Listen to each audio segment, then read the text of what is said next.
is. There we go. Alright. Hello, welcome. It's been a hot minute. Mostly letting the computer turn on and all kinds of stuff. I just got back from a job interview, and so far it seems really, really good, so if I'm lucky, I will get it, which means I would probably be able to stream on weekends instead.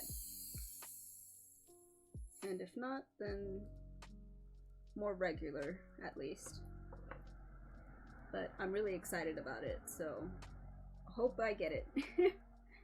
But as you can see from the title, we are trying to play this bed we made. I did have a save at some point, but it's saying that I can't find it anymore, so we'll probably have to reset everything. I apologize, but there's not much I can do. The computer is how it is. Give me just a second.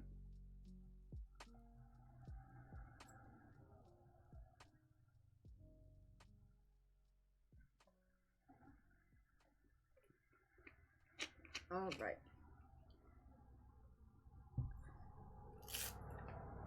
I'm going to take off my wrist thing because I don't exactly need it right now. At least I don't think so. We'll see. It should be fine. Let me see.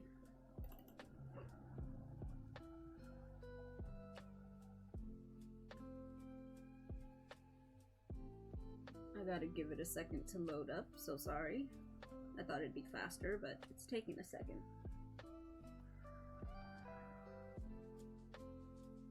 You'll probably hear it in the background, but we'll see. It's a little tired.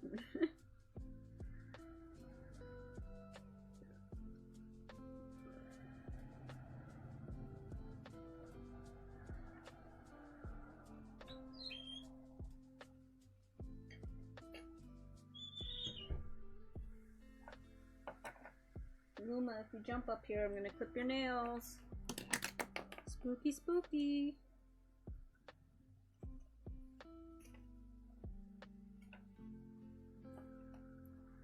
Do want to keep some kind of paper around so I can take notes. I know I'll need them. Because I have absolute horrible memory. You can all go in there. Go into the trash where you belong. Just like me.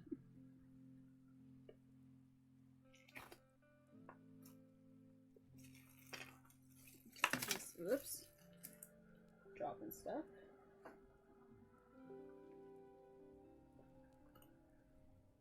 Are you gonna find my save? Are you still unsure about it? What are we thinking, game?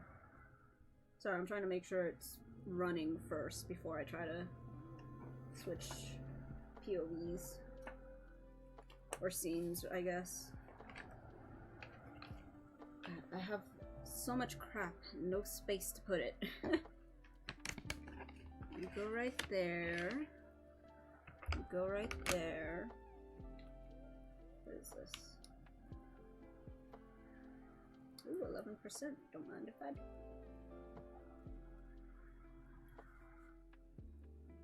Oh shit, it does actually work. Okay, hold on. Do this, and then let me actually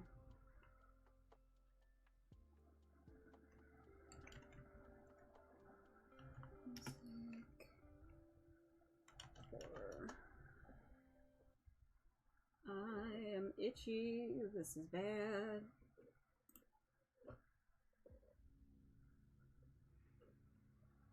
Okay. So we're gonna have this music in the background. And then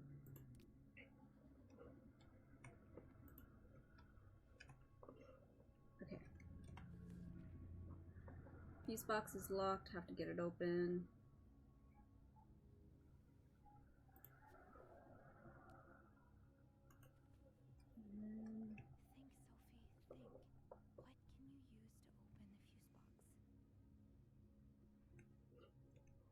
Do I have any keys?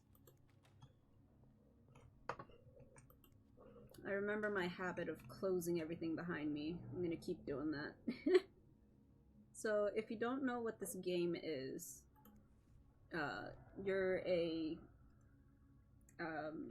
hotel employee, laundry assistant. I don't remember exactly what she's called. I have bad memory. But she trying to figure out a mystery, solves the mystery, and now someone's dead. You know me, you know my family, seated at a bar since the day we opened in 49. You're more than a friend to us, you're practically family.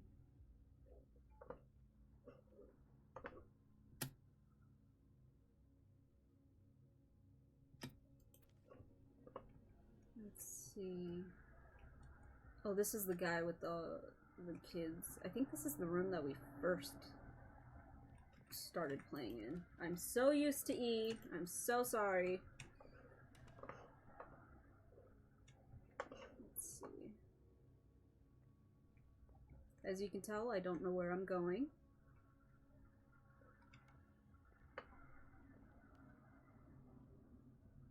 So this is where my man's died, or was carried to. Okay. This looks like something I can use to open the fuse box.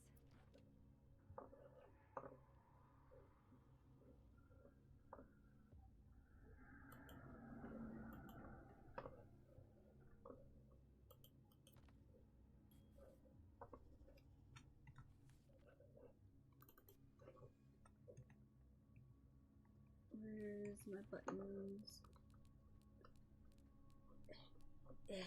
Scroll! We gotta go! Damn, doesn't work.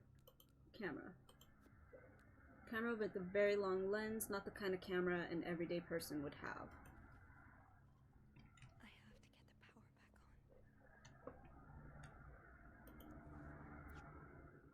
Cigarettes.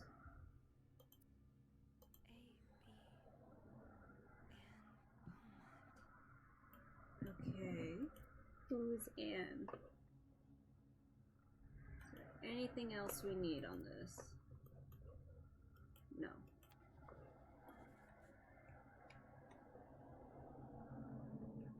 Anything else we can look at? Uh-oh. Well, these were real pearls because they stayed on the string. The fuse box. Just get to the fuse box in the janitor's closet, Sophie. It's not far. Cigarette case, initials with AB, a broken pearl necklace.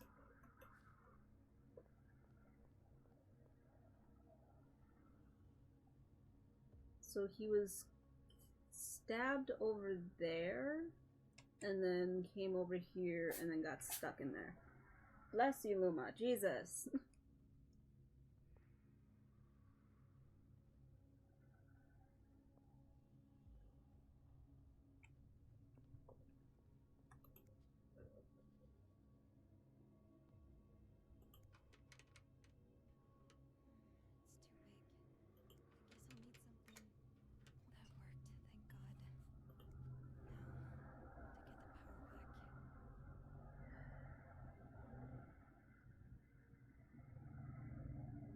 I guess this one...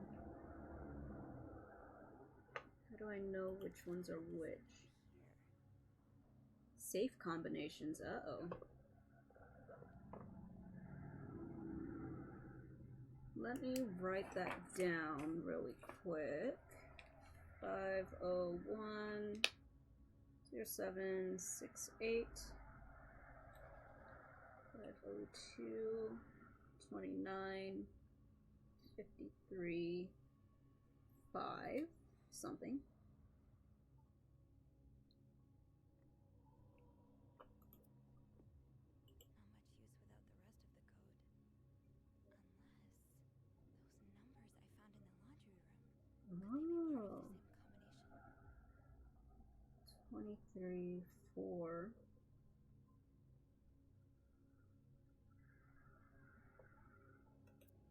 Okay. Eugene, what I would give to have you with me right now. Your note will have to make do. If there's a power outage and I'm busy preventing another part of this hotel from collapsing, here's what to do. Check fuse box plan for required amperage of each socket. Move all blown fuses from sockets. Blown fuses are usually blackened. Screw in new fuses into sockets. Make sure amperage is correct. Flip big lever to restore power, Eugene. So I need... How do I know which ones are which?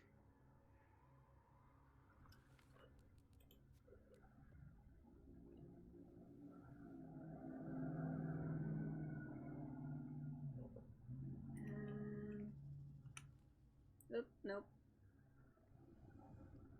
I need... How do I get to my inventory?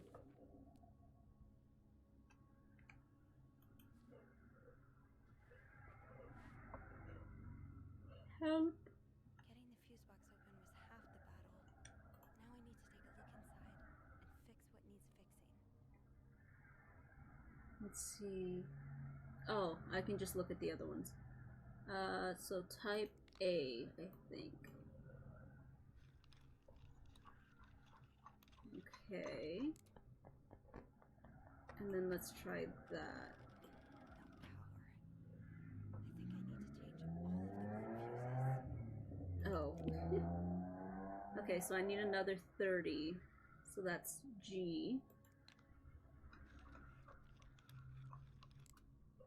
And then this one is a 20, so type S.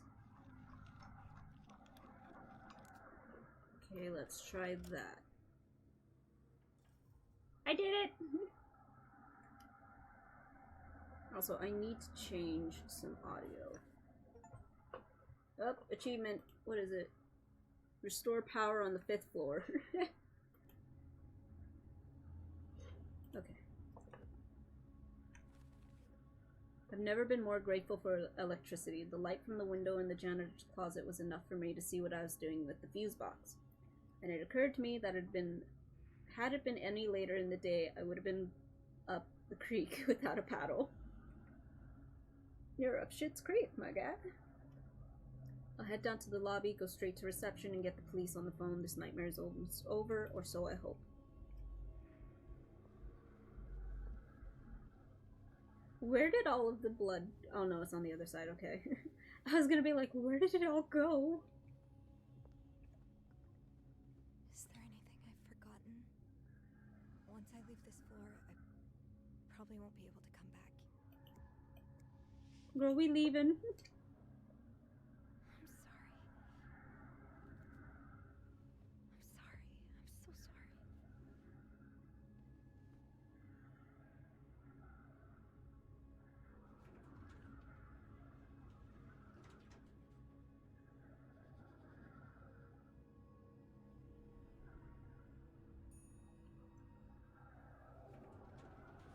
Girl, we gotta move.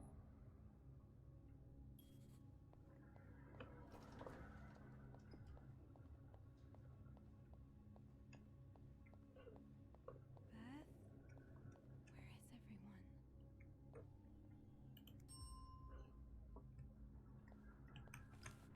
Oops.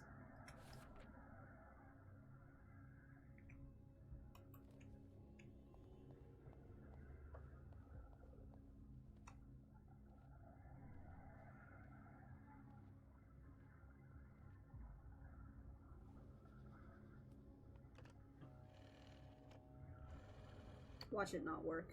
Montreal Police Service, Station 22. There's a man dead. He's been murdered. I need the police. Please stay calm, ma'am. Where are you right now? The lobby. But the body, it's upstairs. Can you give me the address, please? Oh, 1178 Drummond Street. All right, ma'am. Officers are on their way. Thank you.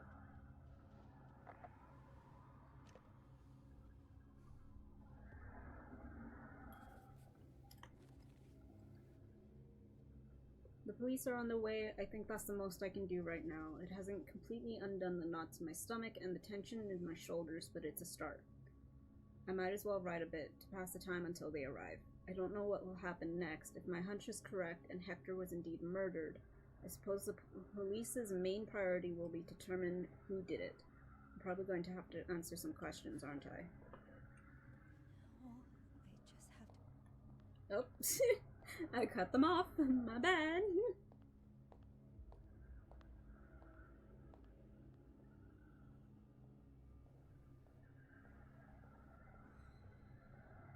Oh, hey you!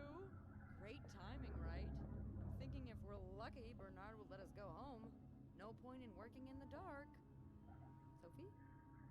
Bean, you're not scared of the dark, are you? Hey, is everything okay? I found Mr. Cruz. Hector, Oh, you did? What was the bloke up to? you don't understand. I found his body. He's dead. Oh, merde. Sit down, okay? You look like you're about to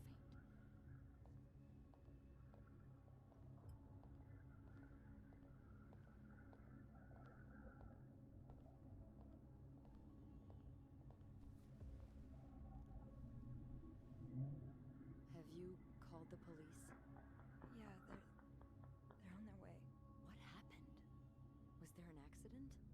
No, I don't think so. Someone did this to him.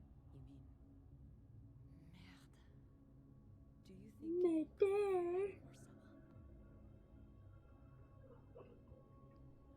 What about Paul? He and Hector were caught fighting. The cops will want to talk to you. Know what you've seen. You need to be careful about what you tell them. If word of Anne and Marcella's affair gets out, they may put a label on them that will really hurt them. It might not even matter in the end if they did it or not. I think I know what you mean. It's easier to put the blame on people who are different from you. Sorry. Even if you're wrong. I'm glad you can see that. It makes the world a little safer to have people like you in it. You know, I was barely 20 when I was shoved into a police car for just hanging out with people who made me feel like I wasn't supposed to. Shut up out there. Where did that happen? At a bar called the White Cat. It's supposed to be a safe space, but it gets raided by cops every now and then. I know Anne was caught at least once too. Yeah, we saw the You know her? No, I've matchbox. never talked to her, but I've seen her a few times. Marcella and her, they're just like me. Oh, Thank you. Thank you for trusting me with this. Maybe now you can understand why I care so much about you.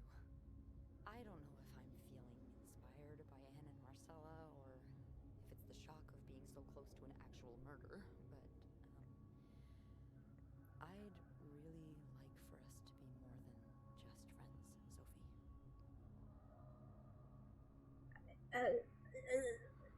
girl, there's a murder. There's just been a murder, and you're asking me out, bruh.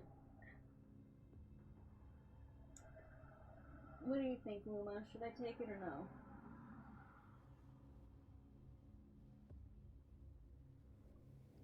Fuck it, loved ones. Screw you. I'd like that too. That's... that's great. Girl, you good? Police is here. Just be mindful of what you tell them, okay? Yeah. Yeah, of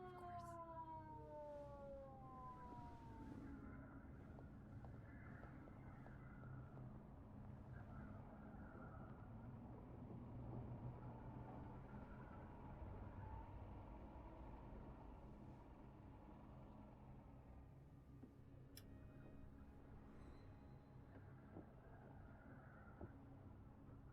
Miss Roy? Miss Roy? Miss Roy! Oh, sorry.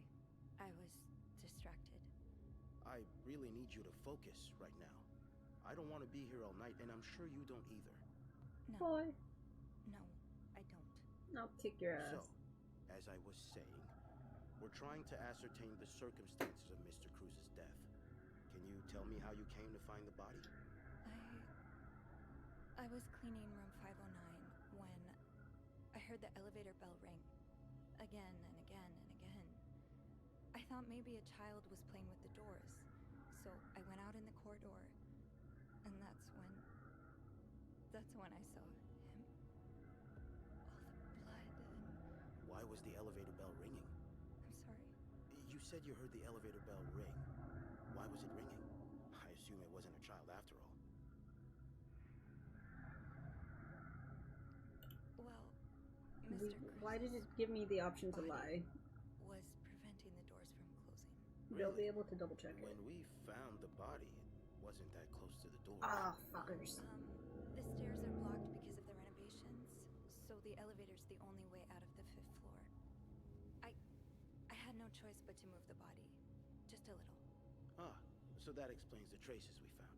Oh, Thank okay, you for thank clearing God. that up. Oh, So, I thought I fucked up. what did you do after that? Well, that's when the power cut. So I had to go to the janitor's closet. To access the fuse box. Exactly. Hmm. I changed a few fuses and turned the power back on. But there's a lock on that box, isn't there? Did you have the key? No, I didn't. As honest Only as Eugene possible. does. But I thought an ice pick might do the trick, so I went to the ice machine to get one. Hmm. You're a size 7, I suppose. Excuse me? Yes, I am. Why? What did you see when you went to the ice machine? There was blood. A lot of it. Did you touch anything?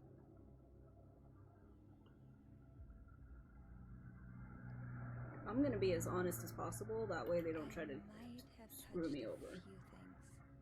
Just to figure out what had happened to Mr. Cruz. Of course you did. Why so many witnesses can't help but compromise the evidence is just beyond me. Anyway, This what motherfucker. did you do after restoring the power? I took the elevator down to the lobby. That's where I called the police. Do you remember what you said to the operator? The exact words.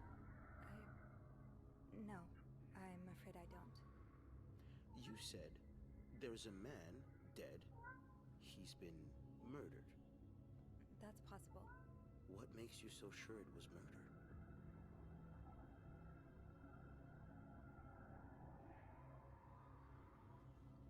Should I tell the truth in this case, or should I lie? Because, I mean...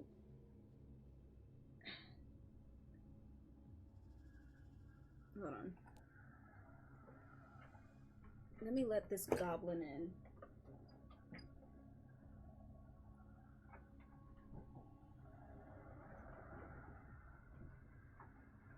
You're staying in here now, mister.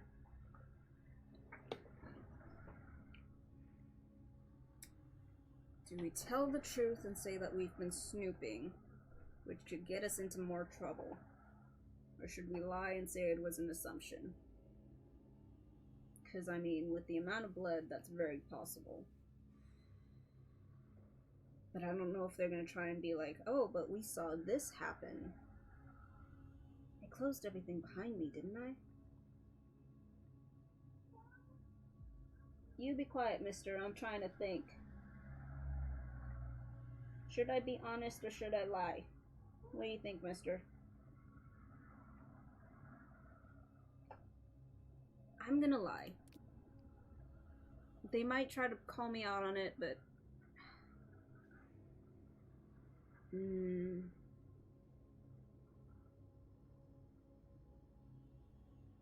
Damn it, my morals are too strong. I have to tell the truth. I've been snooping around the guests' rooms. I didn't think you'd admit it. You Shut know? up. We found pictures of you snooping around. Oh. Now, unless you want me to arrest you for violating your guest's privacy, I suggest you tell me everything you know. All right. Let's start with the victim's wife, Marcela Cruz. Apparently, she left in quite a hurry this morning. What can you tell me about her? I don't really know anything. She just looks like a loving, caring wife. Really? That's odd, because we learned a lot about Mrs. Cruz when we went through her room. And let's just say that loving, caring wife are not the first words that would come to mind. Oh? She's a lesbian, involved in some sordid affair with the guest from room 507, Mrs. Beaumont. Have you ever witnessed them engaging in immoral behavior? What do you mean? I'm asking if you've seen them being, intimate. No, I haven't. No. And did you hear them discuss their deviant ways in front of Mrs. Beaumont's son, perhaps? Imagine what kind of effect such perversion can have on a young child. I want to beat his ass. Hear anything? Did you hear them express their hatred of men? Did they ever talk about using violence against men? Did you hear them speak ill of Mr. Cruz? No.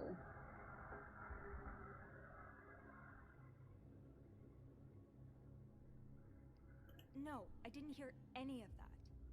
I'm sorry I can't be of more help. No, I'm sure you are. But we're not quite done yet, Miss Roy. We've learned from one of your colleagues that the victim had a fight with a guest named Mr. Spade. What can you tell me about him? Ah, shit, I don't remember this time.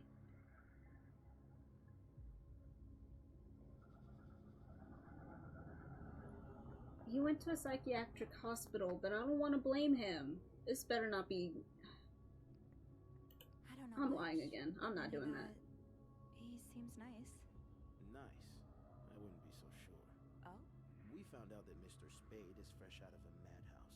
When Don't we call called it the that. place, they painted quite the picture of him. Did you ever see him display odd behavior in or around the hotel? No. I mean, we've all got our little quirks, don't we? Did he seem obsessed with Mrs. Cruz? A little, maybe, but Obsessed enough to kill her husband? no, nothing like that. We all have our obsessions. Me, for instance. I'm obsessed with celebrities and gossip magazines, and You don't seem to understand, Miss Roy. Mr. Spade is not like you and me. He may look like No, us, he's not. but he's not. He's dangerous and needs to be taken Nope. off the streets. He needs mental help. So tell me, did you ever see him be violent or aggressive? Fuck no.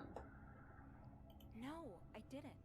I'm sorry, Miss Roy, but I just don't believe you. I think you know more than you've let on. Well, damn. There's no way for you to prove that. Please leave. You can. But you'd better stay in town. I'm sure I'll have more questions for you very soon.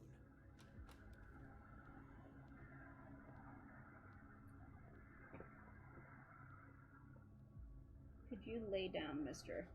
You are so annoying. Just lay down.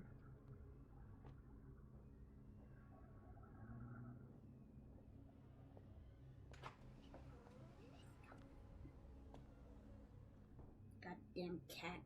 Bernard was strangely chipper on the phone. That can't be a good sign.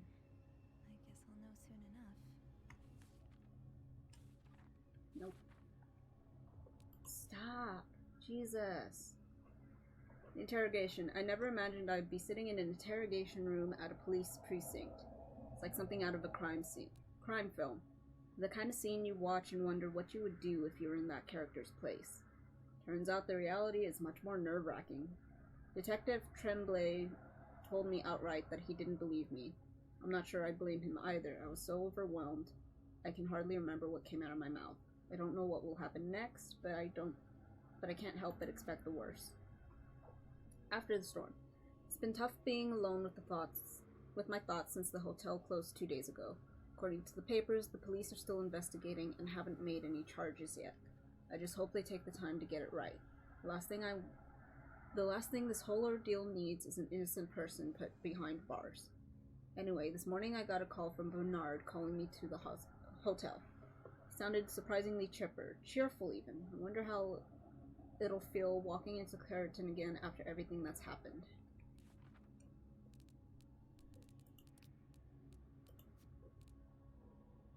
Detective Lieutenant with the Montreal Police. He's about what one would expect from a detective, stern, straight-laced, tired, always carrying either a mug of coffee or a notebook. He looked like he hadn't slept in days, which makes sense, with how hard the police have been working themselves trying to round up every last supposed deviant in the city. Maurice is old-fashioned like a lot of men his age. His assumption about women, or anyone who doesn't like him for that matter, made that clear.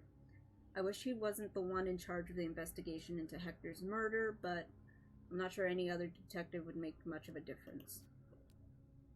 Roger. A policeman who escorted me through the precinct when I was called to the interrogation. He seems nice enough. I wish I had more to work with, but I have to remember that I can't get inside everyone's head. Let's go see what Bernard wants. The atmosphere is so different in here. It'll probably be a while before the hotel reopens. Anne, Marcella, and Paul are all suspects for Hector's murder. Was there anything I could have done to protect them? Death and deviancy at Clarington's doors. Montreal police continue to move forward with the investigation into the tragic death of an American tourist, Hector Cruz. The 32-year-old insurance agent, accompanied by his wife, was enjoying a stay at the Clarington Hotel when his life was tragically cut short on Monday. Though the investigation has yet to conclude, Detective Lieutenant, whatever his name, revealed to the press that Mr. Cruz's death had been ruled a murder. Multiple suspects have been apprehended and taken in for questioning. One such suspect is Paul Morgan, an unmarried Army veteran who stayed at the Clarington alone, 2 doors down from Mr. Cruz. On Sunday, one day before the murder, Morgan was getting verbally, then physically provoking Mr. Cruz in the hotel lobby, was seen verbally. Investigations have revealed that Morgan is a former patient of McCord Psychiatric Hospital in St. Louis, New York. According to hospital personnel, Morgan was admitted for displaying erratic, occasionally aggressive behavior. He was released less than a year ago. Mr. Morgan immediately struck me as strange and unsettled. I was the most vocal in my desire to eject him from the hotel as soon as possible, and it took great strides to make this happen. He's an asshole.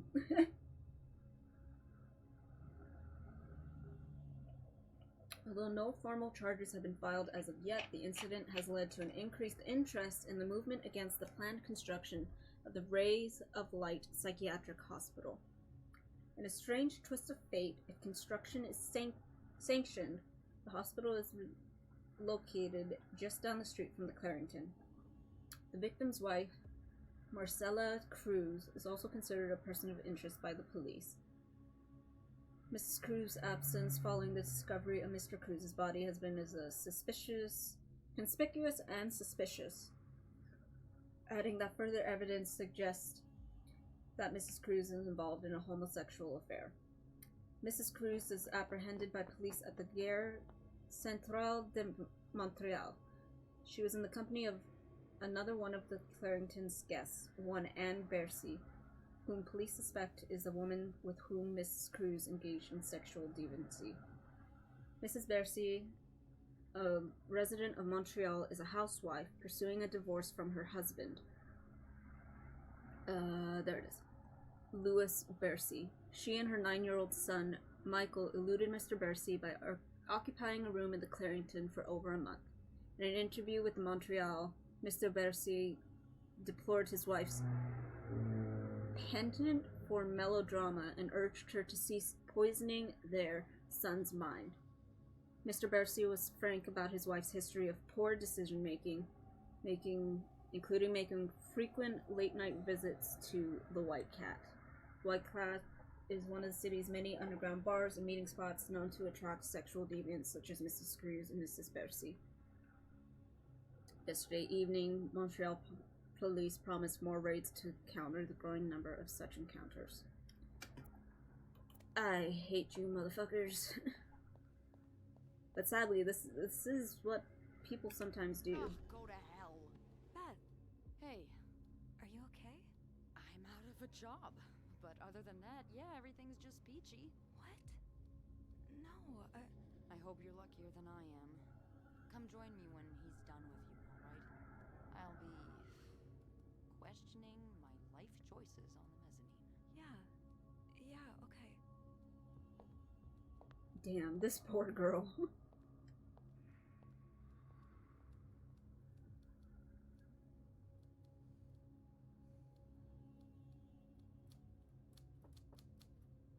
Miss Roy. Come in.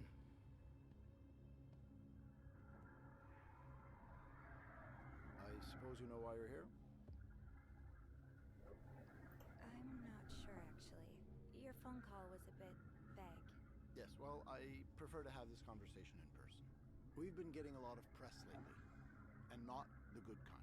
I wouldn't expect you to understand the position I'm in, but I assure you, it's quite uncomfortable.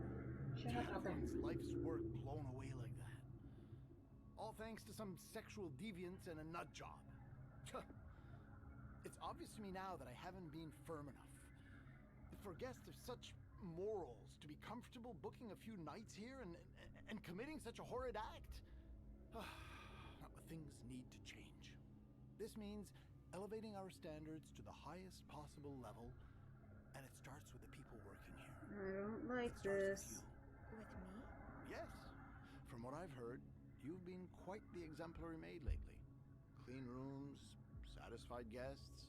I take my job very seriously, sir. As you should. We'll see for the future, but for now, you'll be allowed to continue working here. Thank you. Ha! I'm It's not because I done. closed every fucking The door. police have finished their investigation and left a mess on the 5th floor. I want you to clean it up. You want me to go back there? Yes, why not? I found a dead body on that floor. I'm not going back. I'll make this simple for you. If you don't do it, you're fired.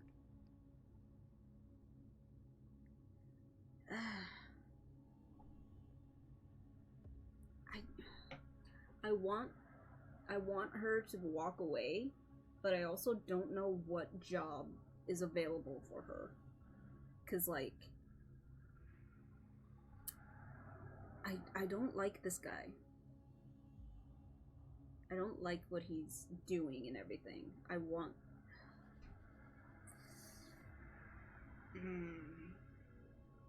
Hey Fenris. You're in the middle of me trying to debate what options I do. I don't know if you know what this game is, but basically we solved a bunch of problems, figured out what's going on slightly. We know someone was murdered, we know the wives are trying to be together. It's a bunch of very icky 19 whatever the hell stigmas and stuff.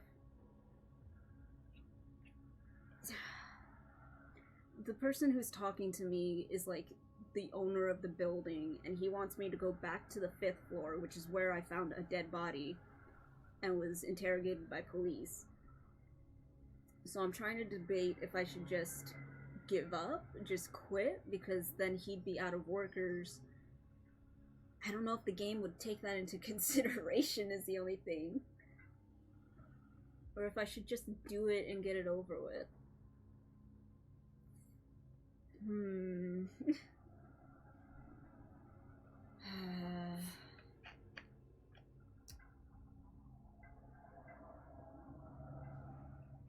Fuck it, I'll go back to that floor. I ain't afraid of no ghosts. Okay. I'll take care of it. Good. If Oh, I what are you die waiting up for? there, it's for Get you. to work. It's your fault. Now? Yes, now. That'll be all. If I die, it's on you. I'm gonna haunt your ass. I'm gonna kick your ass if I die. I also wanted to quit because of her, because she was just fired. And we're like in a relationship now. What a week. Yeah. So, what did Bernard want with you? He wants me to clean the mess on the 5th floor. What? Unbelievable. Oh, he's such a jerk. Yeah. I wish I would have stood up to him, but I really need this job. I know you do. Did Bernard say why he was firing you? Ugh. He was going on and on about keeping deviants out of the hotel. So, Yeah. I may have lost my cool a little. Yeah, that guy is an uber I told dick. him I was one of those deviants he was so afraid of. He froze for a moment, then showed me the door. Damn. So, what's next for you? I think I'm done working under Bernard's or Linda's. Maybe it's time I become my own Bernard. Minus the fascism, of course. I could see myself owning my own establishment, one that caters to the right kind of crowd. Believe it or not, I do enjoy the company of people, just not, you know, the stuck-up, entitled clientele of this prestigious hotel. Mood. Maybe if I were behind the counter of, say, a bar, instead of a Oh. reception desk. I don't know. Is that silly? No, it's not. In fact, you'd be perfect for it. You're the most charming person I know. Thank you. I'm really glad you're in my life. Me too. I regret putting on the spooky music in the background. Oh. I have spooky music in the background because this is supposed to be a scary game. I kind of regret it now because, like, this is such a cute moment. Meanwhile, there's creepy music in the background, like, ooh, something's gonna happen. And I'm like, I don't actually know if something's gonna happen, but it freaks me out, man. Okay, let's see. What are these options? I don't want to lie like Anne and Marcel. What do you think will happen to our guests? Can I kiss you? I do want to give her a smooch because I really do like her. It was just I was afraid of, like, fucking up the story. She needs a pick-me-up. I think it's a psychological horror. It's also, like, it saves stuff. Let me see. Like, if you move things around too much, it'll pay attention to what you moved and then start messing with stuff. Expert remade game.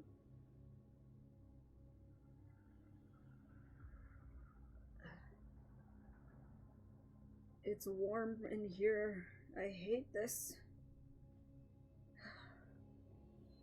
Let me see, I'm pulling it up right now. Third person mystery game. 1950s is what it is.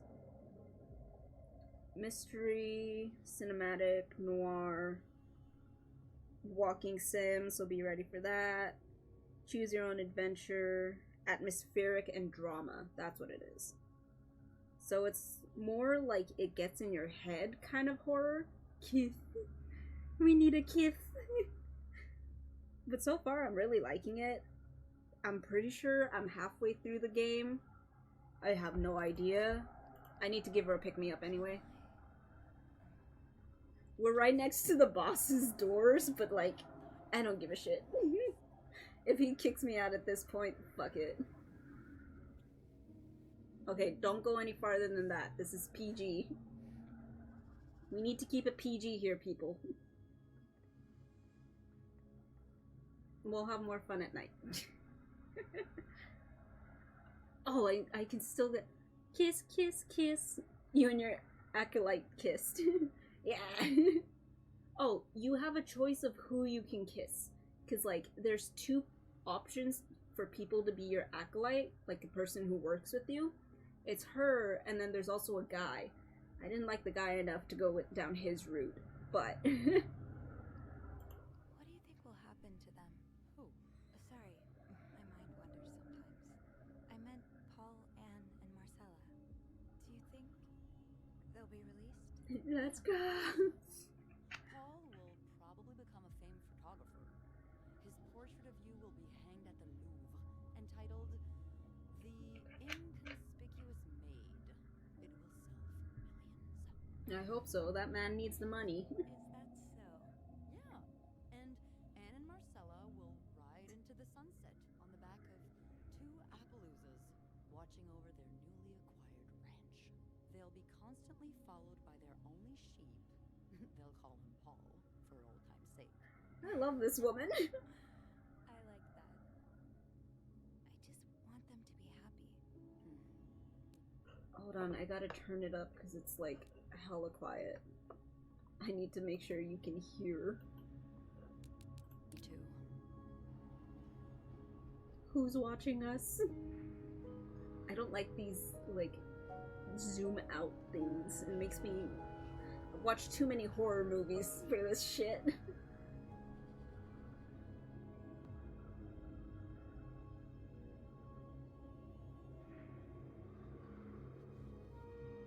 Y'all better not have arrested my mans. They arrested my mans. I'm gonna kick their ass.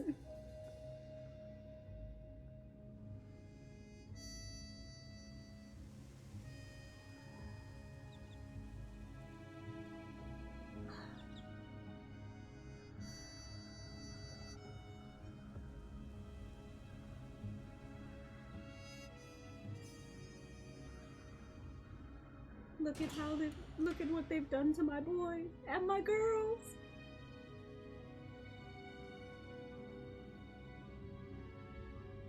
I'm mad. Oh, and asshole McGee keeps the kid.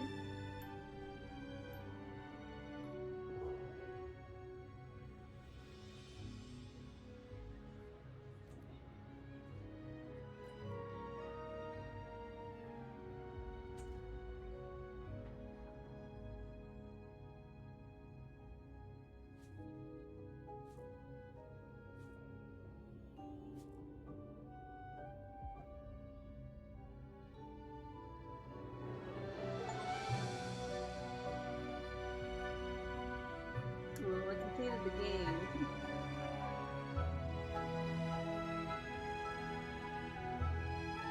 Kick their asses. How would it have changed? Oh, now I gotta think of what the differences are.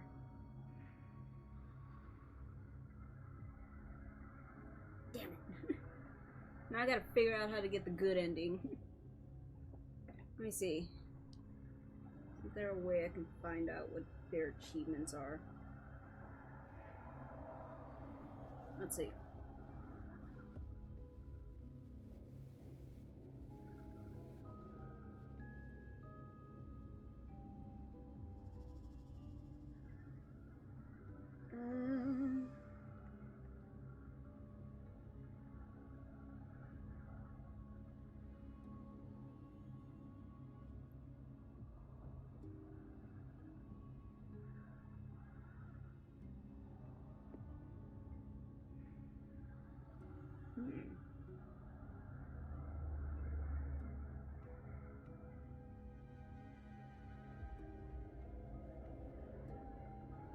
Apparently I can keep an eye on my acolyte? Huh.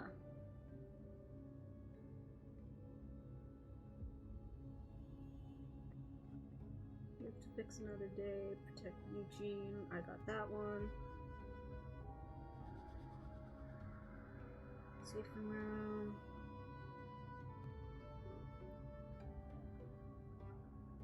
Well, yeah, quit is definitely one of them. I gotta look at which ones I actually got. There is a way to get rid of Bernard, it looks like. I'm gonna have to do that. There's also something called method acting. You do also find the real culprit.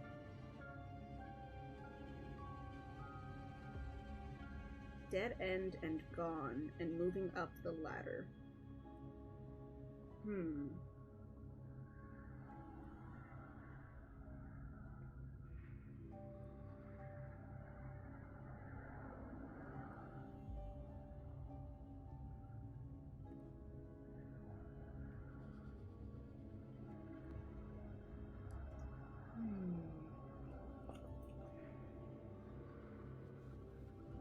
I want to find the real killer, because that's the whole point of this thing. So now I gotta figure out what I can change.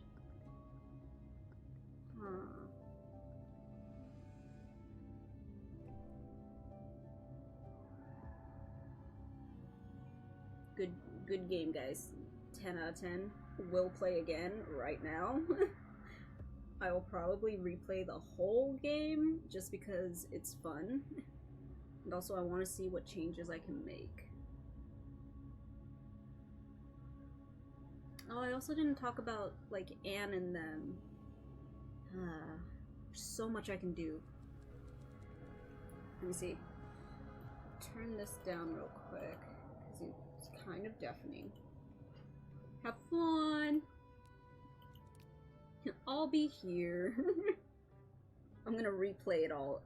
Like I just said, I'm gonna replay it all. If you ever want to come back, it's gonna be on YouTube under my same username. I don't know when, but it's gonna be up there. Is there a way I can, like, choose? Let me actually try something. 6 minutes ago, that's fine. Let me see what this gives me. Which save are you gonna give?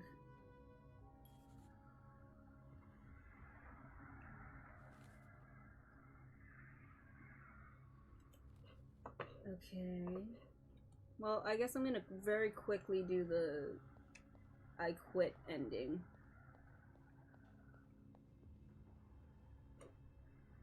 Actually, I want to snoop a little bit. Ooh, I can go in here.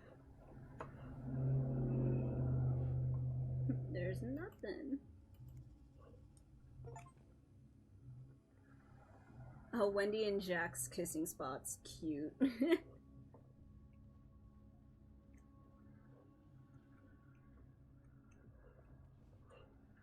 Wait, what's happening? Why is this broken? What happened?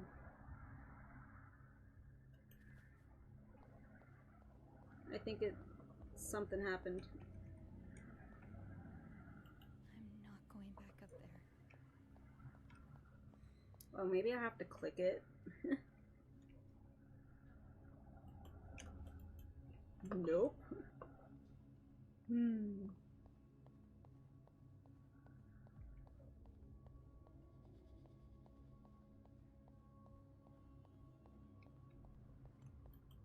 came all this way. I may as well see what Bernard wants. But it's not letting me.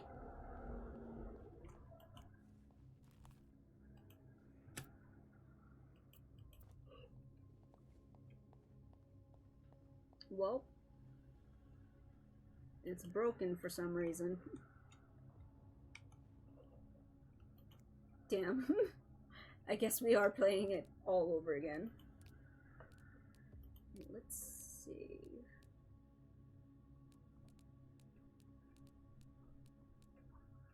We'll save it back down here. And then quit. Confirm. Nope, nope. No, no, no, no, no.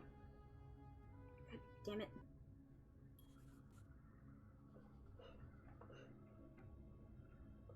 Damn it. Quit. Go back to menu, new game. Let's try this again.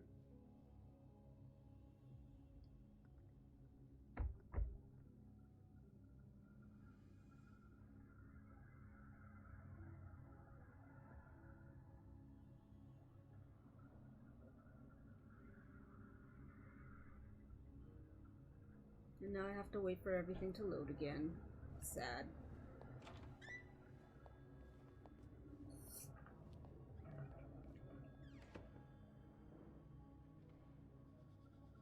Come on now, miss. Let's keep moving. Hold on, I'm taking a drink. I'm thirsty.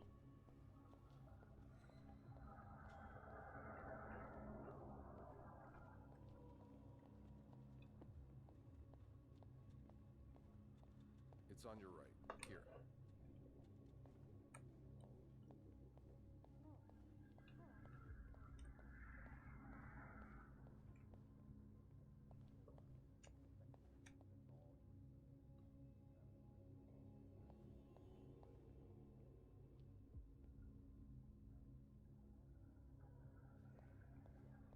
Here we are. Okay. Good luck.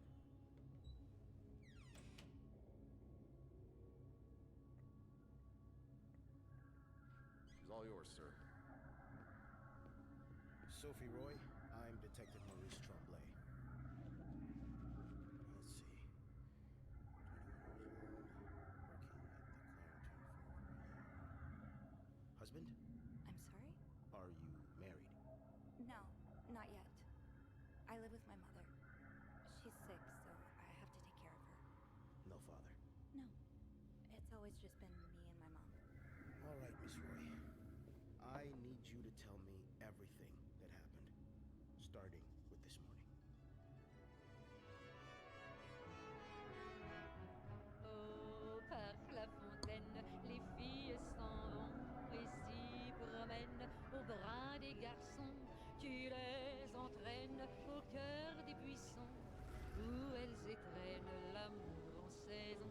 Tu les enchaînes dans un tourbillon de vrais rêves, car dans les frissons naissent toujours les plus belles chansons d'amour. Au clair de la fontaine, j'ai vu dans tes yeux mille couleurs.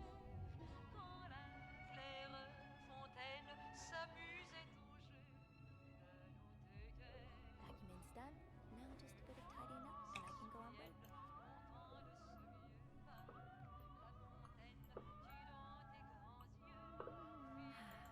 Nothing like a well-made bed. Y'all spilled your dust. We don't appreciate that. The dust is a pain in the ass to take care of. Good enough. A bed's not complete without its pillow.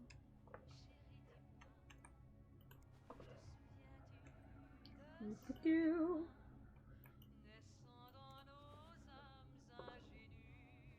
Is there anything else that I need? That's a lot of money to owe. Just what did you get yourself involved in? Acknowledge of debt.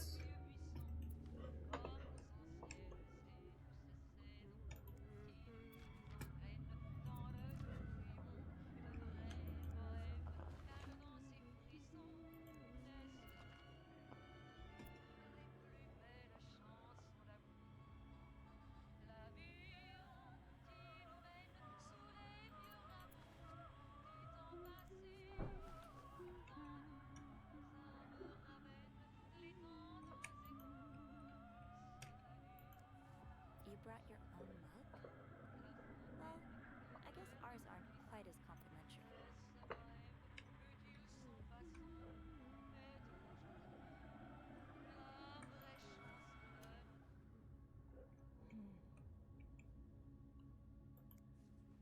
I'm guessing you've seen better days, but you're obviously still important to someone.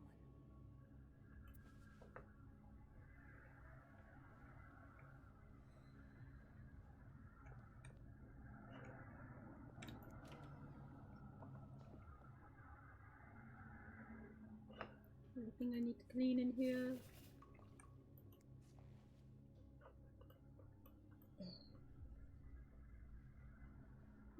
We gotta get rid of all this crap.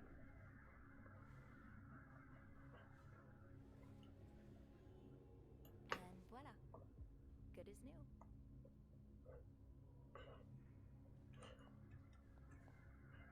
Okay.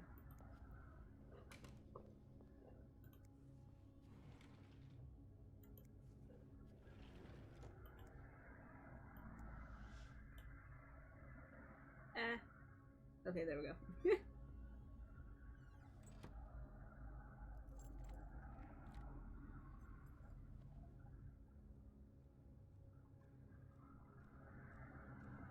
So 504 is debt.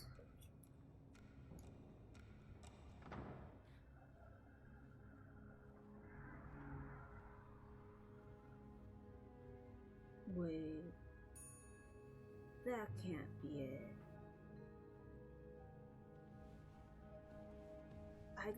Oh no, I gotta think of things now. Have you heard about that nut house they want to build next door? Yeah, creeps me out. Imagine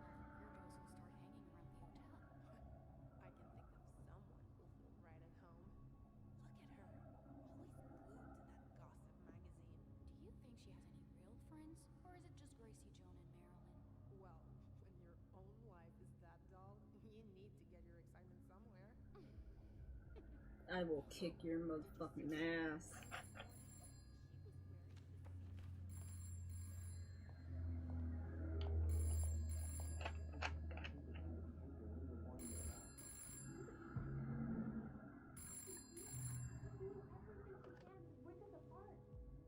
Sophie speaking. Hey, it's Beth. Do you think you could come up real quick? Sure. I'll be right there.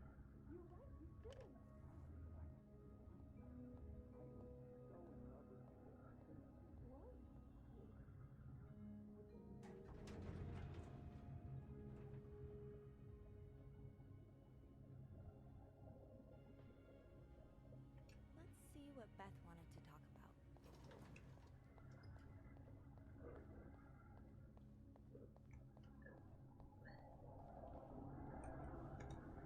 Oh, there she is. Hey, Beth. Ooh, shivers. Ow. Hey there. So, who's sleeping? Sleep. What? You were whispering just now on the phone, so I thought maybe Eugene or Bobby were napping in the break room again. Oh, yeah, no. It's Jacques and Wendy. They were, in the middle of something. Ugh, it's so awkward when they start making out like no one's watching. Get a room. We literally work in a hotel.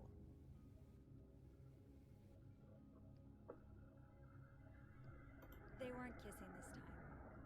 They were fighting. Oh, this is entertaining. I mean, oh no. I'm not completely sure, but it sounded like Linda had something to do with it. Ugh, that bitch. Beth? Trust me, she deserves it. I don't get why everyone hates her so much. Linda's always nice to me. To you, maybe, but she's just the worst to every girl she perceives as a threat. A threat? A threat to what? I don't know. Her place as Bernard's right hand, I suppose. So, you're saying I'm not a threat? I'm not saying that. I'm saying Linda thinks that, but that's her mistake. I know there's more to you than meets the eye. Oh. Thanks. So, you said you needed me? My help, I mean. Oh, right. Wanna guess why? Did you see a mouse again? You make it sound like that would be no big deal. It would. Wouldn't it? Well, what if it was a rat? Didn't you tell me you were raised on a farm? Those little creatures shouldn't scare you. Ugh, that doesn't make them any less disgusting. So, is there one or not? No. No rodent is involved, thank God. Shut up out there. Nice gentleman decided it was time to redesign the lobby and helped us by knocking over that vase on his way out of the hotel. That's it?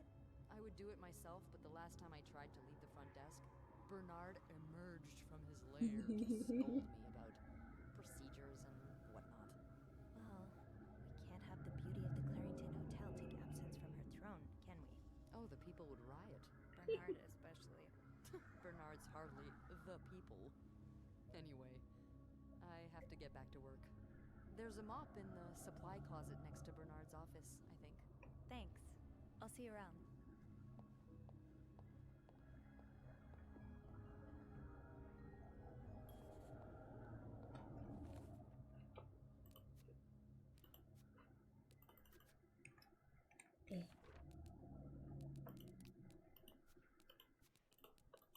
I have to get rid of all of this crap.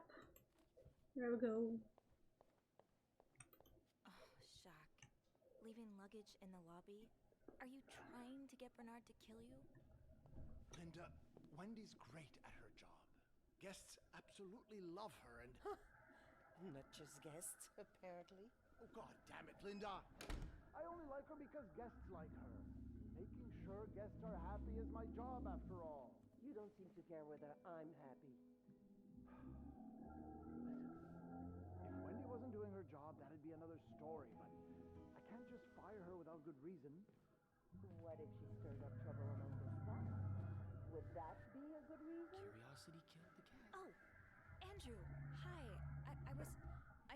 I'm sorry. I was just... spying on our manager? No, I heard something, and Hey. It's okay. I'm just pulling your leg. I'm sorry I scared you. I'm not used to having people around me while I work. Yeah, you're always working alone up there, aren't you? I actually think it's the first time I've seen you down in the lobby. Don't tell me you've been sent to clean up after the Valentine's Day ball. Were you here Friday night to see the whole thing? Yeah.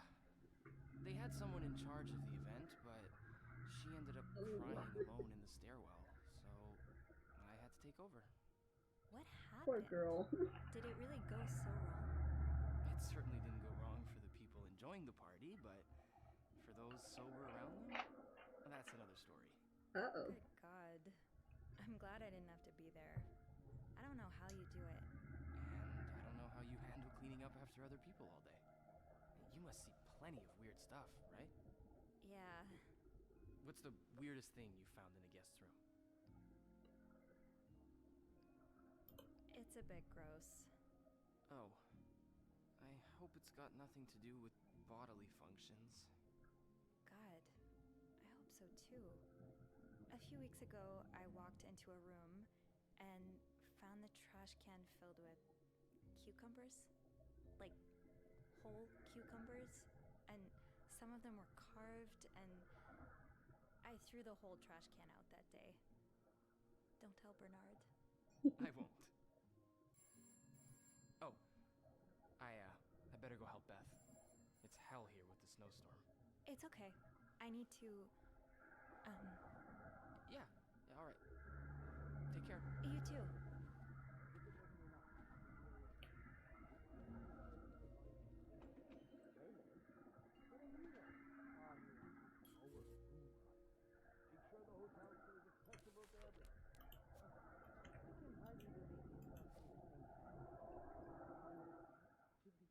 Jail for those comments on this. I hope you're not considering listening to him. Of course. It's not like I have a choice anyway. With the renovation costs overrun, the hotel's gonna go under if I don't raise prices. Have you tried calling Mr. Weston?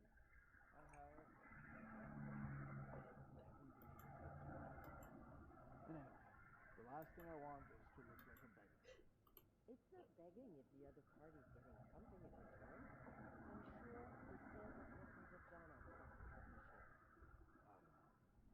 I feel like he's been avoiding my calls lately. You look so tense today. I've had this pain in my shoulder. Oh, right here. Ever since I woke up this morning. Let me have a look at it. Abe says I can get rid of even the toughest knots. Abe? Abraham Trump. Now, come here.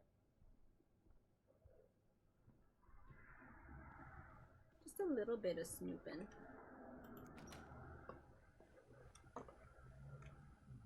I've never seen two people more suited for each other. I hope they work things out. They need to. Okay, that's everything. Yeah. I got stuck on the plant. Really sorry about that. I'll have a word with our kitchen staff to make sure it doesn't happen again. Well, that sounds a bit excessive, don't you think? Of course, of course. We're all grateful that your employer chose the Clarington for his stay, but...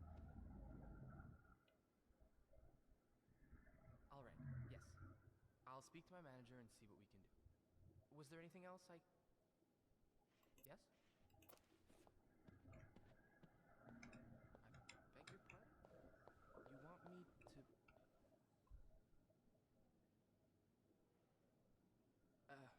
All right. Yes, right away. Was there anything else I... Well, that sounds a bit excessive, don't you think? Fine, I guess I'll clean.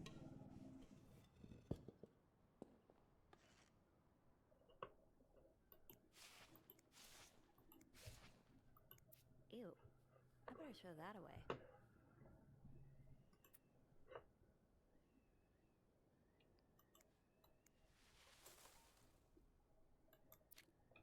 A film roll. The guest must have dropped it when he knocked over the vase. Probably should return it to him.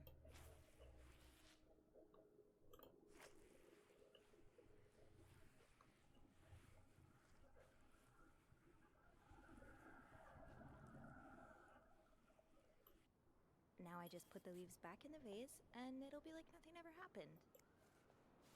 Ta-da!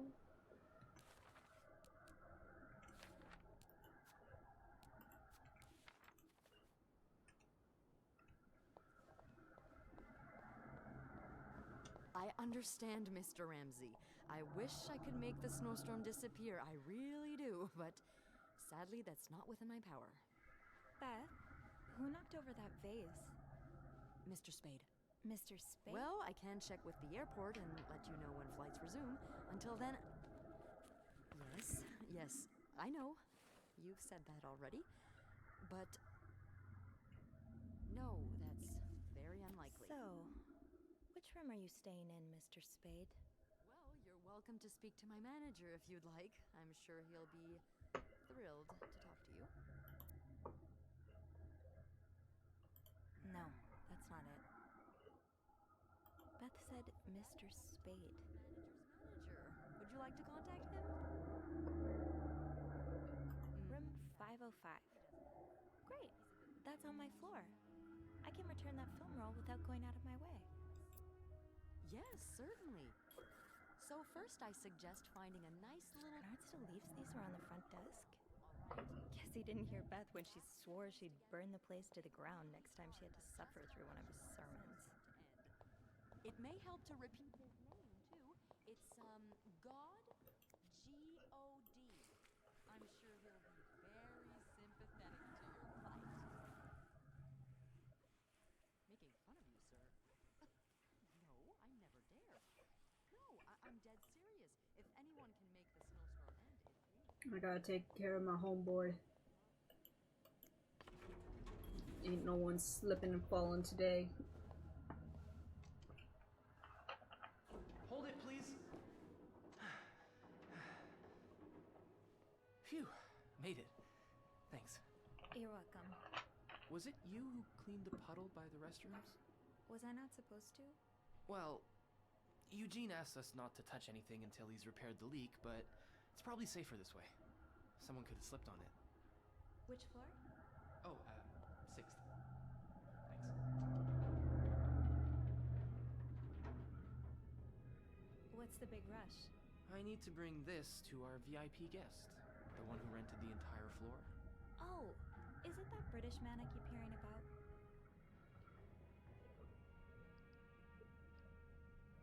He's sort of a celebrity, isn't he? He sure acts like one. I wouldn't want to be that poor assistant he keeps shouting at. I wish I was assigned to clean his room. Can you imagine the weird things I'd find? Be careful what you wish for. I wouldn't be surprised if the man kept a few skeletons in his closet. Can't you tell me who he is? I've never actually met him. I always talk to his assistant. Only Bernard knows his identity. I do have a suspicion, though. Oh? But I'm not sure I should say it. Can't you at least give me a hint? Okay, let me think. Whew. Saved by the bell. Hey, come on. Don't leave me hanging. Let's just say I like to prolong the suspense. Wait. Is that the hint? Who knows? Fair enough. Have fun up there. You too. I think this time I will go with him being my acolyte.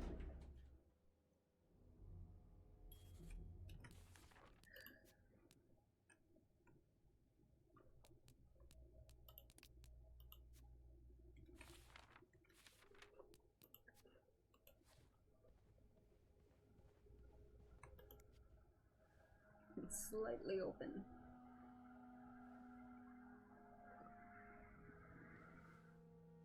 Mr. Spade?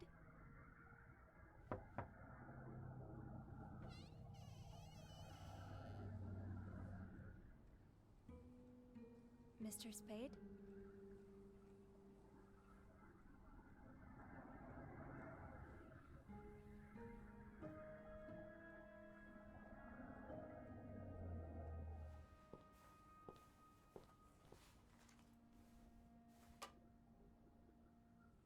I think I'm going to steal this time.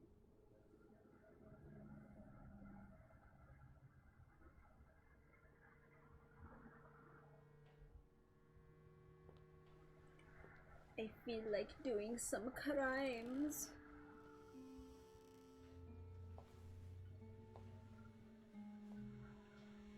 Because the customers, or whatever you want to call them, never come back while you're up here. So I think I'm gonna steal some stuff.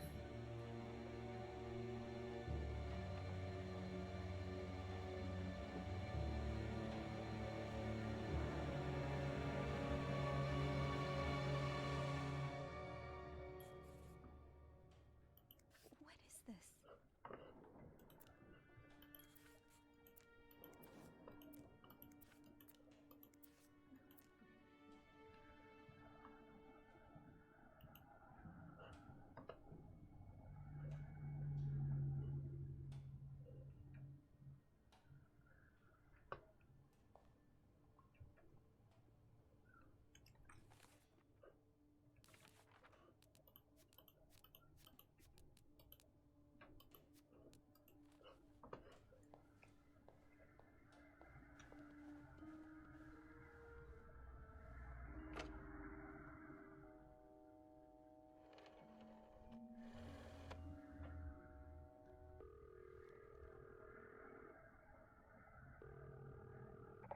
Clarington Hotel reception desk, Beth speaking. What can I do for you on this very fine day?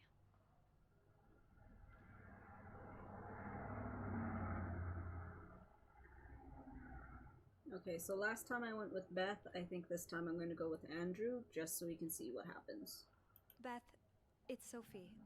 Can I speak to Andrew, please? Yeah. Hold on. Andrew? I'm here. Clarington Hotel reception desk. Andrew speaking. Hey, are you okay? Hey, Sophie. Yeah, it's just... my trip to the 6th floor took longer than expected. Oh, I'm sorry to add to your plate, but I really need your help. Sure. What's up? I think Mr. Spade's stalking me while I work. Mr. Spade? Why would he... I don't know. He took pictures of me. I found them hanging over the bathtub. He set up a kind of dark room. Jesus. What are you doing in them exactly? I can't believe I'm about to say this, but sometimes when I clean the rooms, I get a little curious and, snoop through our guest stuff. Oh. And Mr. Spade caught you in the act? Yes. I think we should call the police. Whoa, slow down a minute. But- Sophie, there are pictures of you invading our guests' privacy. But I didn't steal anything. I was just snooping, I swear. I believe you. But others might not. With those pictures, it could really blow up in your face if a guest were to complain about missing items.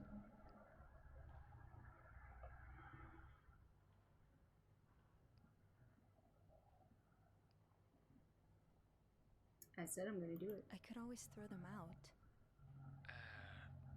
Well, that's one way to deal with it, I guess. You said you found the pictures hanging over the bath, right? Were they still wet? I wouldn't say wet, but a little damp, yeah. Okay. So you must have developed them fairly recently. What are you getting at? Well, the pictures you found were left there to dry, but he could have developed more of them in an earlier batch. He wouldn't have left them in the bathroom, though. Probably stored them somewhere dry. Well, I didn't look through the entire room, but there is a safe here. that would certainly be a good place to store pictures. Do you have the safe combination then? I'm pretty sure it's locked. Maybe I can... Give me a sec.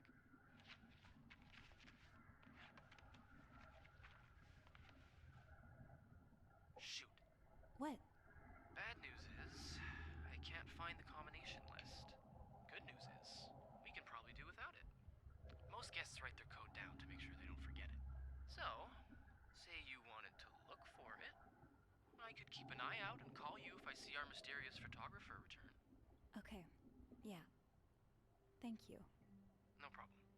Oh, and Andrew? Yes? Please keep this between us. Of course. Don't worry about that.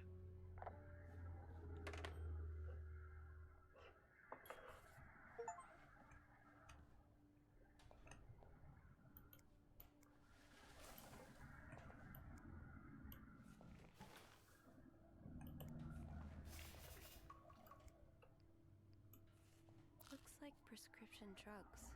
But what are they for exactly?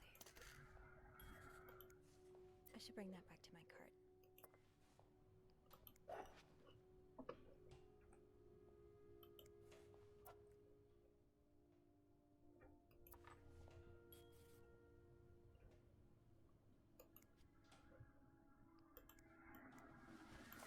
I'm getting rid of it.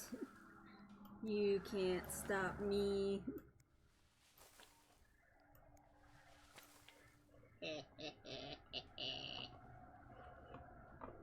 I'm just gonna close that real quick.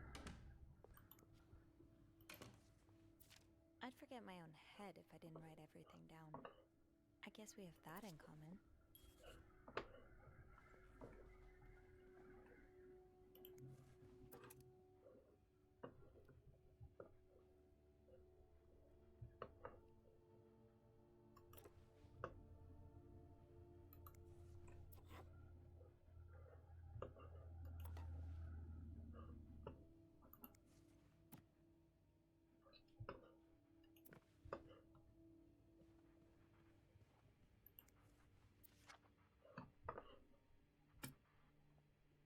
Ninety-ninth Infantry Division, Belgium, November 1944.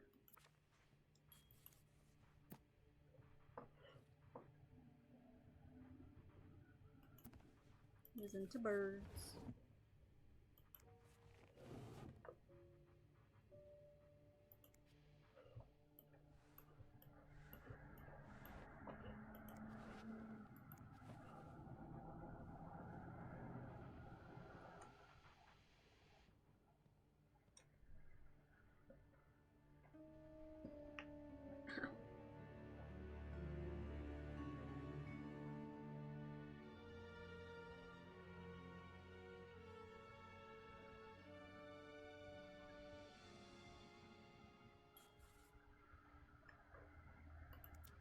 Beaver Lake.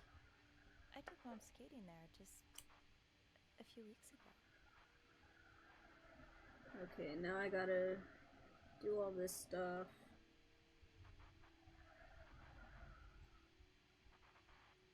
Oh, is the music note. I already have A. Okay. Oh, wait. These look like numbers. Sort of.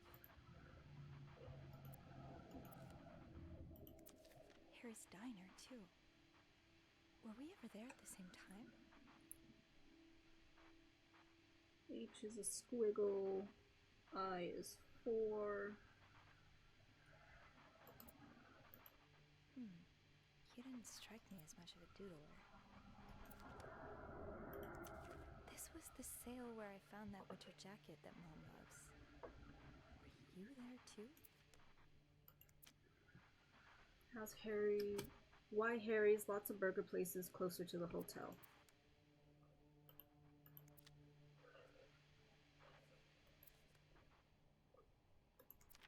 I just visited the oratory for the first time in years. This has to be a coincidence, right? Special occasion, wedding, funeral? Morgan. Is that your real name?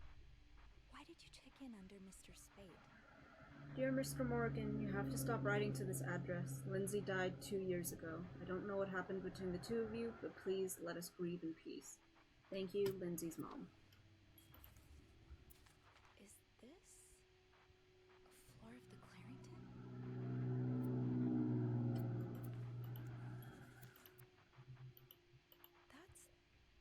That's my schedule. Just how long have you been watching me?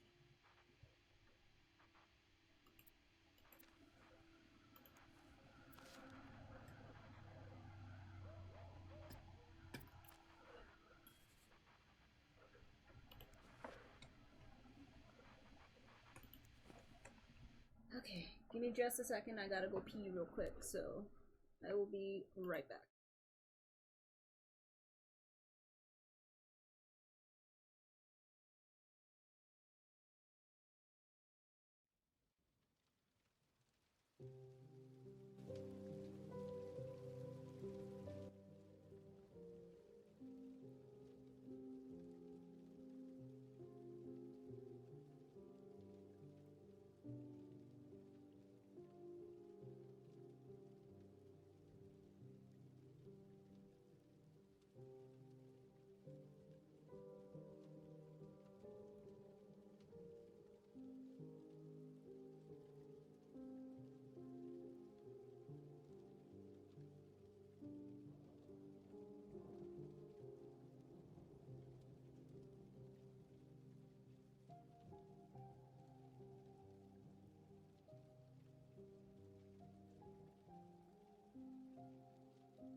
Sorry about that. I had to go to the bathroom as well as fuck around with the animals, keep them from doing shit. Tried to get some to leave, but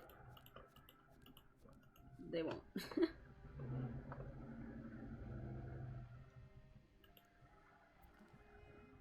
And they were roommates. Oh my god, they were roommates.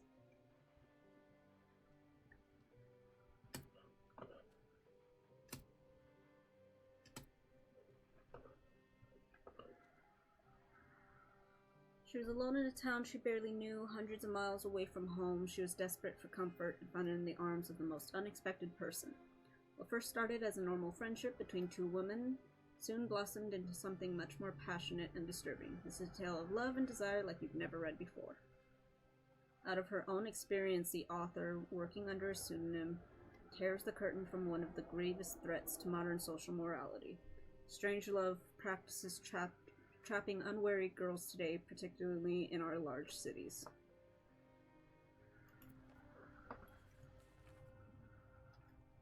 I did this wrong, but whatever.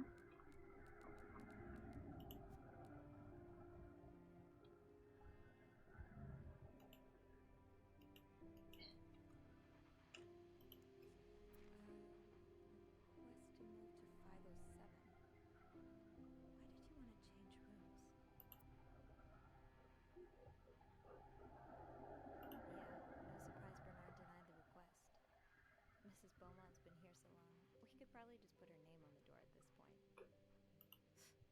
Who knew Bernard could be nice? Could that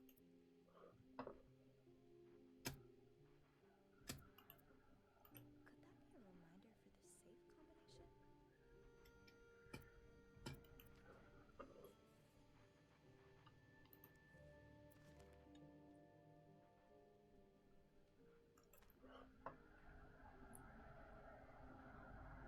And then hospital was in this thing. There has to be a key somewhere. Don't forget to take your pills. The Holy Bible.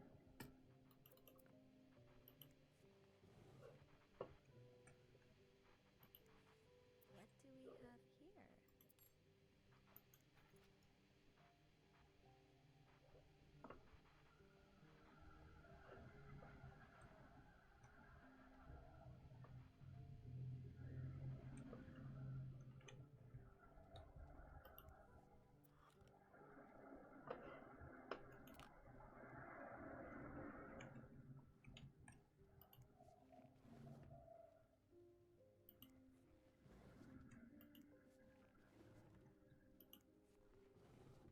Time to go searching through everything again. You're pawning off your possessions? What do you need the money for? That's rough.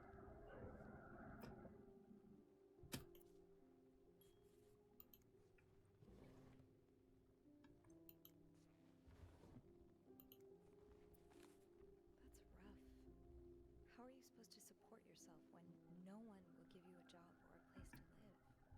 Dear Mr. Morgan, I understand your situation, and I'm sorry that you have spent so many years in the hospital. However, this does not change the fact that you don't have the qualifications for the job. Even if you did, I could not hire someone in your situation. Other staff members would simply not feel safe around you. I would ask you to not contact me anymore. Jeremy Sandberg.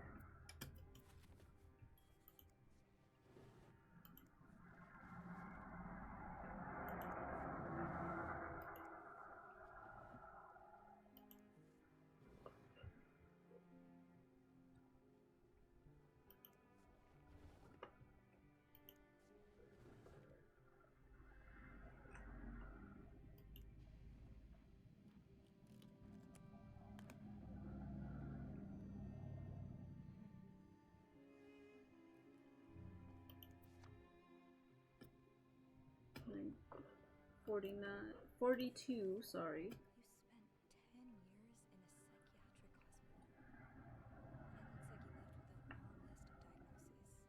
It looks like you left with a long list of diagnoses and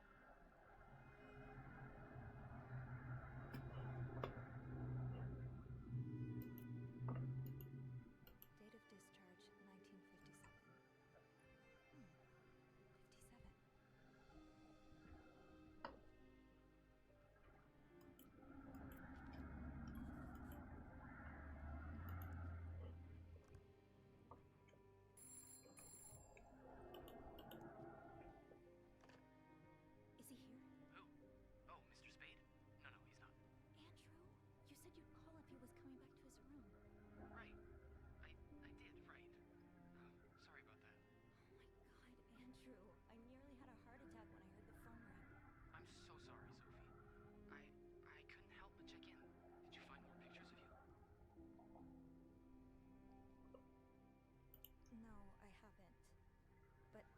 did find something else. What is it? He's got a kind of yarn map of Montreal on the wall. Whoa. Like they have in the movies? What is he tracking? Me, I think. The map's marked at a couple of spots. They're all places I visited recently. Jesus. Did you... have you found anything on him?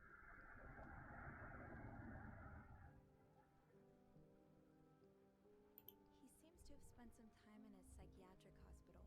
Oh, he did? Well, a lot of people do, really. More than you think. It's not that weird.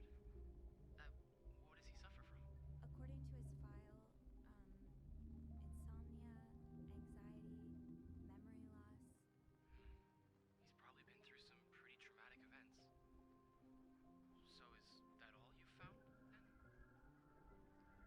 I found some evidence that points to his real name being Paul Morgan. Mr. Spade must be an alias. The Maltese Falcon! The Mall what? I can't believe I didn't notice it earlier. The Maltese Falcon. It's a book centered around a private investigator named Sam Spade. Oh, you don't think Mr. Morgan's a PI too, do you? If he is, he's not exactly being subtle about it. It's like being a spy and using James Bond as a pseudonym. James who? Never mind. It's from another book. Did you find anything else? I discovered an army picture taken in Belgium in 1944. I think he was in World War II. That would certainly explain his symptoms. Imagine all the horrors he must have seen. Do you know which division he was in, by any chance? The 99th Infantry, I think. The Battle Babies. The Battle Babies? That's a weird nickname. That's because most of the soldiers in the 99th were inexperienced. Still, they fared well against the Germans. Got medals of honor and everything. I think he may have pawned his Medal of Honor. I found a pawn-shop slip in his room. Really? He must have been in dire need of money then. Most veterans wouldn't part with their medals so easily. Well, a room at the Clarington isn't exactly cheap. Yeah, not anymore. I hope we'll be able to get it back. Did you, find anything else? I'll know more once I open the safe. Wait, you figured out the combination already? It took some work, but yes. Wow. You're a resourceful gal, aren't you? I have my moments. Well, I'll leave you to it then. Okay, I'll call you back. Please do. And I won't call again unless Mr. Morgan returns. For real this time. All right, thanks.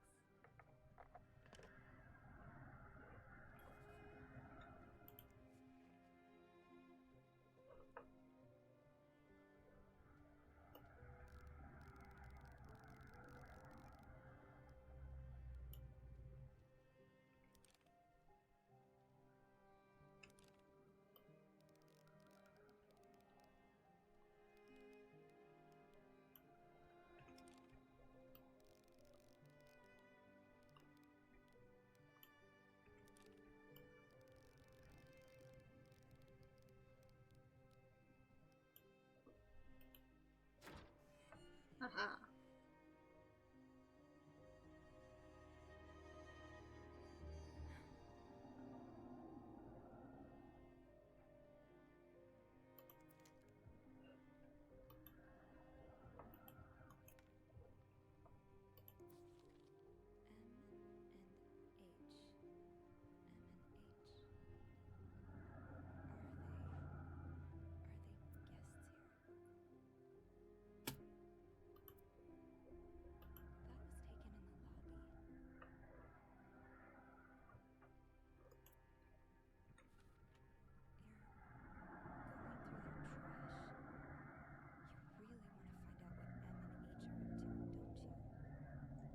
I decided to reset, and I went with the guy this time.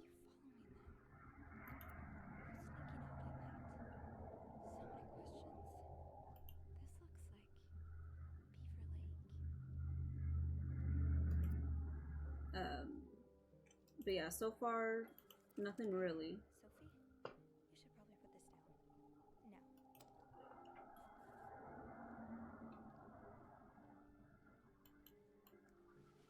I'm gonna get rid of that, because I don't want them to try and say that he's the one who did it. Because my man's a war veteran, so he's been through some stuff. It's not him, but some stuff has definitely happened to this poor guy. But yeah, this is one of the suspects from before where it said they were arrested. This guy was a war vet. He, from what it seems like, he was in contact with a Lindsay Franklin, and Lindsay's no longer with us. They passed 2 years ago. He didn't know, so he's going through a lot of grief. He's following one of the other guests. As of right now in the story, you don't know why. And I don't know how much you know about this game, so I don't want to spoil why exactly. I'm sure I'll find more laundry to add to the pile. Another day, another dirty dish to pick up. Okay, what am I doing?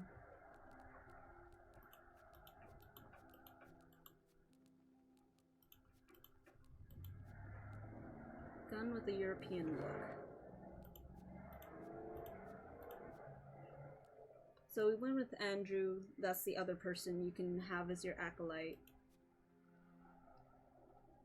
She thought she was being tracked, but it's someone else. Got the safe. Andrew called when he was supposed to be calling to say, oh, Mr. Spade's coming up to his room.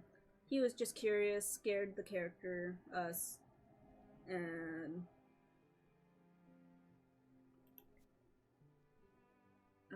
he's stalking 2 other guests. He's not sure why.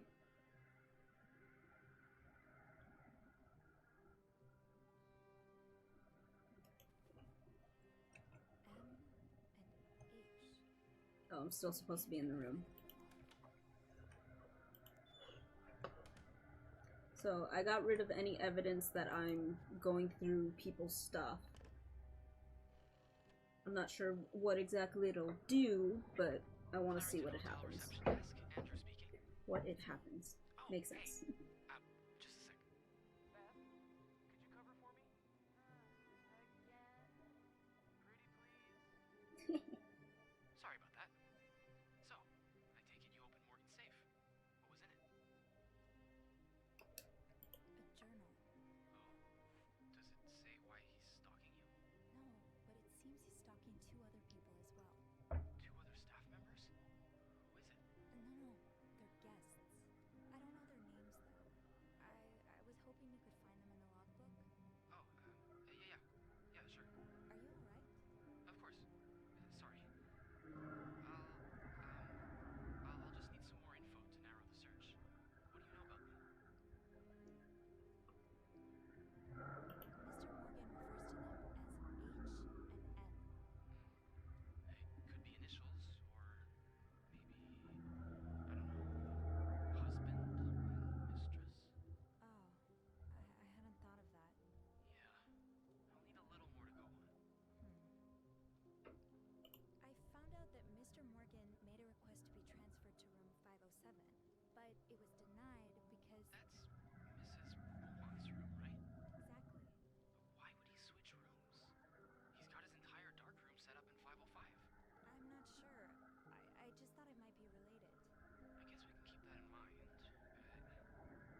Let me turn this up again, because once again they are pretty quiet.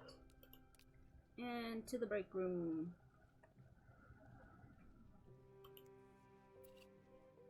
It's a yo-yo! I'm not throwing it away. It's a child's toy. The child will be back.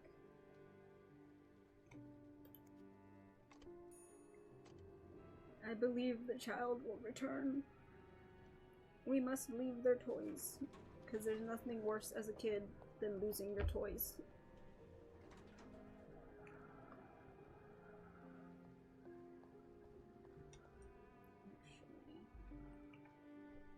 Let me turn down.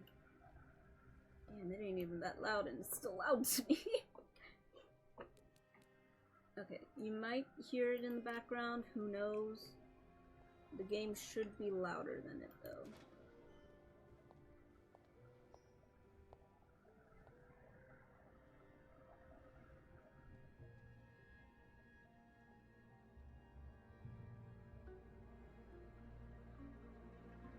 Hypocrite bitch! Hypocrite bitch? What did Linda do? And to whom?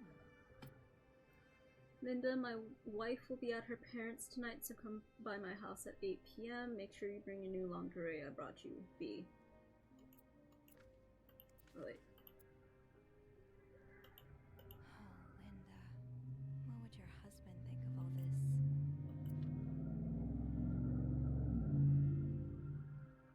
Should I leave it?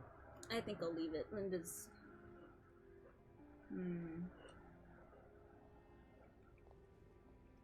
I can't remember. Hold on. Hello? Can I get Steam? I'm cheating. I'm gonna look up what things I got. No! Other one. Let's see. What achievements did I get?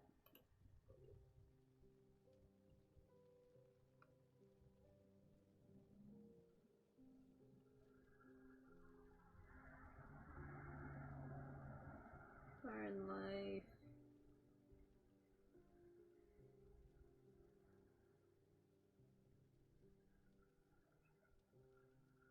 Okay. I'll leave it there, because I think last time I cleaned it up anyway.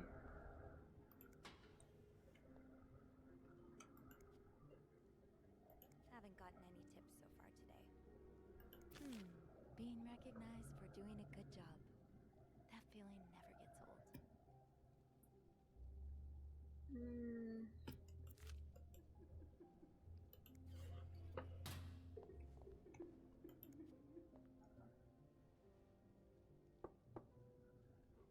What is it? Wendy? It's Sophie. Are you alright? Do I sound alright? No, I guess not. Just leave me alone. I don't want to talk.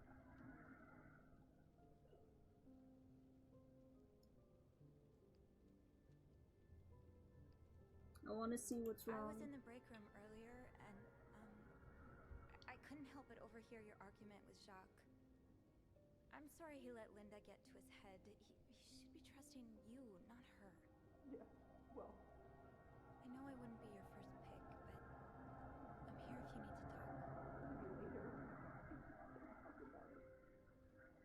Can't talk about it right now. I'm sorry I was rude. It's okay. Thank you. Yeah? Thank you. I didn't do this last time. Aww. I feel bad for her.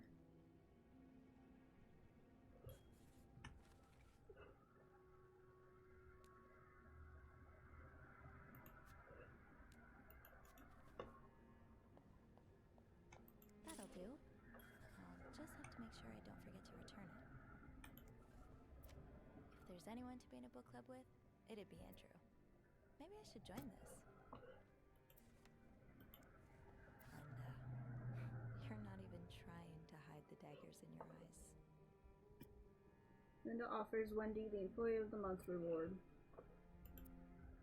Wendy definitely deserved this, but the next one is mine.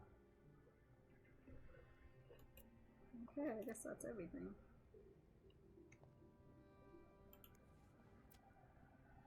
A message from Bernard. For Valentine's Day, please leave chocolates on the beds of rooms occupied by married couples only. Linda.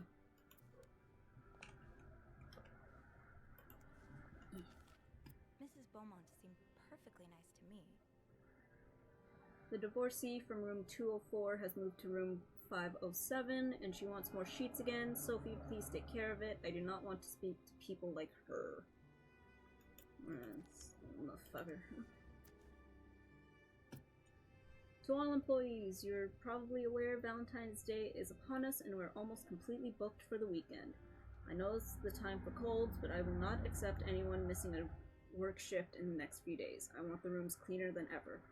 I also wish to remind you of our continued partnership with Weston Department Store. Take every opportunity you have to suggest the store for our guests' shopping needs. Thanks to this partnership, specialized prizes from Weston's will once again be awarded to our best employee at the end of the month. Hotel manager. If you see the freak from room 505 loitering around the hospital, please tell him to stop. Bernard says he's carrying some of our guests. Bernard asked me to remind you that we have a very important guest in room 602. Please satisfy any of his needs as quickly as possible and without questions.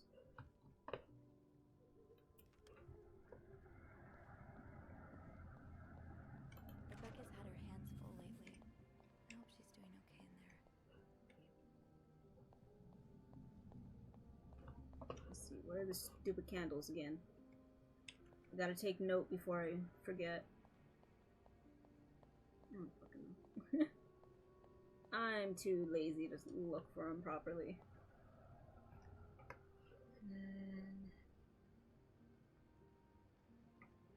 So I need 509.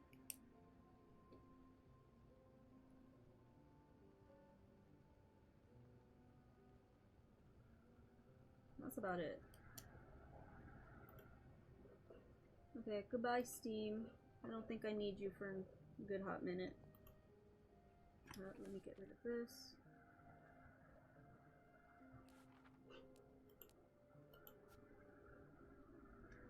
It's a tough job doing your own. Quiet out there. Hey, Sophie. Oh, hey, Andrew. On break already? No, not yet.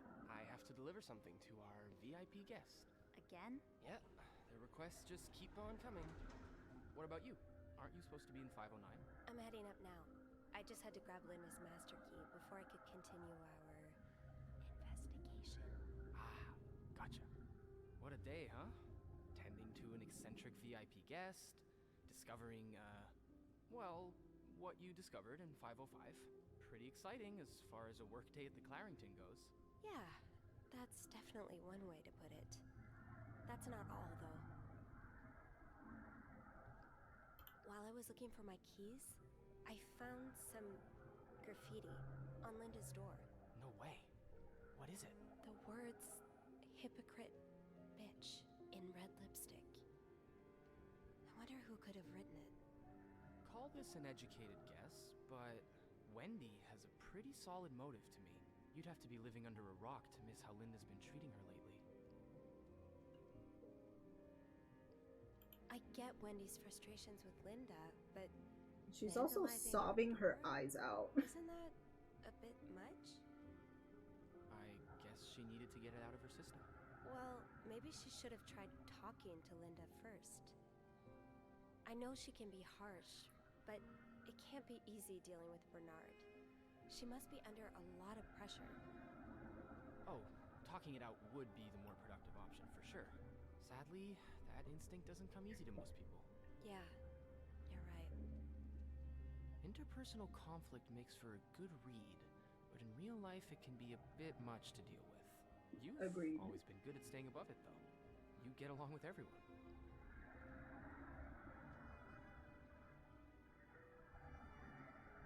We doing it. I don't think I get along with everyone, but some people are worth getting friendlier with. Like you. Oh, thanks. I'm glad not everyone around here thinks I'm a complete bore. Wait till Beth hears this. Don't tell Beth. Well, it was nice to chat. Don't let me keep you, though. I have to head to maintenance anyway. Maybe Eugene can help me find the product our guest of honor is looking for. Yeah, we both got a lot on our plates today. I'll be ready and waiting for your updates on H and M. Take care. You too. Bye.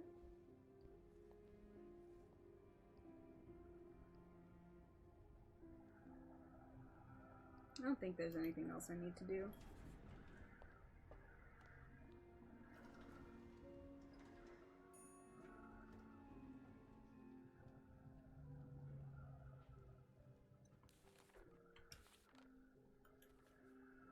Getting into 509 will be no problem with the master key. Oh, I do have 506 next on my list. Should I pop in before checking out 509? Oh, Jesus.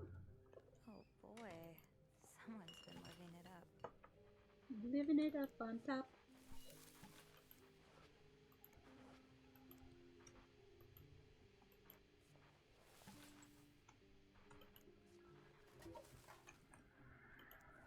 Not exactly a cherished gift.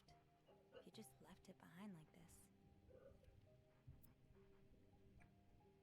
Dear my beloved Leanne, or Leanne, I don't know how you say that. Much as I would have loved to spend this Valentine's Day with the woman who's about to become my Mrs. Hubert, I'll happily make do with the lifetime of Valentine's Days awaiting us. Enjoy your week in Montreal. I'll be eagerly awaiting your return at the start of our new life together. Love, Gregory. P.S. Don't let Simone rope you into anything crazy. Tell her I need my bride back in one piece.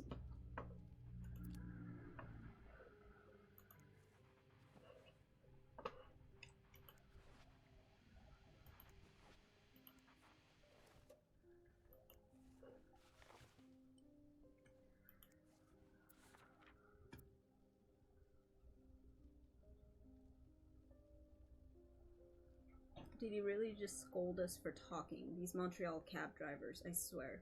I know, I thought he'd appreciate us trying to make conversation. Thank God for old-fashioned pen and paper, at least.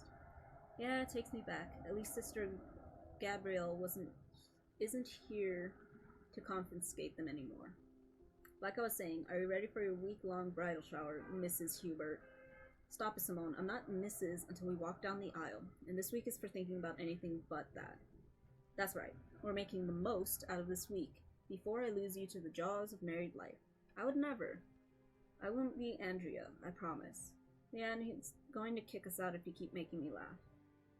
Tourism Association, 57 to 58.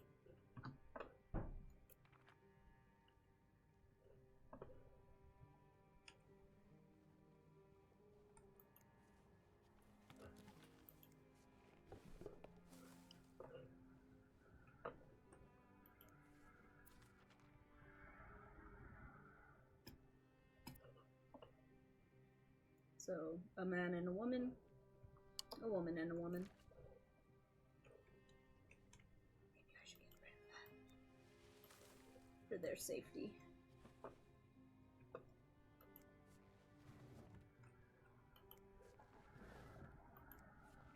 Is that the Holy Bible? You dare question the words of God?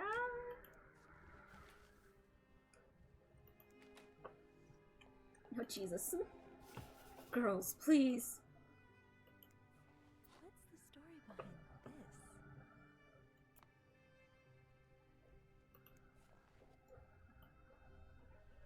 this?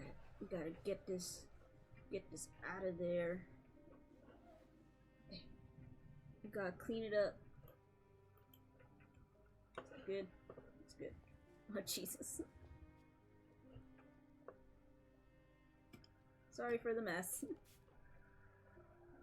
At least they were aware.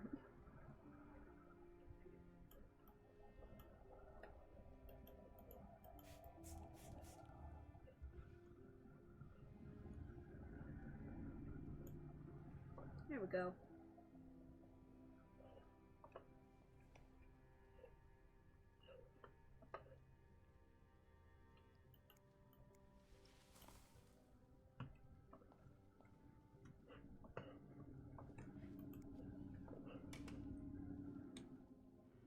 feel like these people are gone for the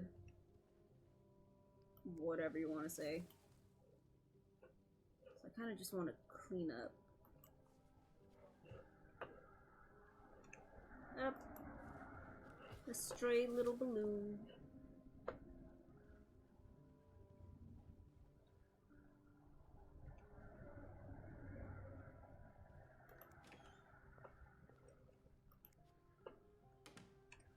And that was 506. Hello. Linda's been putting these everywhere lately. It's weird that Bernard allows it. You can be divorced against your will. Women and children suffer most in divorce. You lose your succession rights in divorce. The wife's pension rights are lost in divorce. Happy New Year, Jade. Welcome. Hello. You kind of came at a weird point because I'm reading Say No to Divorce. But hi, welcome. Everything's going well. I did play this game until completion. Well, until the end. Now I'm trying to play for completion. Trying to figure out as much as I can. I want to try and find the true, like, villain of the story, but I don't know how to get that, so I'm just replaying. You lose your rights to the family home in divorce, blah blah blah blah blah. Go away. No one needs that. Huh. I do have 508 on my list, but disturb I won't. For now. I gotta get in there, motherfuckers.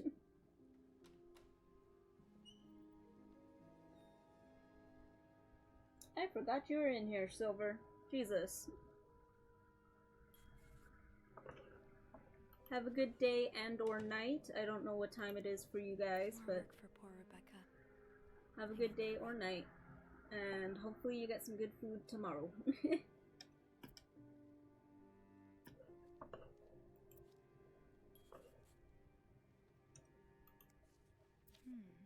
were you apologizing for? And were you forgiven? Sorry, please forgive me.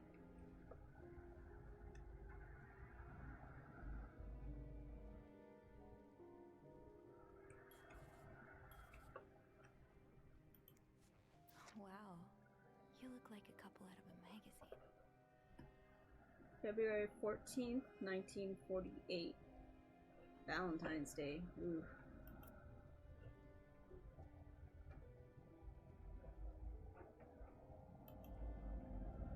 These pearls, they look absolutely gorgeous on you. No. Though, I bet you could make anything look good. No, that makes me worried because I saw the end of the game. Girl, you better be careful.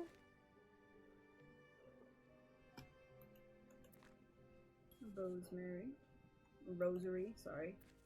This person looking for you back in Texas, was he really just a co-worker?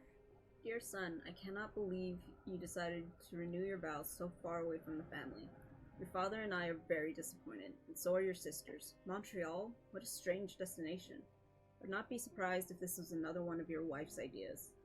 I met Lucinda in town yesterday. She has 5 children, 3 boys, 2 girls, and is pregnant with their 6th. Juan has just bought them a nice house in the corner of Prado and Ramos. Imagine if you had married her like you were supposed to. You would have your own family by now. Yesterday I also drove by your home to get the mail. As I was leaving, I met the man who was looking for you. I think he is one of your colleagues from work, but I'm not sure. I told him you were in Montreal and would be back next week. When do you come back exactly? I hope you can be there for your uncle's birthday party on Friday. I'll make your favorite cake. Your mother.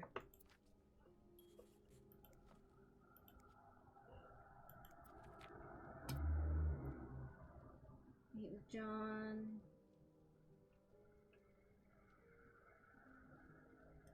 Wedding anniversary, don't forget vows. Attempt number 12, rose petals on bed. Return trip. SW. Looks like you had a few appointments with him, Mr. Cruz. Or her. SW. Oops. Looks like you had a few appointments with him, Mr. Cruz. Or her.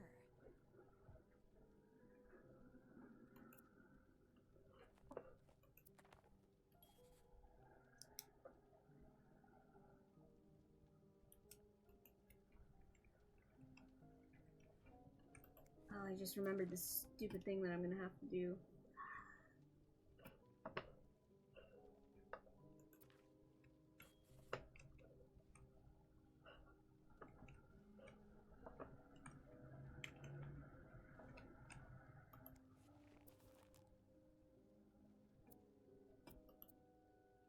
I'm not sure how the children are affected by what goes on at a bar on a Friday night. But I'm no lieutenant, so wouldn't be surprised if everyone's a little bit more on edge today. Bad weather has a way of doing that. Quiet out there. Ah, my new home, according to Suzanne Inabet. This is horrible. I don't think I'll ever understand what pushes people to go so far as killing.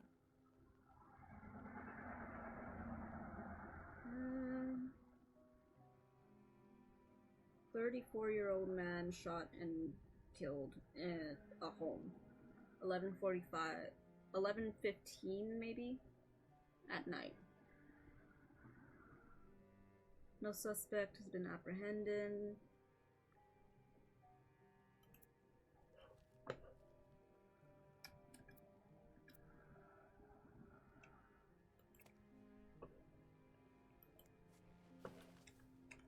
Someone's been sleeping here. I should leave it as it is.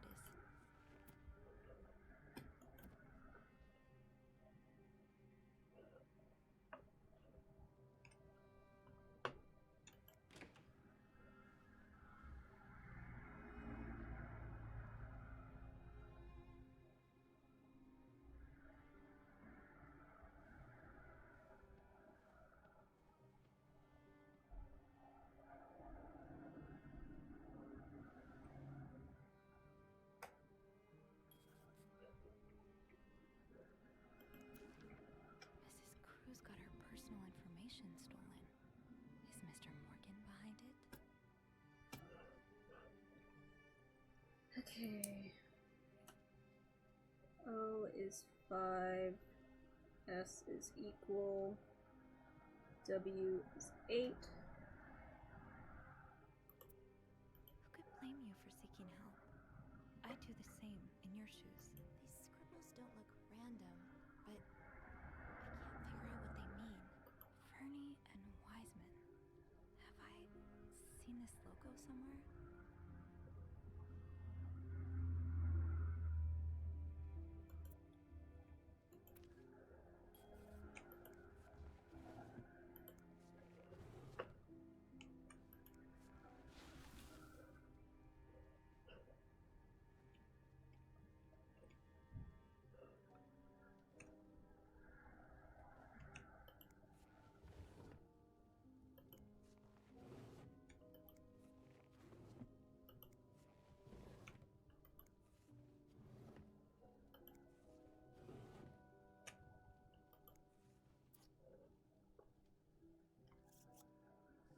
This shade is really striking.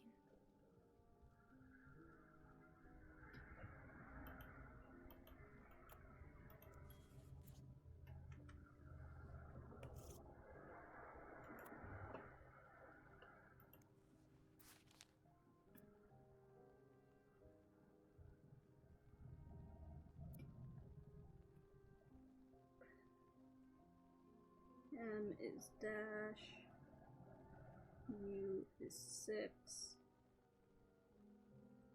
R is P. D is O or 0. What? E is 3. And R is P. Oh, I already had that one. Give me just a second. Let me let my cat out. Come on, mister. Go get your food.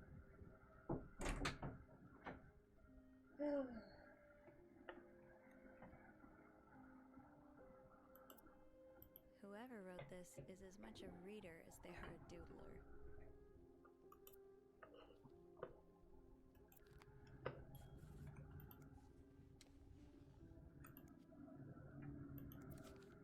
Am I reading this right?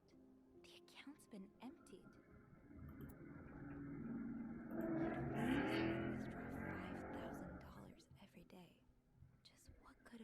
empty out your entire bank account. These symbols, they look oddly familiar. So T is that. X is W. I already have U. N is slash.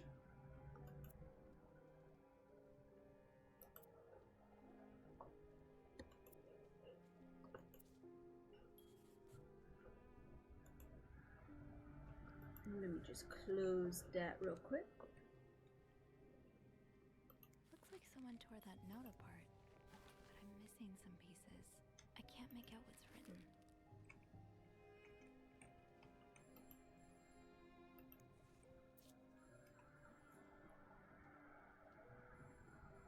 B is that one, C is that one. God damn it. Hello?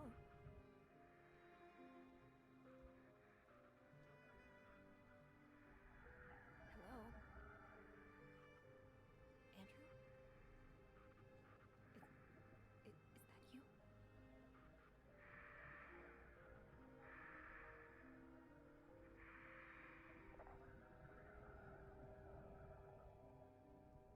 My man's got some asthma.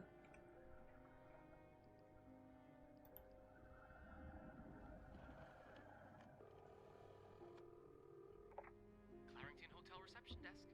Andrew? Hey, Sophie. Did you just call me? No, I didn't. Then who called?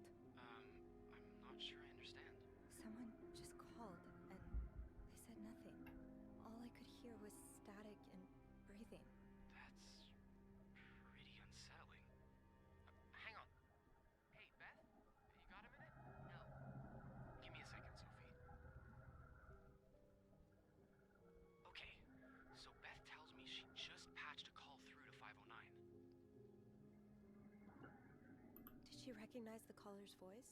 Oh, do you think maybe it was Mr. Morgan? Yeah. Let me check. Okay, it was a male voice, but she's not sure whether it was Mr. Morgan's or not.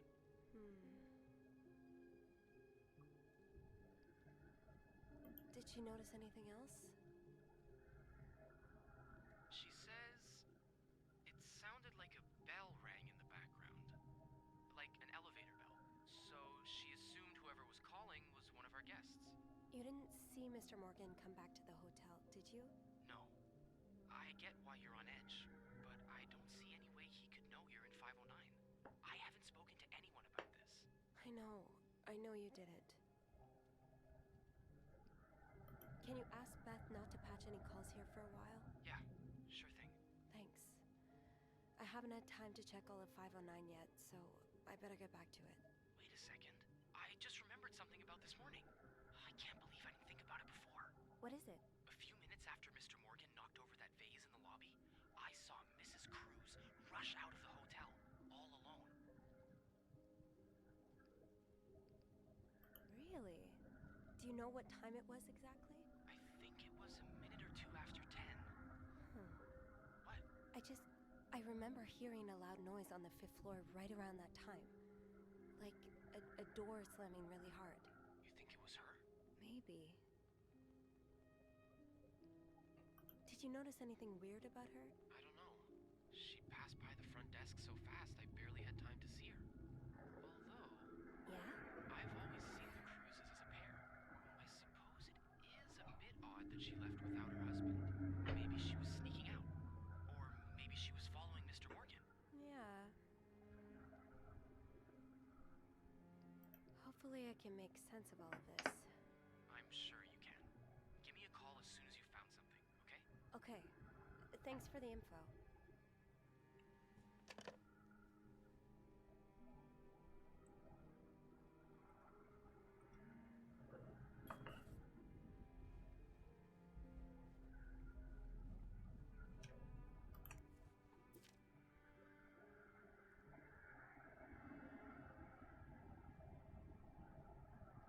G is N. The P P. P is T. These symbols, they look oddly familiar. These scribbles don't look random, but I can't figure out what they mean. This looks right up Andrew's alley. I wonder if he's read this one.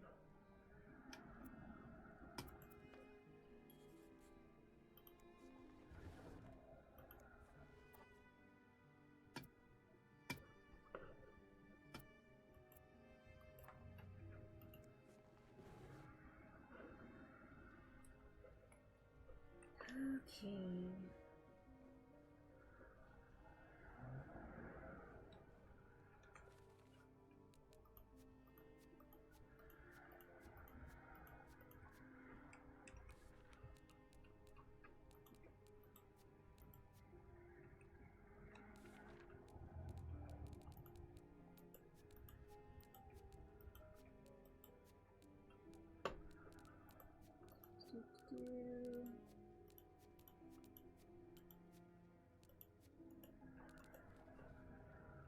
Maybe I'll find more of those torn paper pieces if I keep cleaning the room.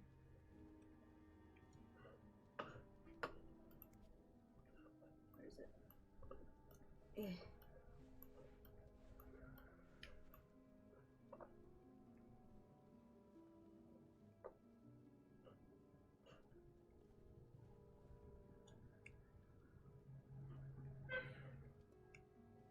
Bus outside scared me.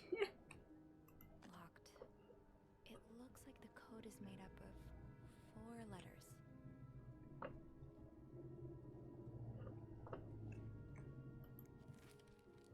Damn.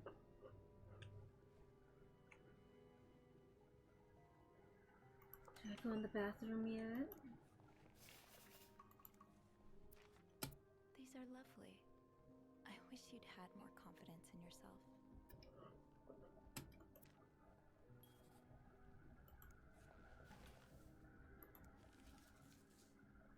Delicious paper.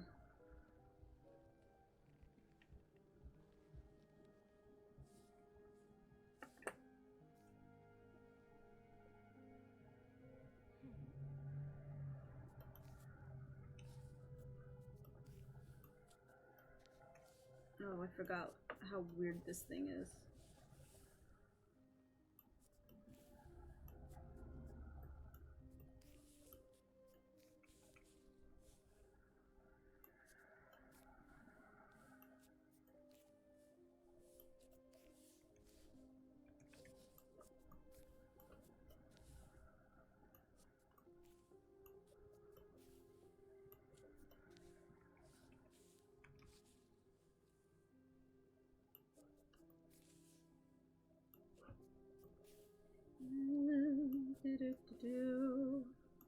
Here.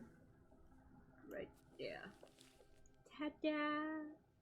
It's some kind of code. Could I break it? Yeah. We've done it once before, we can do it again.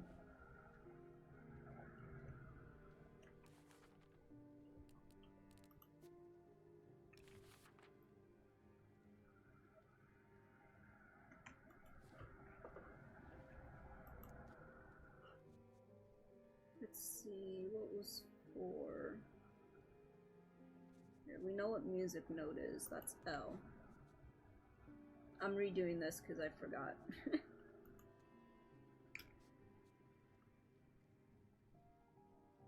3 was E. Slash was N. Squiggly was T.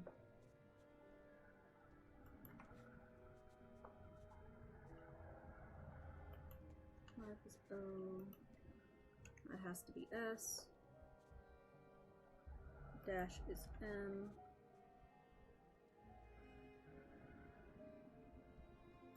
P is R.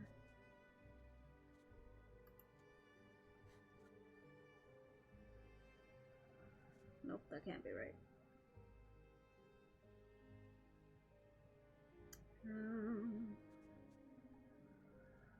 Where was I?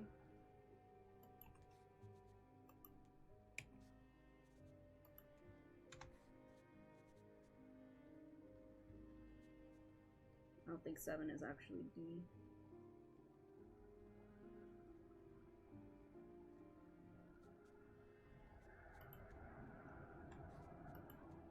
will leave notes in the vent Ta-da. next to your room. It is hot in here. Give me just a second.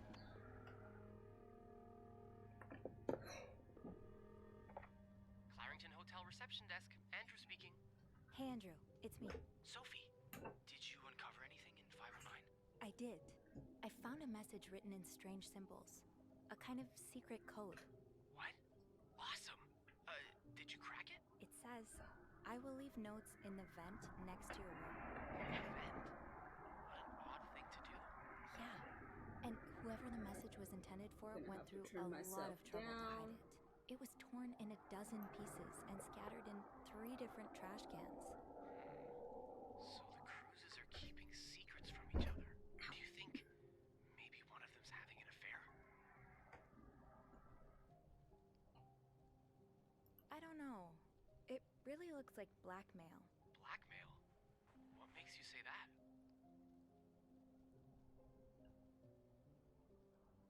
I found a bank statement belonging to Mrs. Cruz. Her account was emptied very recently. Emptied? No one does that unless they're in trouble. Or traveling. What do you mean? Well, they're not home, so they do need their money handy. Plus, a trip can be pretty costly. It's weird, but it could be anything.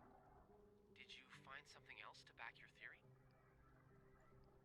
I also found a letter from some sort of company, Fernie and Weissman. It mentions a security breach. Targeting the Cruzes? Just the wife. It seems some of her private information was stolen by someone. Okay, it can't be a coincidence that she would withdraw all of her money right after a security breach. Whatever it is they found out, she was willing to pay them to keep quiet about it. Yeah, that's what I'm thinking. It could be blackmail for sure.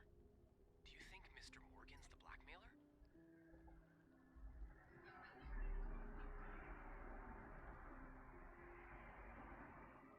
What if the Cruzes hired him to find the blackmailer's identity? By following them around and taking pictures of them?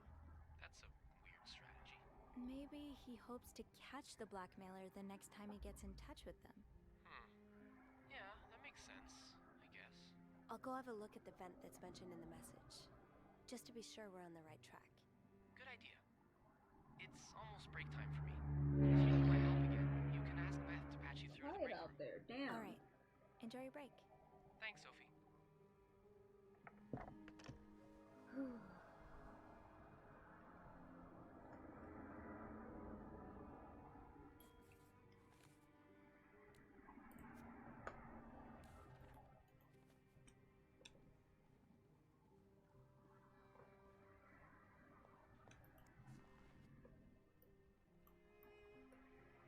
I gotta keep cleaning. I gotta give reasonable doubt that I'm just doing my job.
Oh no!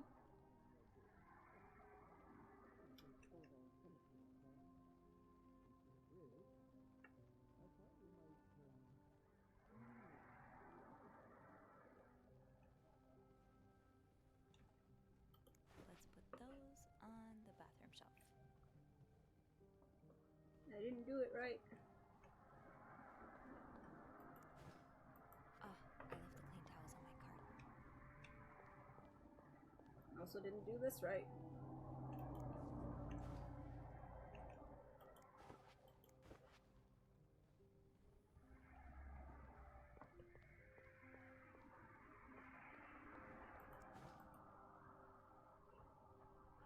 Well, now I just have an extra towel with me.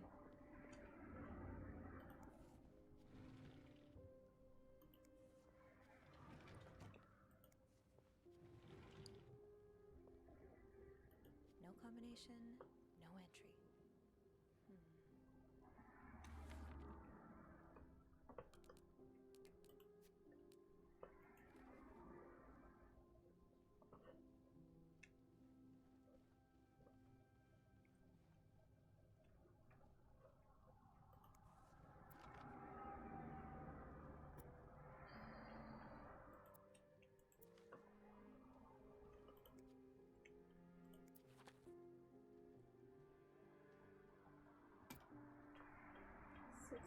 What's the 16th? Just I'm trying to.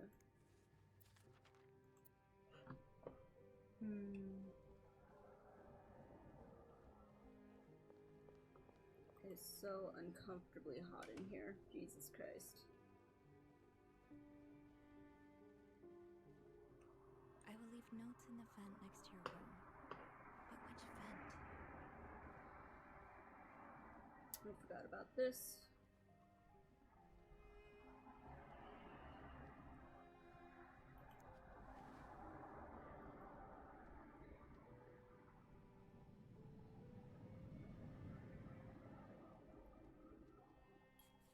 Can't open these without a screwdriver.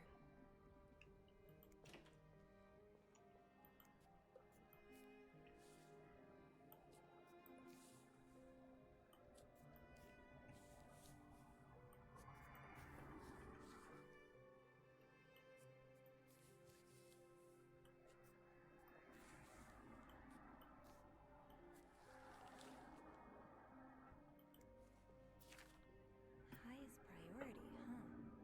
That means Eugene's probably working in Bernard's office right now. It sounds like Eugene asked Bernard to stop opposing the construction of the new psychiatric hospital. And Bernard was Bernard.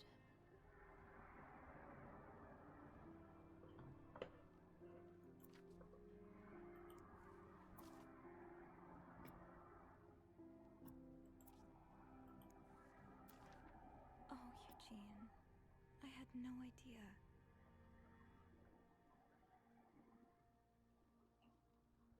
Imagine Denise could get the care she needs while staying close to home. It's almost too good to be true.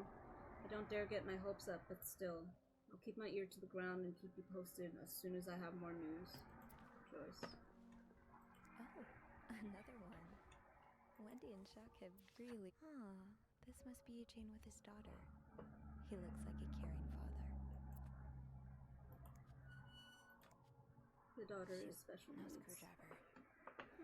What's life without a little challenge? Or is in a mental health institute, whatever you want to call it.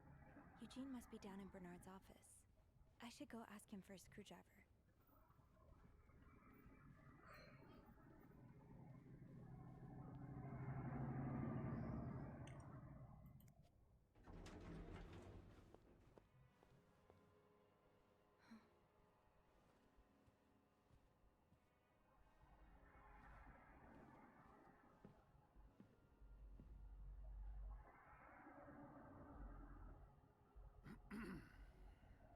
It's, Miss Belovit, isn't it? What? Oh, Roy. Ah, right.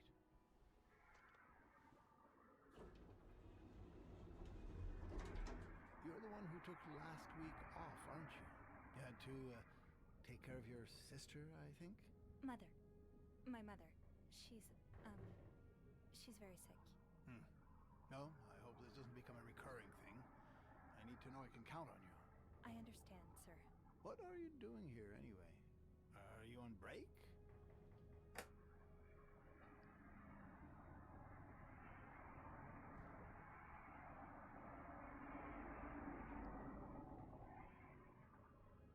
Yes, I am. I'm pretty sure I did this last Take time. too long. No, I won't.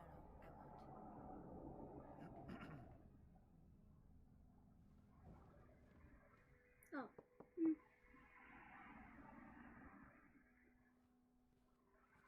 What's going on? Oh, Andrew. Oh, sorry. Seems I've made a habit of sneaking up on you today. Spying on Bernard again? No, I'm looking for a screwdriver. For the vent. Linda asked Eugene to fix Bernard's window. Ah, gotcha. Eugene?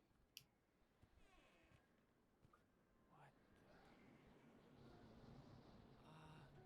maybe you should go have a look. You know what? I'll stand guard by the elevator and, holler if Bernard approaches. Okay, thanks. I'll be quick.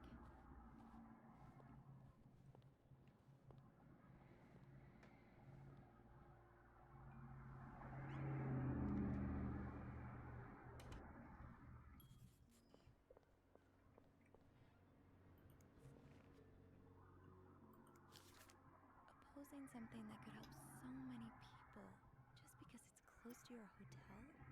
This is ridiculous. I would like to thank you again for agreeing to this partnership between the Clarington and Weston's department store. Thanks to your generous help, renovations are well underway and the hotel has never looked better. You should come visit soon if your busy schedule allows it, of course. On another note, it's come to my attention that you formed a group of local businessmen to oppose the construction of the new mental hospital. After working so hard to elevate the Clarington standard, I cannot allow a band of cuckoos to move to my backyard. Should you accept, it would be an honor and privilege to join your fight. Cordially, yours sincerely, Bernard Ludak. Enjoy the cold, you cold-hearted prick. So, I take it the open window was not an accident. Can't say I blame you, Eugene.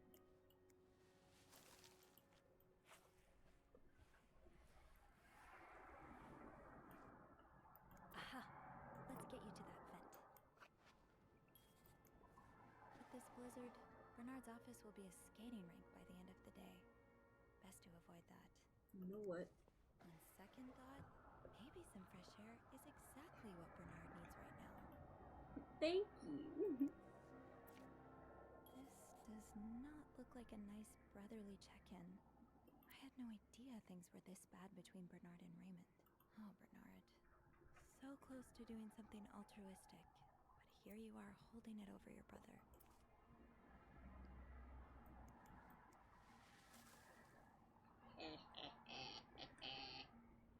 I'm getting rid of all of your shit, motherfucker. Remember that loose tile from last week? Yes? Well, I'm afraid it hasn't been properly repaired. What do you mean? I mean that, it's still broken, sir. Someone put a rug on top of it, but you can still hear it crack.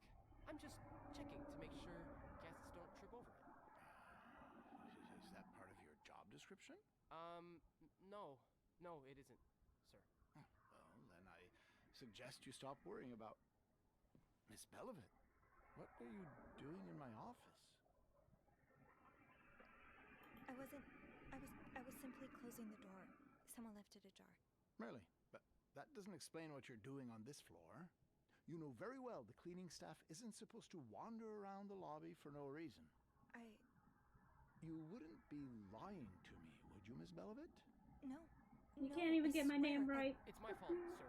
I spilled my coffee, and so I asked Sophie to come clean it up. Your coffee? Mr. Rossi, you're not supposed to have beverages at the front desk.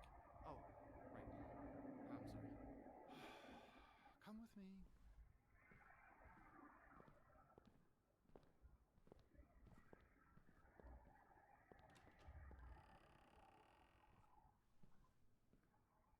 Sorry.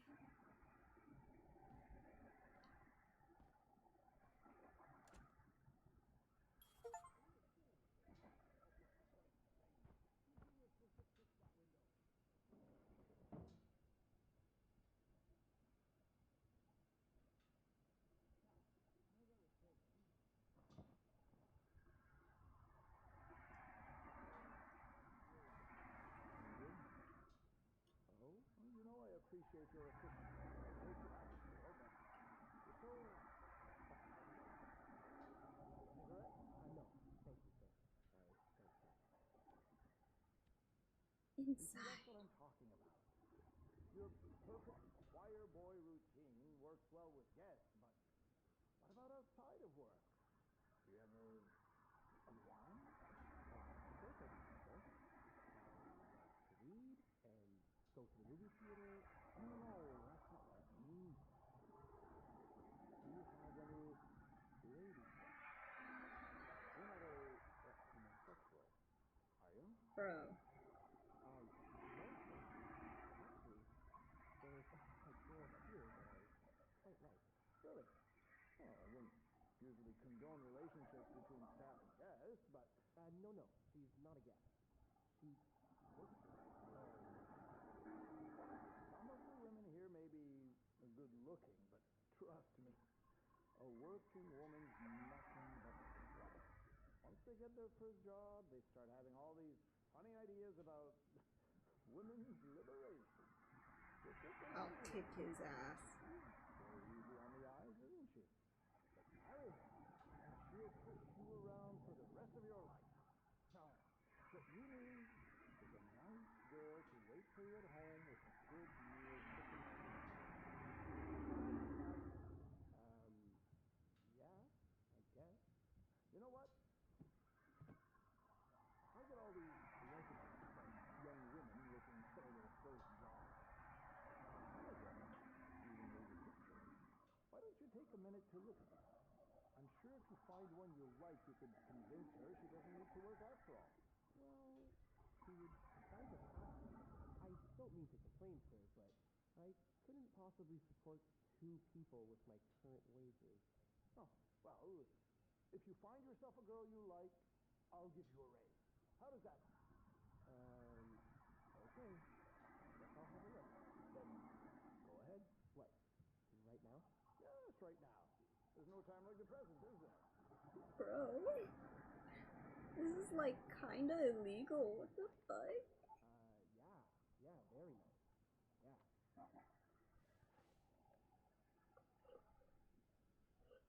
This poor man. Oh, you're right. That shouldn't be there. I'll have someone...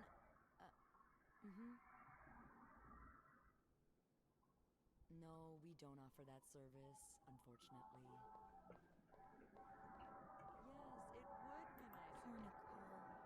No one should be stuck cleaning up the reception hall after a ball, even if they did draw the shrimps. Quiet out there.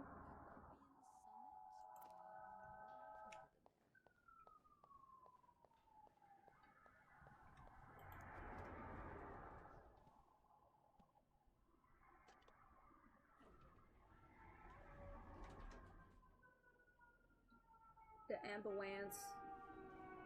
Help. Go save some bitches. You got this.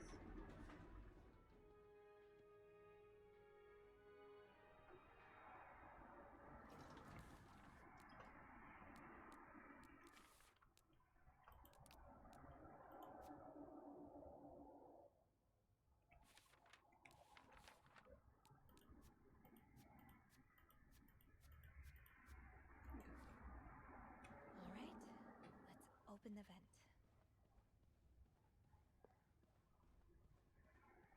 Oh, I guess I'm free to disturb room 508 now. But that's where Bernard and Linda were. Ew.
Like it never even happened. Give me that.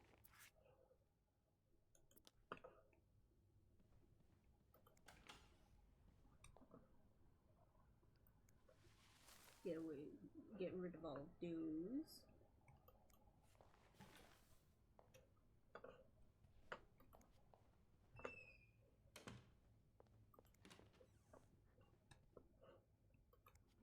It's 508. Okay.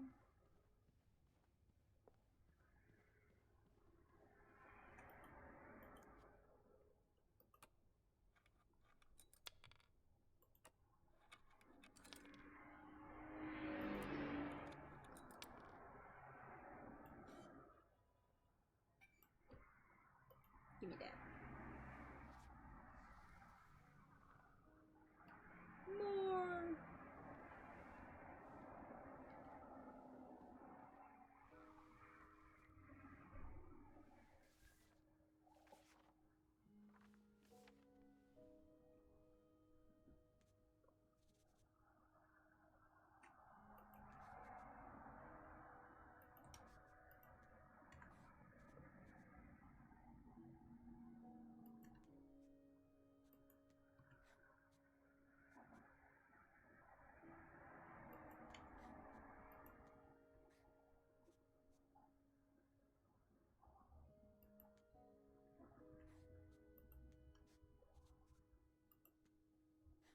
Oops.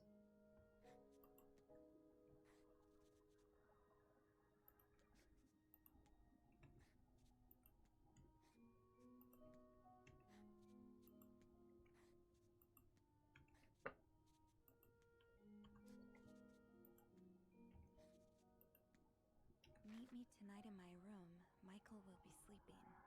We need to discuss our plan.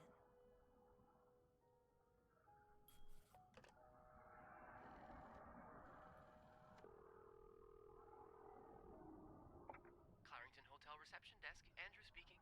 It's me. Hey, you got anything good for me?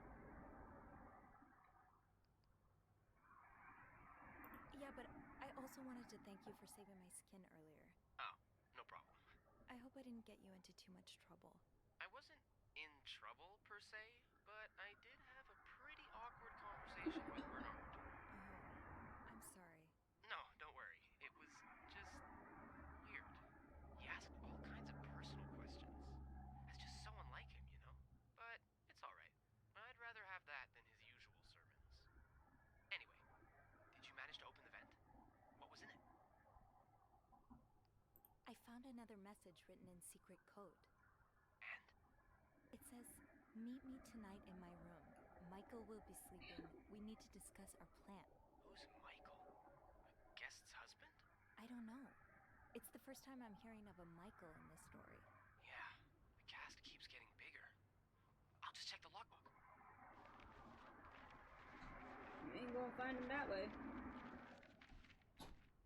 There's a Michael staying in room 507. Mrs. Beaumont's room? But she doesn't have a husband. She's here alone with... Oh! Michael must be her son. I got him some extra blankets the other day so he could build a fort. That's really nice of you. So, Mrs. Beaumont is linked to the cruises, huh? I have a feeling we may be approaching the climax of this story. I guess I should go have a look at 507, but it's not on my list. There's a do not disturb sign on the door. How about I call up there? You know, to make sure no one's home. Good idea. Just a sec.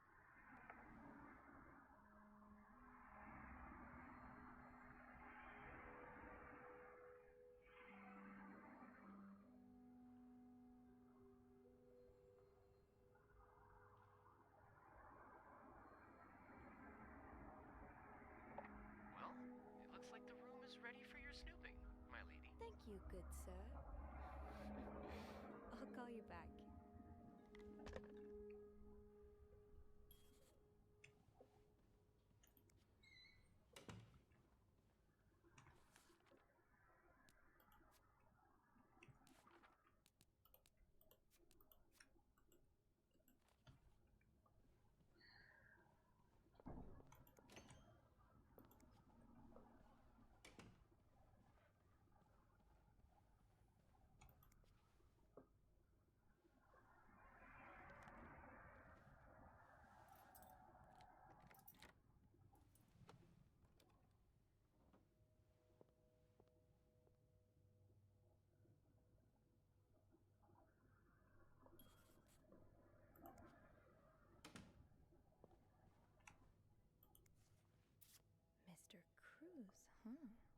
hours, dates, times. What does it all mean? Let me just write that down real quick, just in case.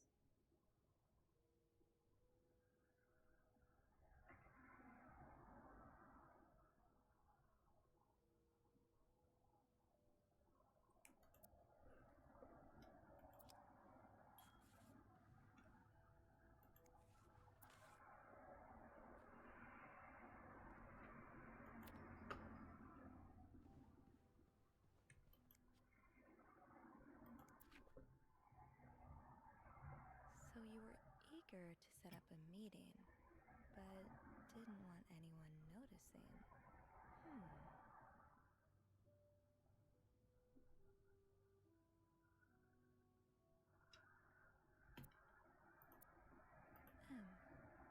Did Marcella send this?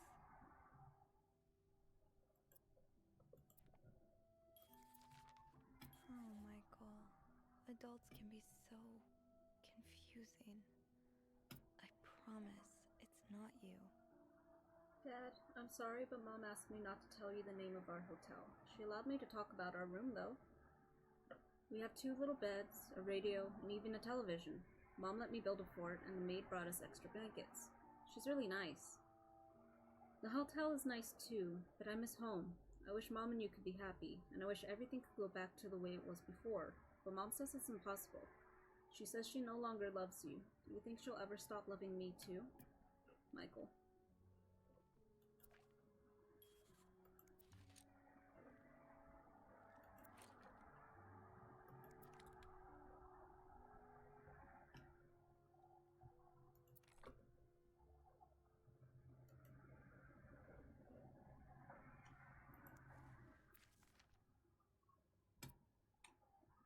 Dear Mrs. Bercy, we've successfully processed your request to withdraw your son, Michael Bercy, from his school schedule and system under the agreement that you continue his education at home. Following this letter, you receive a list of books and school materials you need to purchase in order to follow the curriculum from home. A social worker will be in touch to help you understand the milestones so your son can benefit from our program from the comfort of his home. Thank you for thinking of your son's education. Director Donald Byron.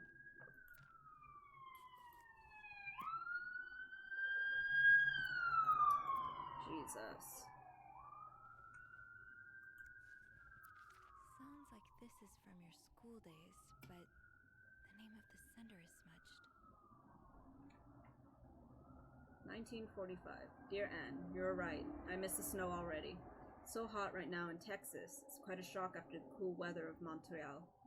My family has never seen snow before, and I could not find the words to tell them how beautiful it is. You don't understand what they're missing.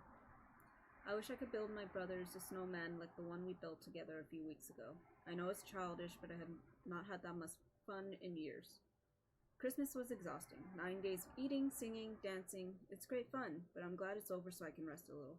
Of course, celebration will resume for New Year's, but it gives me a few days to relax. How are things with your family? I know you don't get along well, but I hope you're still able to have a good time. I'll leave for Montreal on the 8th. I cannot wait to be back. I miss finding black cat hairs all over my clothes. I miss our late night study sessions at Henry's. I even miss Sister Miller's classes, if you can believe it. I'll see you soon. Warm wishes, blank.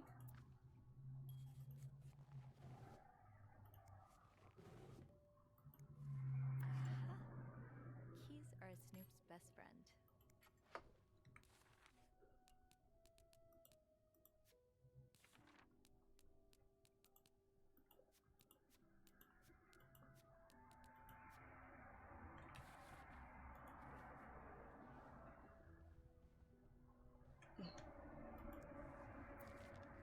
So husband can abuse his wife and just get away with it? And people like Linda still think divorce is wrong? Ugh.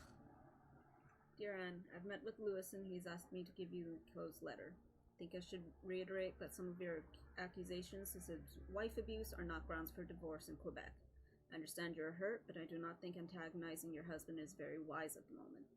Do not forget to be in court at 11 a.m. on the 20th. Be on time. Also, a friendly reminder that my fees for January need to be paid before the end of this month. I'm happy to help you, but I cannot work pro bono on this. Howard.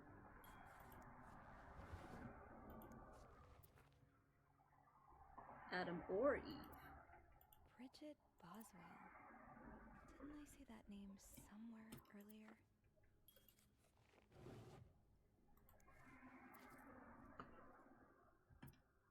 Greta.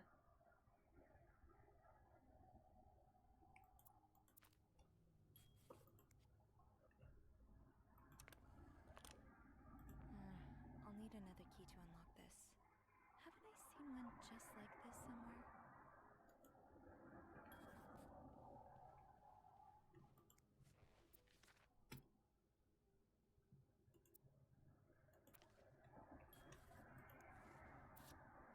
Oh, that's so sweet. I didn't do much, but I'm glad it meant something to you. Those few coins in my tip jar were getting pretty lonely. That look in your eyes. What does it mean? And who's this from? Either a guest got a hold of our stationery, or this came from someone on the staff.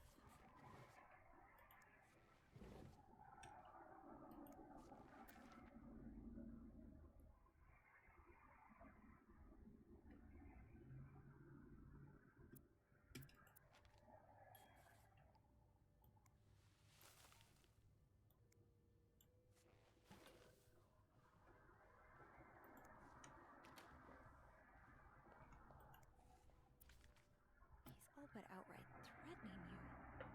Oh, I hope you can stay as far away from him as possible. I just met with your damn lawyer. You got some balls to accuse me of all that. Were you so irreproachable yourself? Do you think I don't know where you spend your nights? But worst of all is that you don't let me see my son. And you won't even tell me where he is. If you think you have a chance to get custody, you really don't know me well. I won't let you take Michael away from me.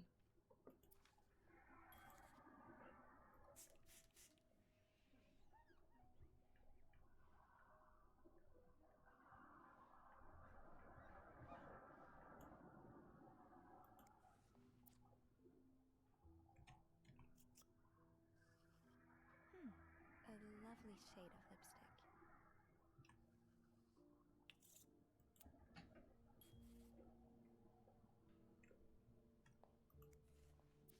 Looks like someone grew tired of looking at your face, Mr. Beaumont.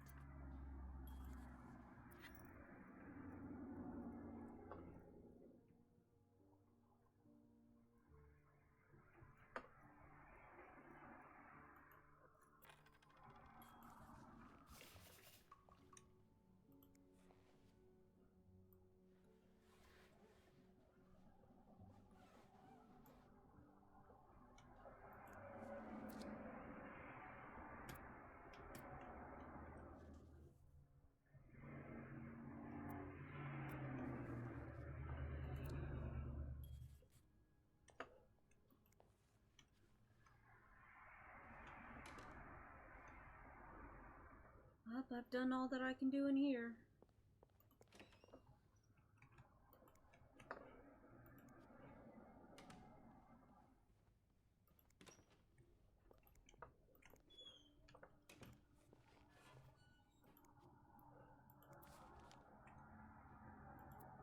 Ah, there you are. With Marcella. God knows where she is.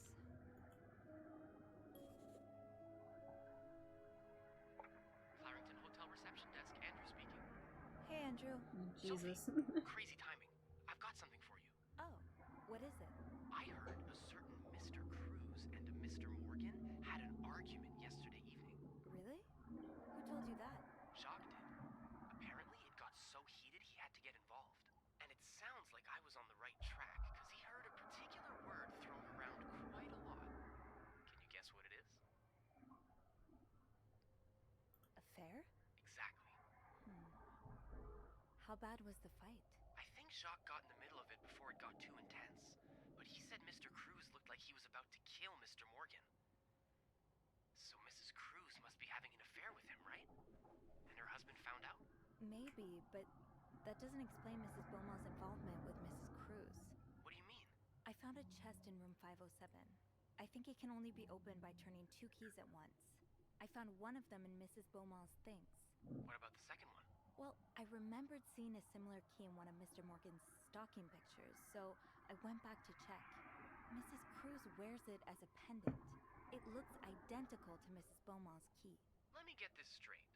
Mrs. Beaumont and Mrs. Cruz own identical keys that open a chest with 2 locks? Okay, there's definitely something going on between them. Yeah, but the answers probably lie in that chest, and I don't think I'll be able to open it. I've looked around room 509. I would have seen the second key if it was there. Mrs. Cruz must have left with it this morning. Probably. We were so close. I can't believe it all ends here. Well, if you get me a candle and some plaster, I may be able to do something about that chest. How? I'll tell you later, okay? Just find those things, and I'll meet you in the basement as soon as I can. All right. Thank you for not giving up. I would never give up on you.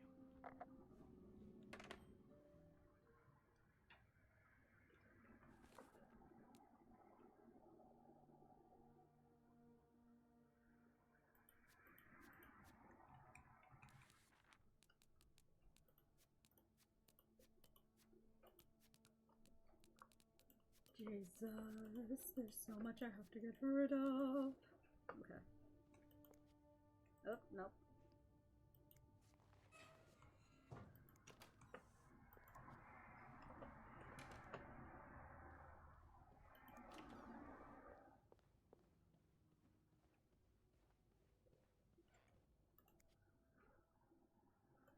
Oh, I guess I have it again.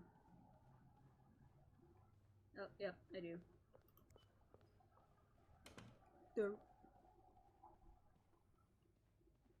Hey, my background music disappeared. Where'd you go? Just noticed that. Nope. You can give.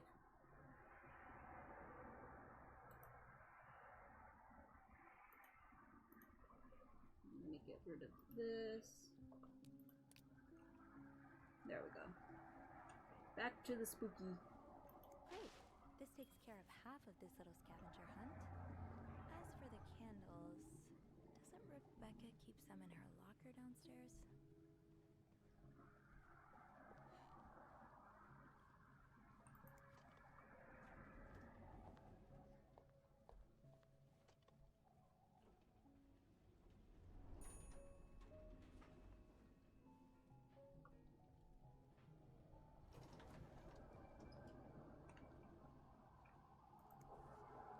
Why things go missing around here? Sometimes it feels like the hotel just gobbles things up.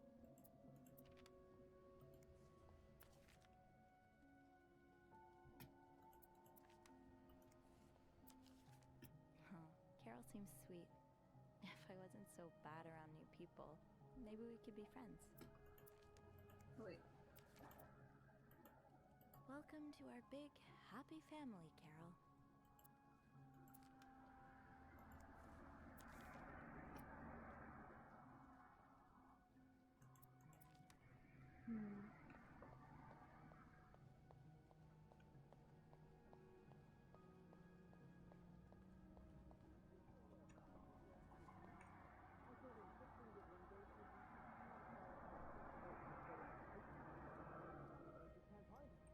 She's nowhere to be found. Gone. With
getting somewhere. Now, to resist the temptation to spend it on a burger at Harry's.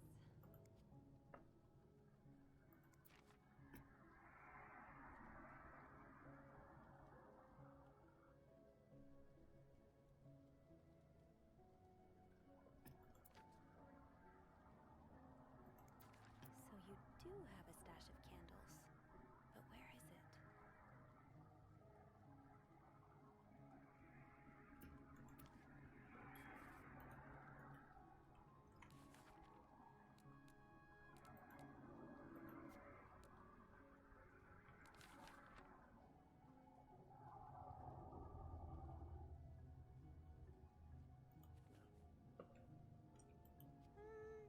I'm good. Oh, right. My keys are still in the break room. Who's in here?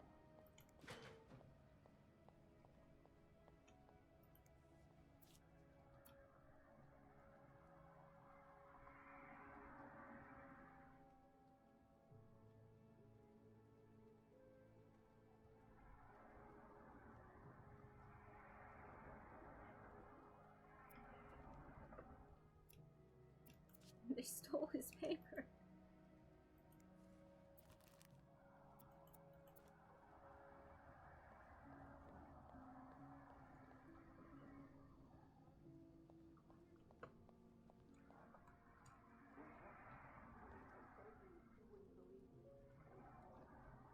Tell me. On her own door? What's my mistake that I can't do it? I knew you wouldn't believe me. Wendy, wait. I do. I believe you. It's too late now, Sean. Wendy!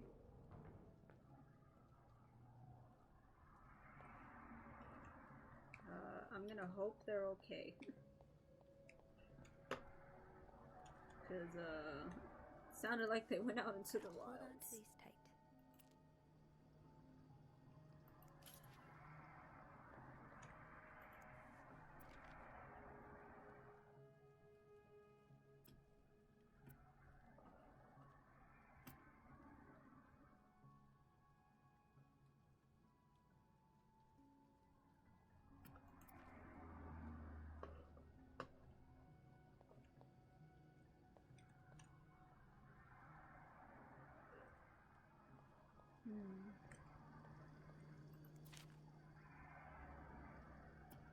I want my Tupperwares back. Understandable.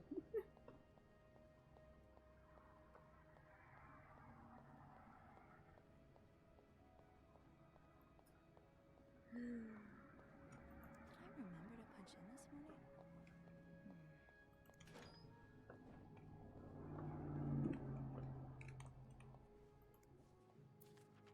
Mr. VIP is really getting to Bobby.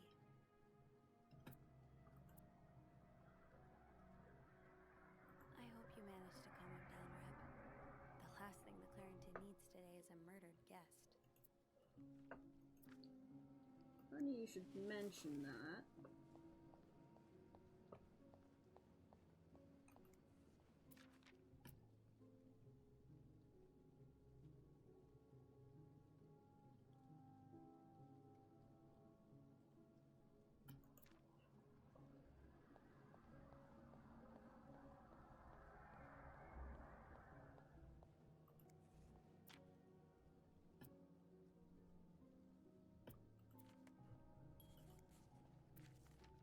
Ooh, is this a movie script?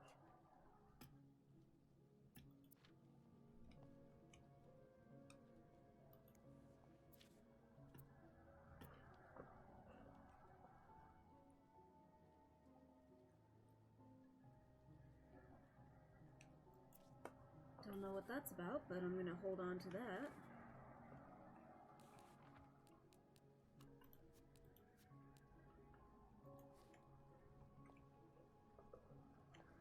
Great, it's one of these. There it is. Stash uncovered. Reb, got a candle. want in. I want in. Give me those coins.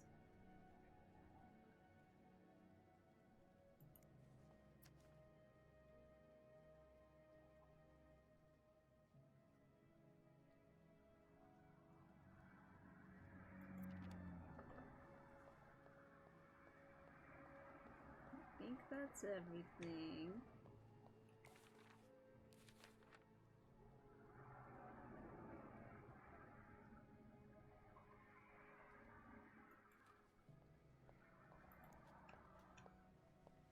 There you are. I'm not sure I understand what the plan is here. Well, I remember reading a spy novel, I can't remember the title, it wasn't that good, in which they used wax and plaster to make a key mold. I'm thinking we could do the same. Are you sure it's gonna work? Sure? No. In the novel, they used a special kind of wax, not candle wax. But I think it's worth a shot. Yeah, you're right. So let's do this, shall we?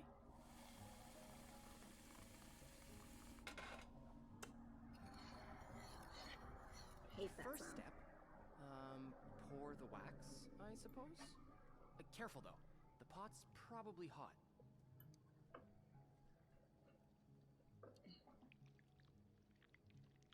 That's it. Nicely done.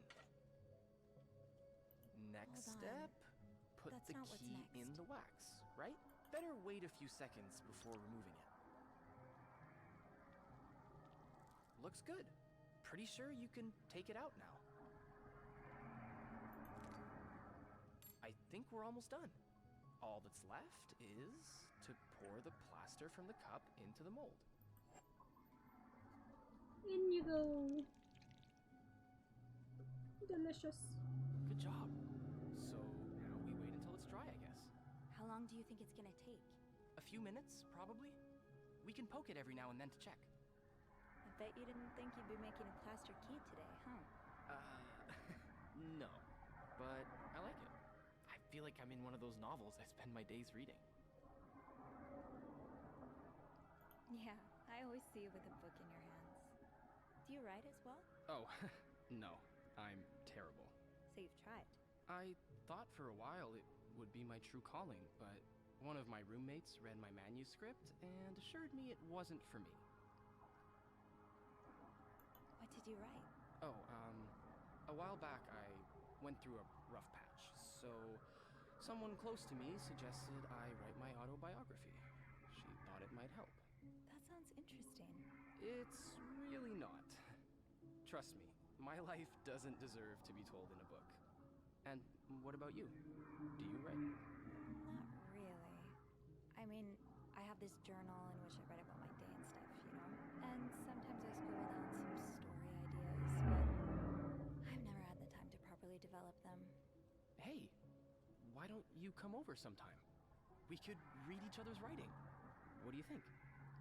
This guy is such a nerd. I like him. Okay, why not?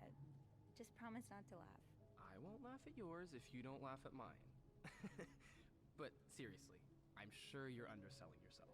With all the things you see in guests' rooms, that brain of yours must be bursting with great ideas. Maybe. We'll see. Oh, look. I think our key double is dry and ready to go. I can't believe it worked. I could not have done this without you. Well, I'm glad I was able to be of some help. I should get back upstairs, though. I've been gone far too long already. Let me know how it goes with the key. Oh, and you should probably be careful when you turn it. Otherwise, it could break inside the lock. Yeah, I'll be careful. Thank you for everything. You're welcome, Sophie.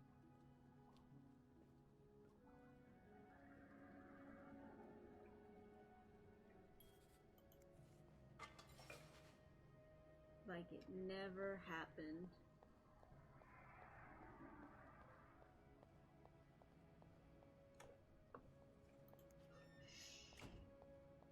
We don't want anyone knowing about that.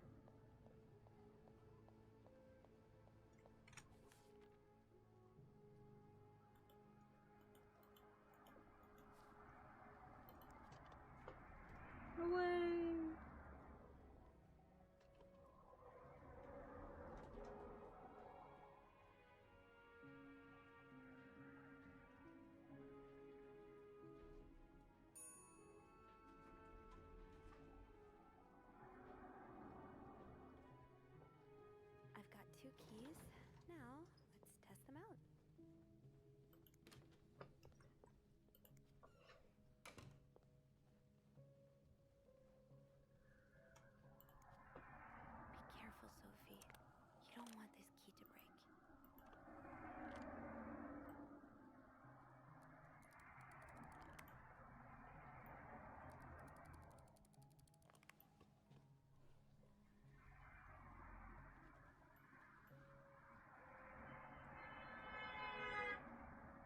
got there?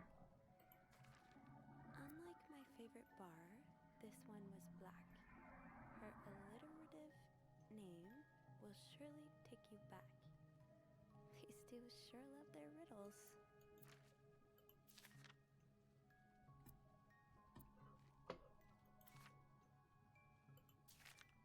Huh. Marcella invited you to the movies. Let me guess. You said yes.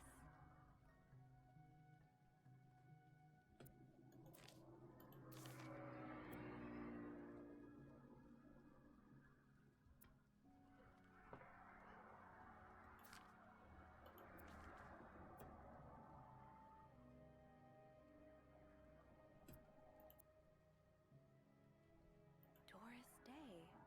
That's an alliteration, isn't it? Doris. I-S.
I don't think that's right, but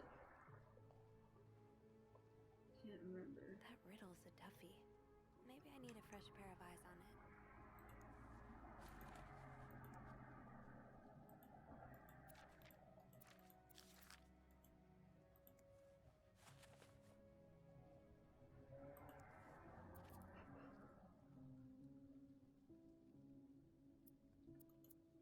A cat named Greta. G-R.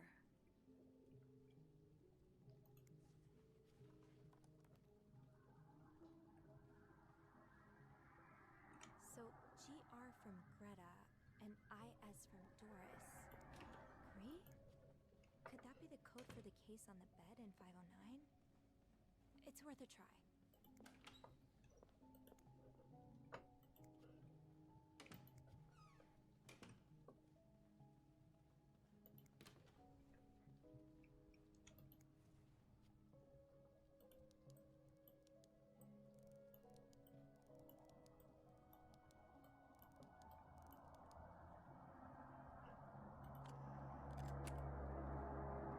Huh.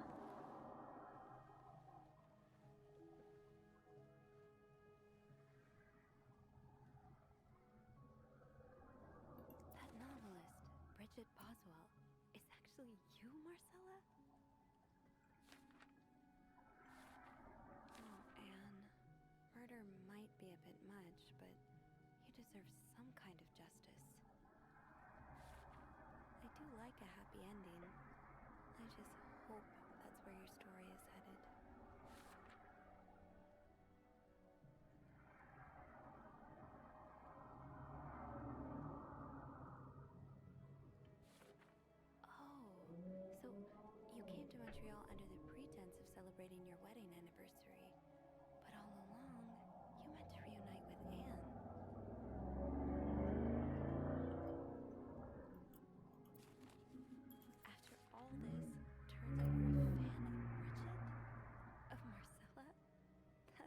lot sweeter than I expected.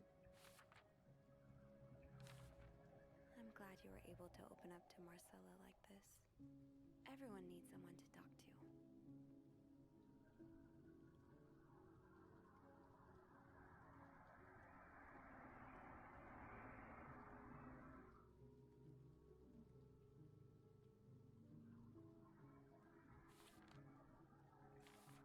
An advance on my salary. So Marcella hired you. But what for? Oh, so Paul was gay. He was also had mental health issues. Damn. So this was all a story about star-crossed lovers, with the lovers in question being Mrs. Beaumont and Mrs. Cruz. Seems like it, yeah. But I'm not sure whether they chose to meet here just to reconnect for a few days, or if there's something more to it. Actually, I think I can help with that. Really? How? Well, some mail just arrived here for Mrs. Beaumont.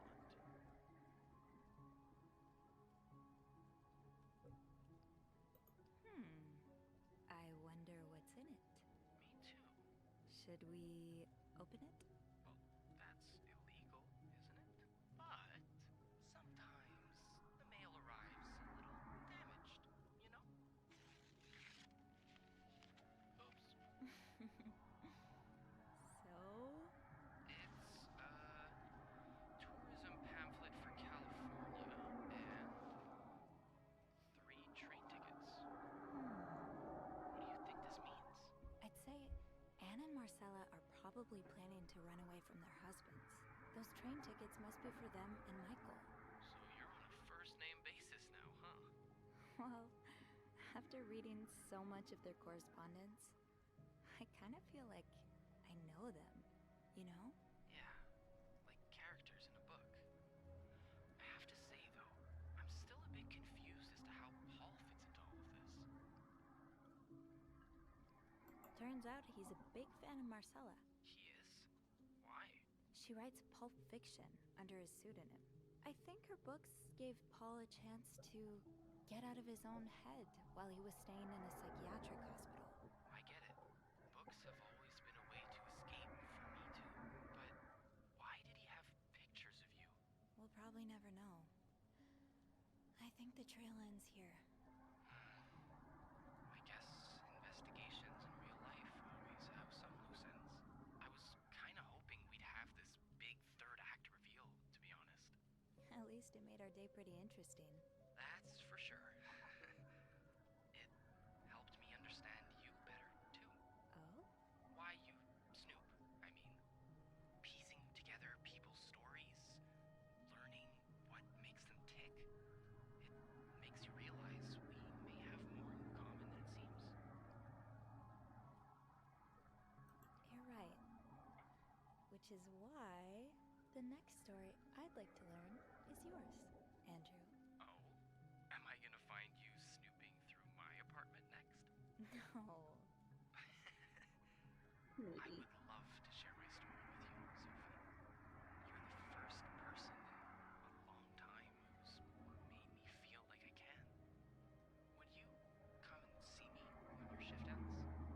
We could leave together, if you'd like. Sure. If we're able to. With all that snow, I'm thinking maybe we'll have no choice but to spend the night here. I guess that wouldn't be so bad. We could set up a pillow fort on the mezzanine. A pillow fort? We do work in a hotel, you know. There are actual beds here. Oh, I wouldn't be sleeping. I've got a reading list the size of the Eiffel Tower. This would be the perfect chance to put a dent in it. That does sound like fun. I could bring my magazines and, maybe light some of Rebecca's candles. Now I kinda hope we do get stuck here. They're flirting. I just have to finish my tasks for the day, and then I can leave.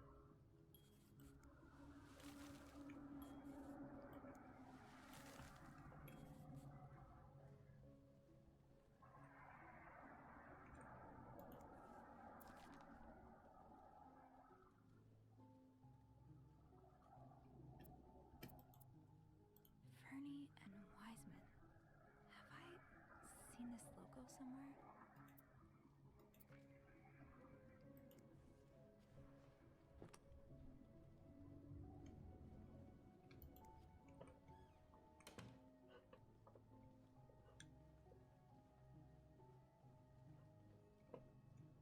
No combination, no entry.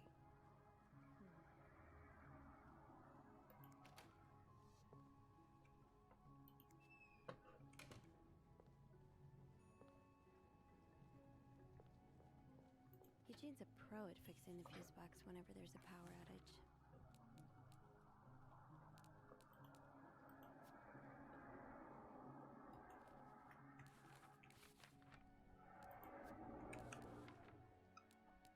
Think, Sophie, think.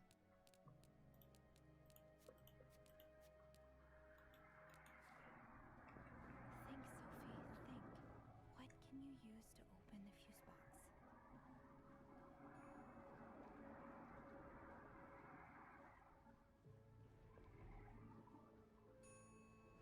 This is it.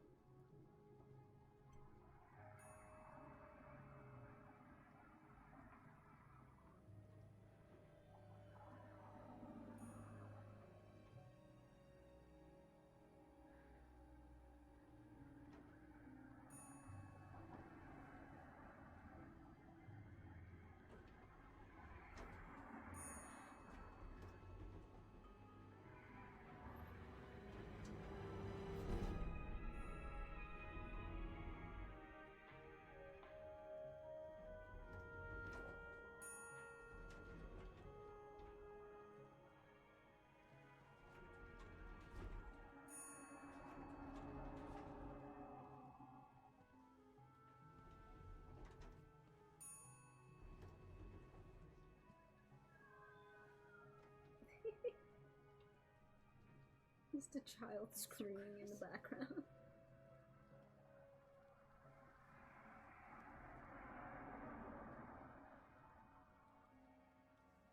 Mr. Cruz.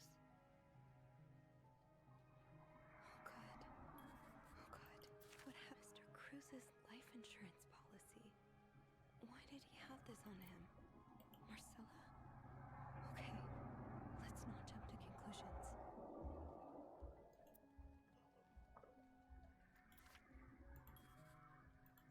Is this about Paul? Does that mean...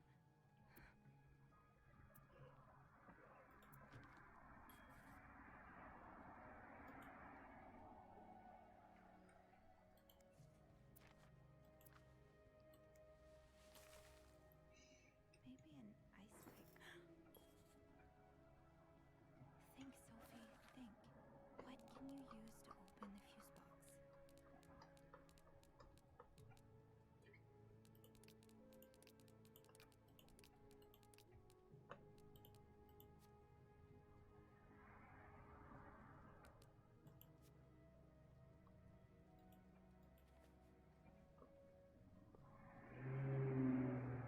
Quiet out there.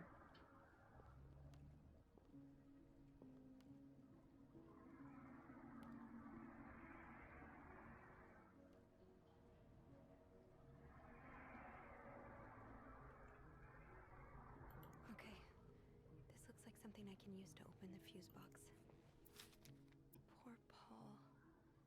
Lindsay's death really hit him hard. He hasn't been in the best headspace. February 14th. Montreal's much bigger than I expected. Big cities always make me feel lonely. That feeling was only exacerbated this morning by the fact that everyone around me was speaking a language I could not understand. Brought an English to French dictionary on the train station, but I don't think I'll need it after all. English speakers seem more common in downtown area, thank God. The hotel is nice. When I arrived, the whole staff was busy getting ready for some big event. It wasn't until I saw Marcella enter the lobby with a flower bouquet that I realized today's Valentine's Day. Hector and her were gone in a flash, and I was left feeling more alone than ever, wishing Lindsay was here with me. Helping Marcella out of these past few weeks has been a great distraction, but it still hurts so much every time I think about him. I'd hoped the pain would have gone by now. Probably need a double dose of Milton to sleep tonight. So Paul just needed to pass the time while Marcella was away. That's why he was observing us. Today I wanted to follow Marcella and Hector out of the hotel, but the sidewalks were so packed with people that I started having a panic attack. I tried taking a cab, and that's when I realized I was all out of money. It'd been a while since Marcella's last payment, and the hotel room was more expensive than I had anticipated. I can't resort to selling the camera, so I decided to pawn my victory medal instead. It was hard letting it go after so many years, and yet it also felt strangely liberating. Maybe it's a sign I shouldn't be holding on to the past so much. To fight boredom until Marcella and Hector returned, I started looking at the hotel staff. I heard Andrew and Beth at the reception desk discussing books and movies. They seemed like nice people. I wish I had found the courage to join their conversation. When you look at people all day and they never look back, you start feeling invisible. I noticed that Sophie, the maid in charge of cleaning the 5th floor, seems to share my interest for other people's lives.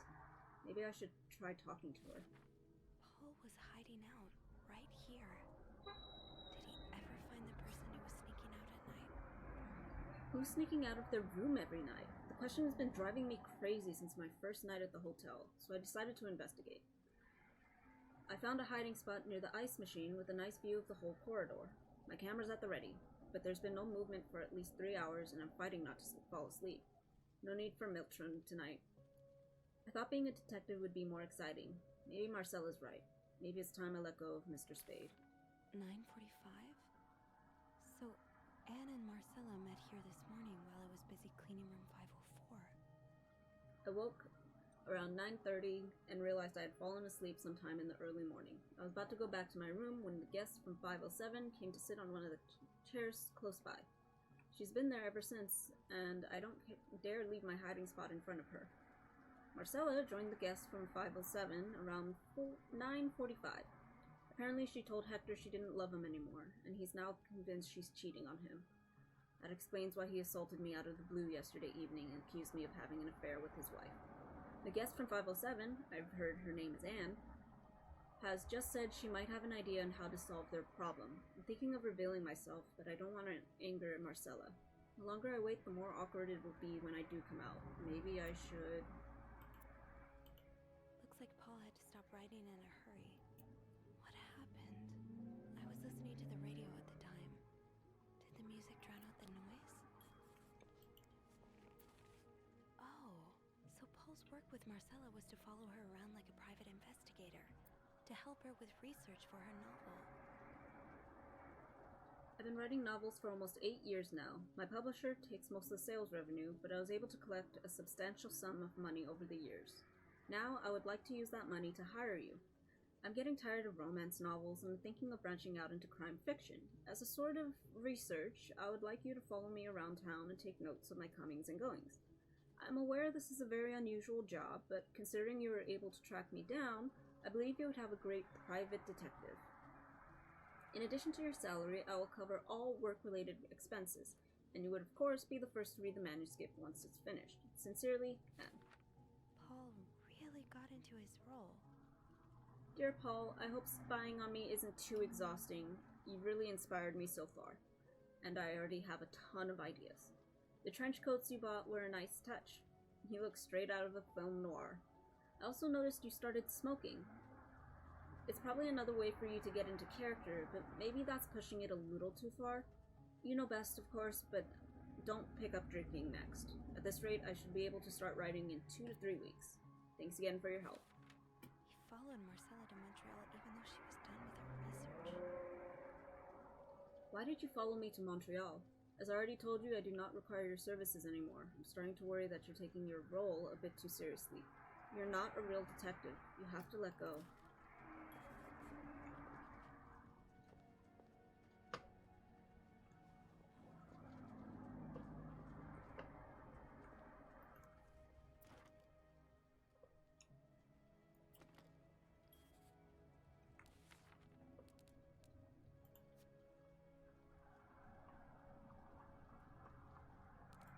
Notes.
it's this one.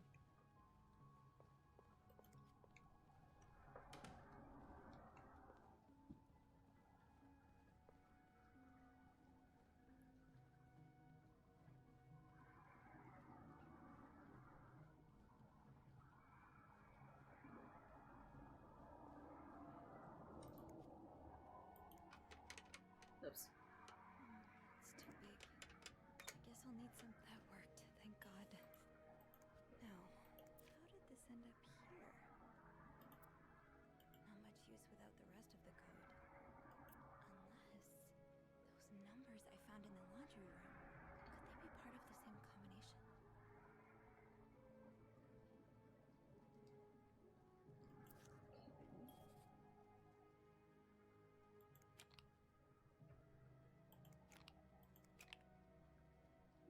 15 is A. How does Eugene do this again?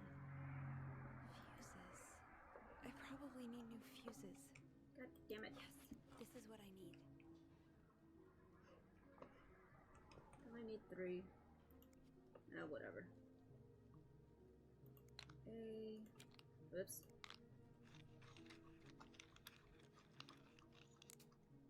30 is G.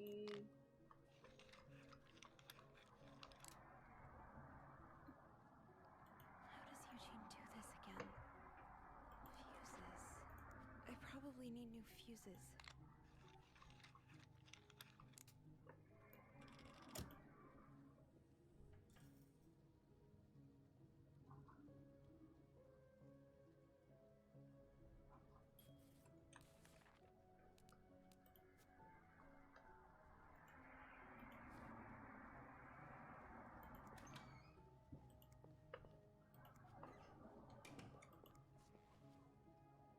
Let's see. So 23. 32.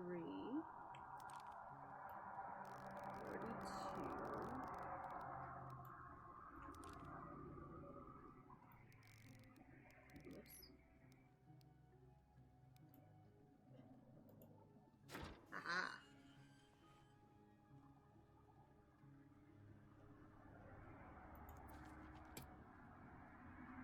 You ruined my life, you fucking moron. I lost my house, my family, everything, and now you refuse to pay the money you owe me.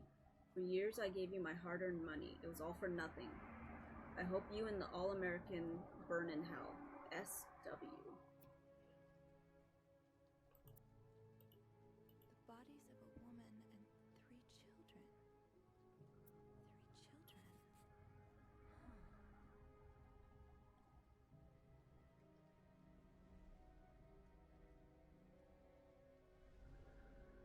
No.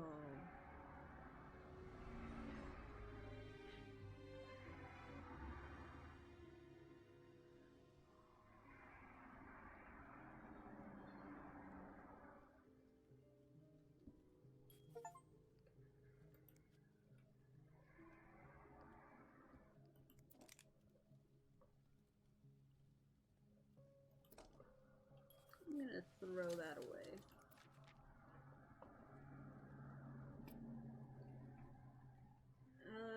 Williams' house, located on 32nd Street, is a total loss. 4 members of a family died in residential fire last night. According to police and firefighters, flames were seen coming from the 2-story house by a neighbor at around 3 a.m. Took firefighters about 1 hour to extinguish the blaze. Bodies of a woman and 3 children were found inside the house. Police identified the victims as Meredith Williams, 32, and her children, Thomas, 12, David, 6, and Sarah, 6. David, 9. Samuel Williams, the husband, managed to escape the fire unharmed.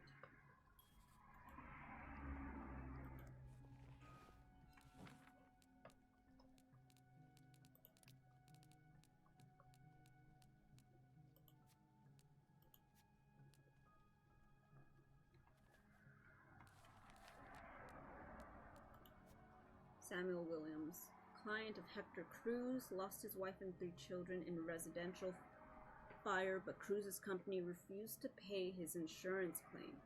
Holding Hector responsible for his current situation, Williams has been sending him death threats. It would seem Hector took the threat seriously enough, considering he brought a gun on his wedding anniversary trip.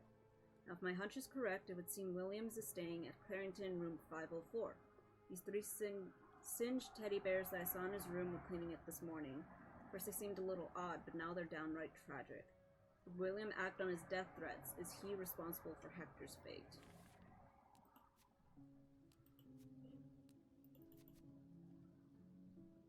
Called a gut feeling. I managed to open the safe, found a gun.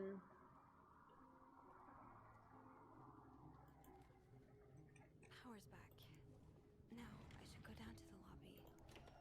Call the police.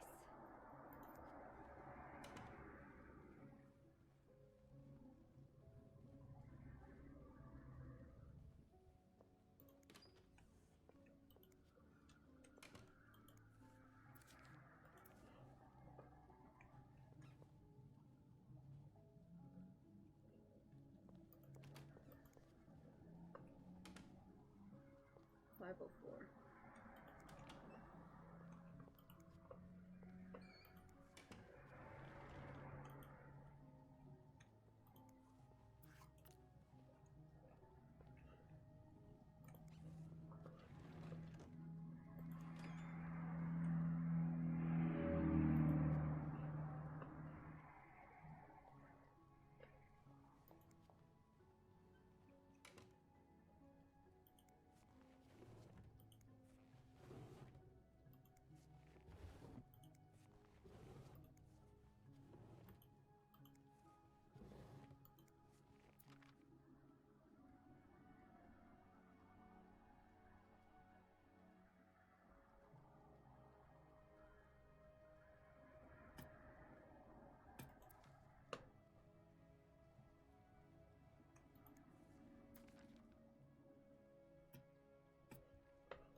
Why are you saving?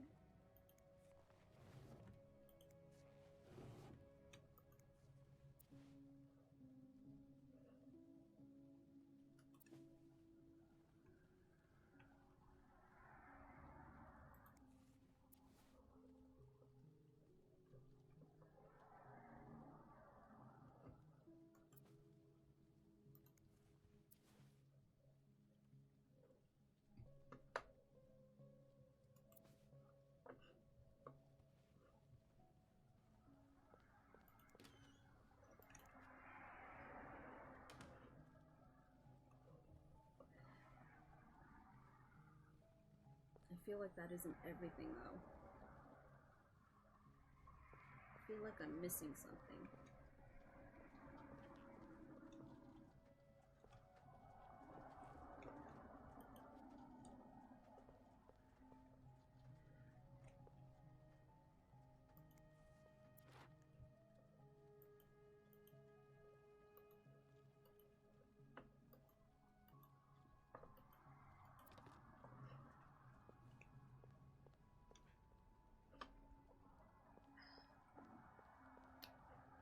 Don't know. I want to say the investigator guy figured out that someone was trailing the husband.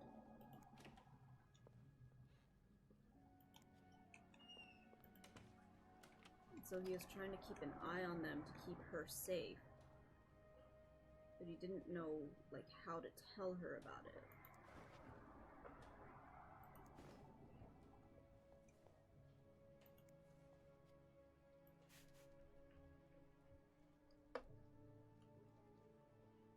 I probably shouldn't be doing this, but whatever.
Hmm.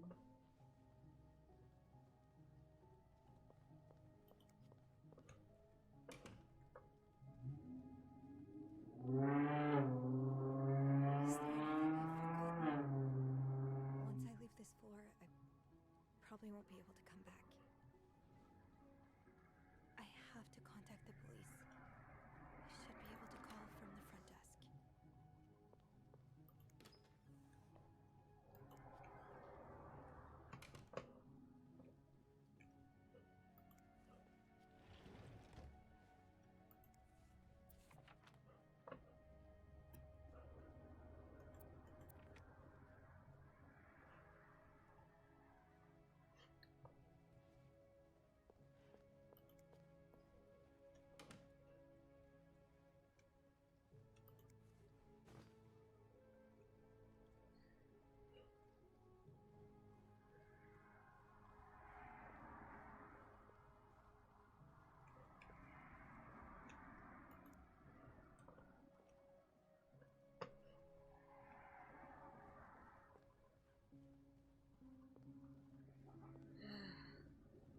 That's all I can find.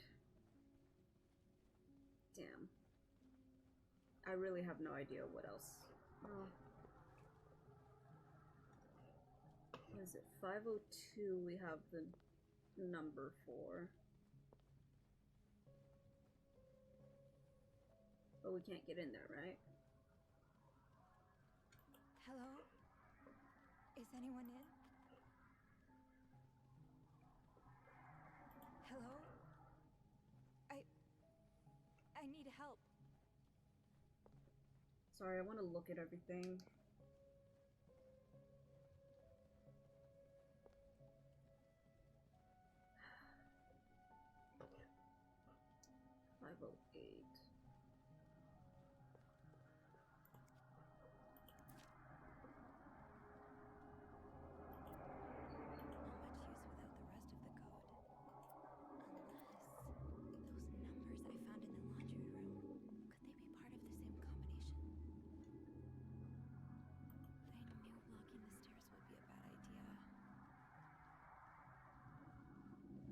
That's all I got.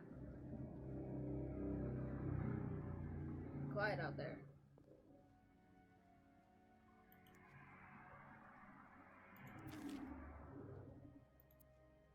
Marcella? Okay, let's not jump to conclusions.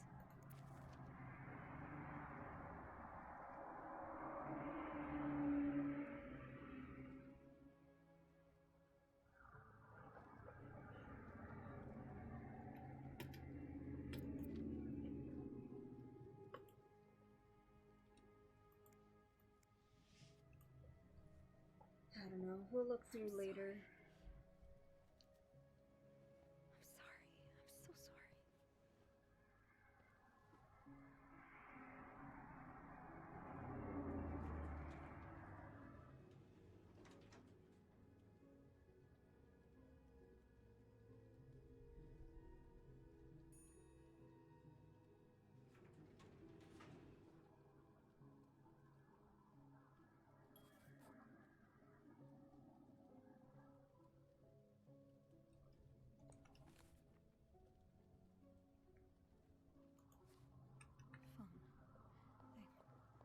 I need a phone.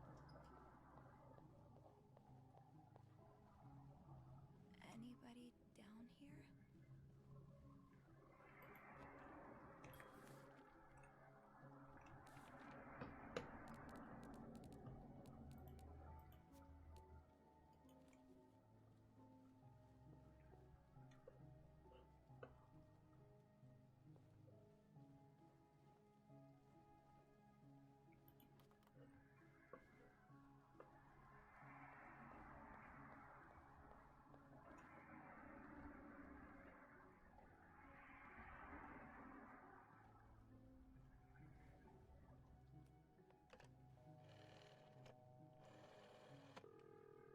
Montreal Police Service, Station 22. There's a man dead. He's been murdered. I need the police. Please stay calm, Pamela. Where are you right now? The lobby, but the body, it's upstairs. Can you give me the address 778 Drummond Street. All right, ma'am. Officers are on their way. Thank you.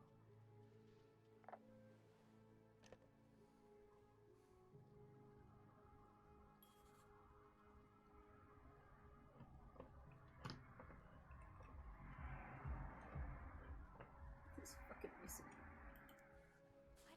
Why does the VIP want to meet with Paul? Maybe he fell for his role-playing and wants to hire him as a private investigator.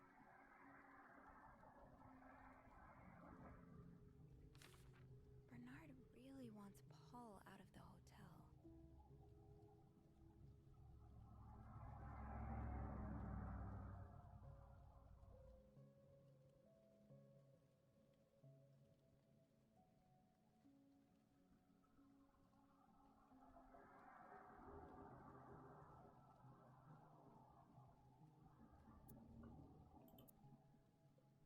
Okay, I can see how this could make Paul look bad.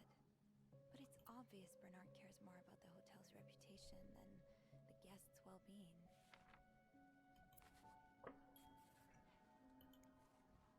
Is this the brochure Andrew was talking about? The one that came in the mail for Anne? The West Coast. That's about as far from Montreal as you can get without crossing an ocean. So Anne and Marcella really are planning to run off together. Was what happened to Hector part of their plan?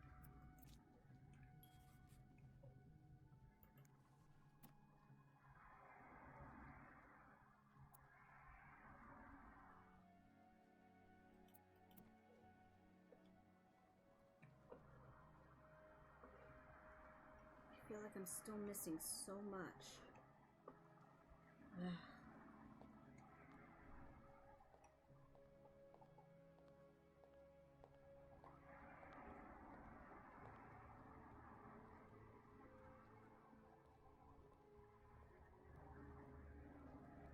Hey, you're here. I've tried restoring the power, but I think Eugene's the only one with the key to the fuse box, and Sophie? Don't worry. I'll find a way to bring the lights back on. Hey, you look a bit pale. Is everything okay? I found Mr. Cruz. Hector. He's back. How's he taking that whole thing with his wife? You don't understand. I found his body. He's dead, Andrew. Jesus. Maybe you need to sit down, huh?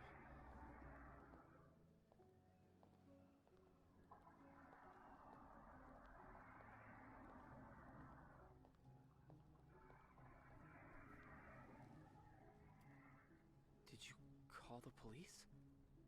Yeah, they're on their way. What happened? Was he sick or something? No, I don't think so. Someone did this to him. You mean... Jesus. Do you think it could be Paul?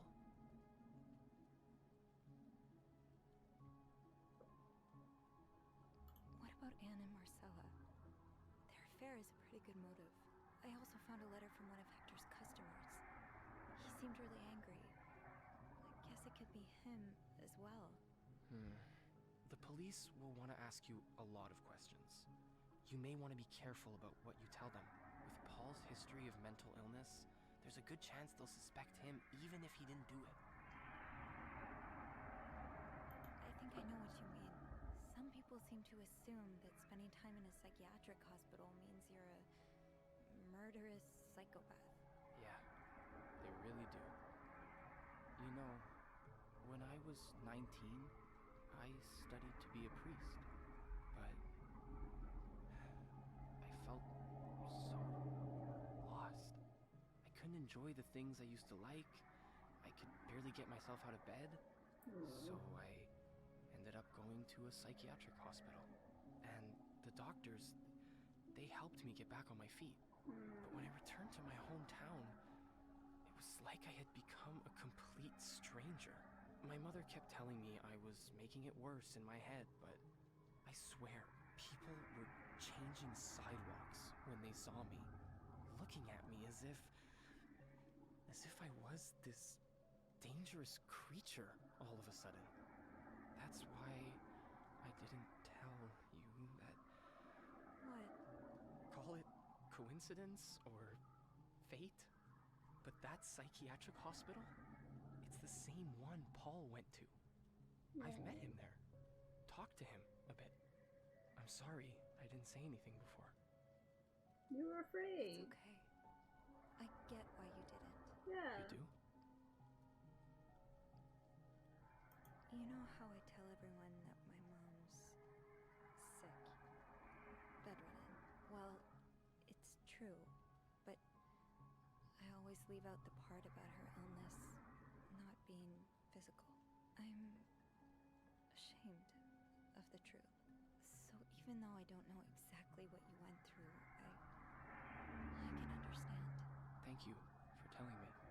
I know it's not an easy thing to talk about, but if you ever want to talk about your mom, I'm here.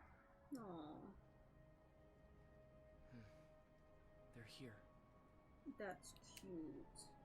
Trying to help Promise each me other. You'll be careful with the information you share. Yeah. Yeah, of course.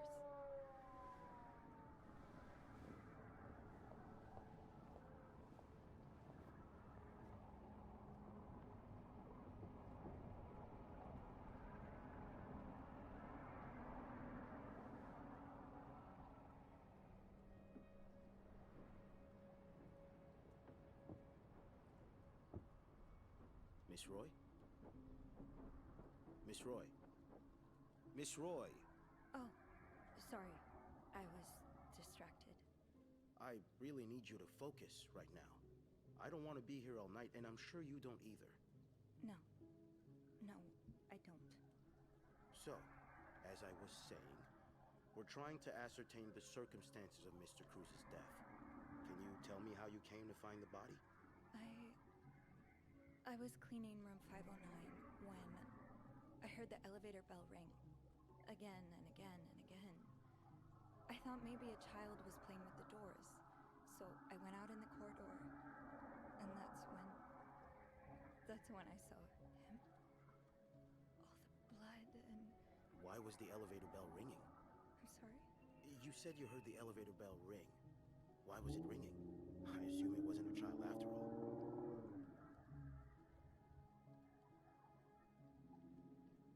Well, Mr. Cruz's body was preventing the doors from closing. Really?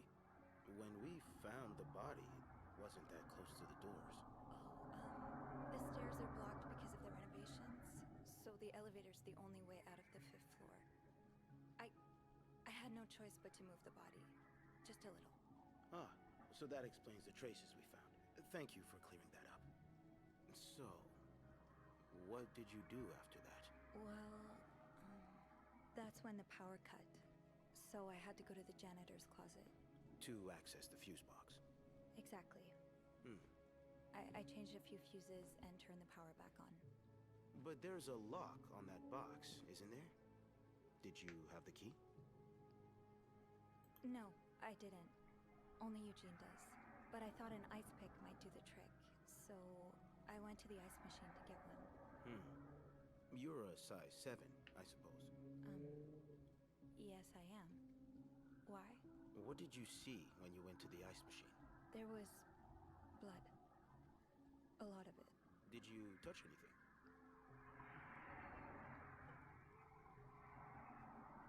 I'm gonna say yes, because if they try to be like, oh, well, we found traces of your DNA, I have to be able to say a few things. yes. Just to figure out what had happened to Mr. Cruz. Of course you did. Why so many witnesses can't help but compromise the evidence is just beyond me. Anyway, what did you do after restoring the power? I took the elevator down to the lobby. That's where I called the police. Do you remember what you said to the operator? The exact words. No, I'm afraid I don't.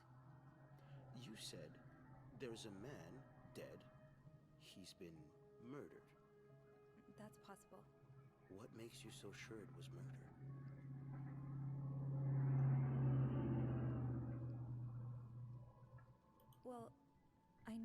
Mr. Cruz's angry customer. The one who sent him death threats. Oh, yes, we found those. But the customer in question lives back in Texas, so there's no way he could have killed Mr. Cruz. Actually, I think he may be staying at the hotel. Have you encountered him? No. In room 504, there's a guest who seems to be traveling alone. Yet, he has these 3 teddy bears in his room. Mr. Cruz's customer lost his 3 children in a fire, and these bears are slightly burnt. So... An interesting deduction. I'll look into that. But Yes. how do you even know about the death threats? Oh shit.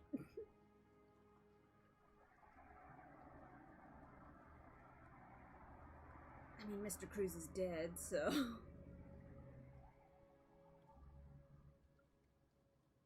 You talk about all kinds of random crap with hotel people. Hold on. This is... Enough. And now be quiet. I think I'm gonna lie. Because there's no evidence of me snooping around now. Mr. Cruz told me the other day.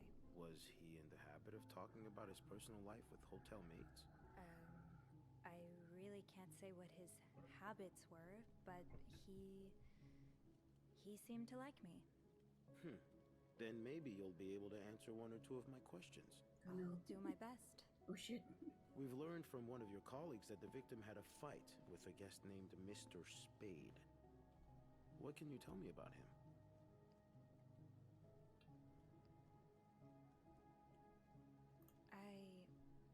I don't really know anything about him. He seems nice, though. Nice. I wouldn't be so sure. Oh? We found out that Mr. Spade is fresh out of a madhouse. When we called the place, they painted quite the picture of him.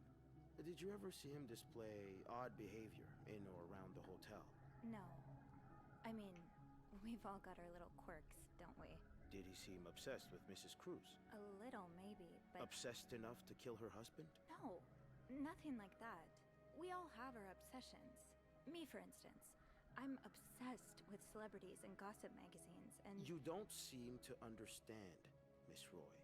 Mr. Spade is not like you and me. He may look like us, but he's not. He's dangerous and needs to be taken off the streets. So tell me, did you ever see him be violent or aggressive? No, I didn't. I'm sorry I can't be of more help. No, I'm sure you are. But we're not quite done yet, Miss Roy. The victim's wife, Marcella Cruz. Apparently she left in quite a hurry this morning. What can you tell me about her? I don't know much. Only that she looks like a loving, caring wife. Really? That's odd, because we learned a lot about Mrs. Cruz when we went through her room. And let's just say that loving, caring wife are not the first words that would come to mind. Oh? She's a lesbian, involved in some sordid affair with the guest from room 507, Mrs. Beaumont. Have you ever witnessed them engaging in immoral behavior? What do you mean? I'm asking if you've seen them being, intimate. No, I haven't. No. And did you hear them discuss their deviant ways in front of Mrs. Beaumont's son, perhaps? Imagine what kind of effect such perversion can have on a young child. No, I didn't hear anything. Did you hear them express their hatred of men? Did they ever talk about using violence against men? Did you hear them speak ill of Mr. Cruz? No, I didn't hear any of that. All right, then. Can I leave now? Yes, you can. Thank you for your cooperation, Miss Roy. We'll be in touch if we have any more questions.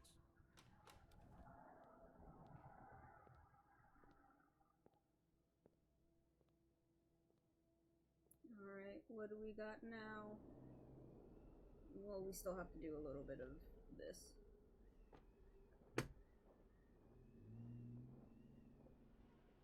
So will Andrew be fired because he's been to a mental health institute? Bernard was strangely chipper on the phone. That can't be a good sign. I guess I'll know soon enough.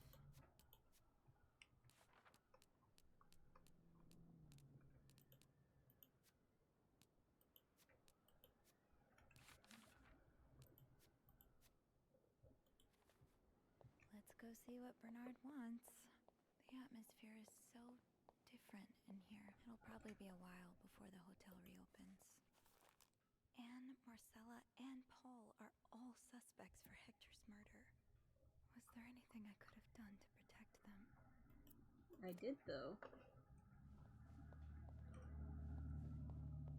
I told him about the other dude. I'll go empty my locker. Andrew! Hey. Are you okay? I've just been fired. What? No, It's okay. I just need some time to process it. I'll be on the mezzanine if you want to join me afterwards. Yeah, okay. Damn.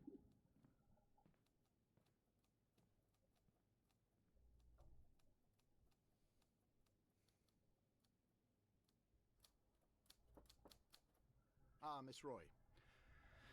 Come in. So he didn't say why I exactly suppose you know yet. why you're here? Let me see what happens if I say this. I would guess it has something to do with the murder. Well, you'd be right about that. We've been getting a lot of press lately, and not the good kind. I wouldn't expect you to understand the position I'm in, but I assure you, it's quite uncomfortable to have one's life's work blown away like that. All thanks to some sexual deviance and a nut job. It's obvious to me now that I haven't been firm enough. For guests of such morals to be comfortable booking a few nights here and committing such a horrid act? Things need to change. This means elevating our standards to the highest possible level, and it starts with the people working here. It starts with you. With me? Yes. From what I've heard, you've been quite the exemplary maid lately. Clean rooms, satisfied guests. I take my job very seriously, sir. As you should. I had planned to give this month's Employee of the Month title to Wendy, but since she's no longer with us, I'm thinking of giving it to you instead. Really? You should know it comes with the responsibility of being a glowing example for other staff members to follow. Is this something you believe you can do? If it comes with a reward, yes. I don't know.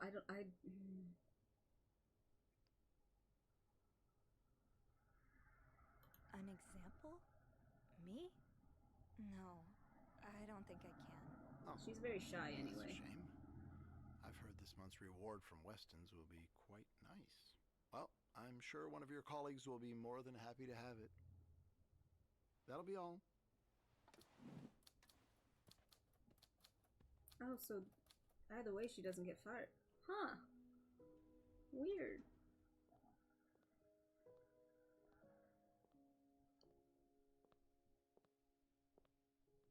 Hey. Hey. What a week. You don't say. So what did Bernard want with you? He offered me the Employee of the Month title. That's great. Congratulations. It's too bad I won't be there when you get your reward, though. Actually, I told him I didn't want it. You did? I did. The reward would have been nice, but it's not worth selling my soul to the devil. Well, I appreciate your integrity, and the fact that you still have a soul. Now kiss. Did Bernard say why he was firing you? Well, I told him about my time at the psychiatric hospital. Really? Yeah. He said that didn't fit with the hotel standards, and showed me the door.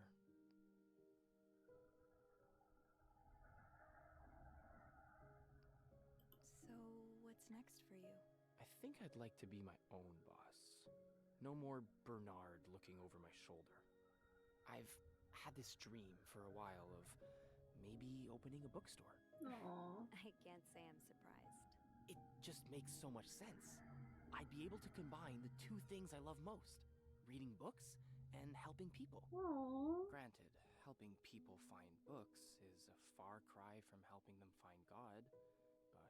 My mom likes to say, there's no job too small.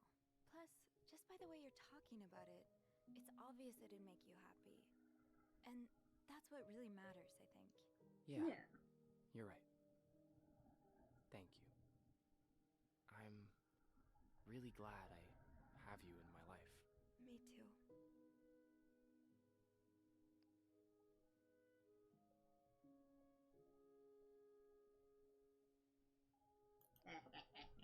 Can I? Kiss me? Yes. Please do. See, I like a shy guy. They're cute. Yeah, it was. Small and simple, but cute. I've been thinking about Paul a lot. Oh, really? Should I be jealous? No, not in that way. I've been thinking about what he went through. And you as well. How you've been ashamed of something you have no control over. How I've been ashamed of my own mother. I don't want to be ashamed of her anymore. And I don't want to be ashamed of you. Well, then let's be shameless together. Look, it may be hard at first, but I have a feeling a wind of change is about to blow. One day, struggling with your own mind won't be any more shameful than having chickenpox. I really hope that's true. It will be.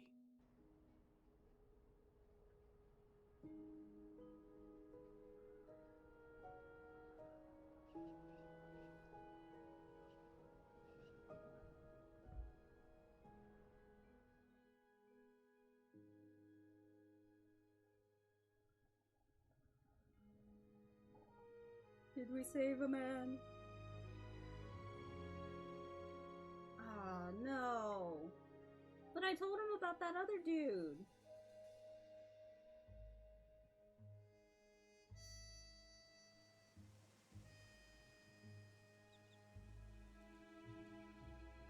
What the hell?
Cute.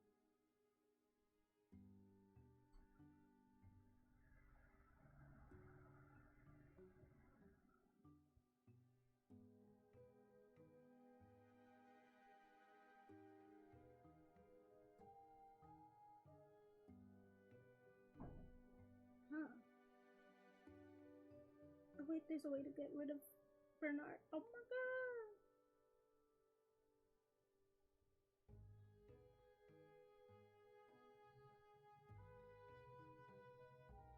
How do I do? apparently I didn't clean up well enough. This is bullshit.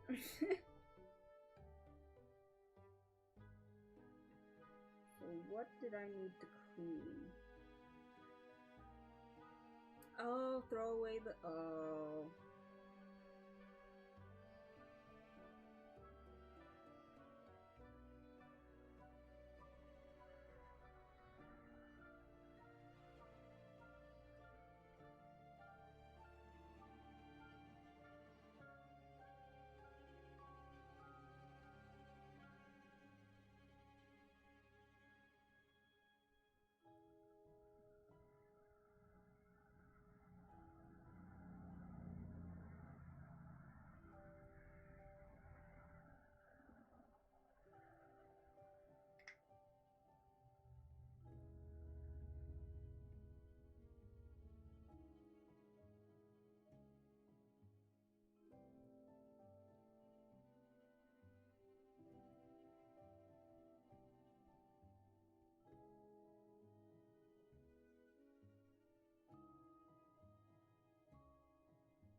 Oh. So it's because I didn't clean up the... I even looked at it too, like I should get rid of... I didn't want to get rid of it because I thought it'd be more suspicious. Hold on.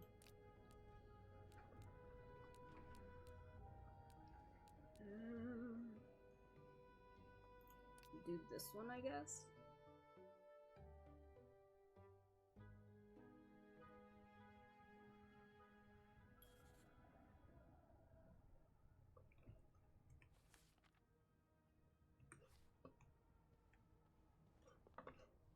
So I'm pretty sure I already walked in the blood, which is what you're not supposed to do. So that's my bad.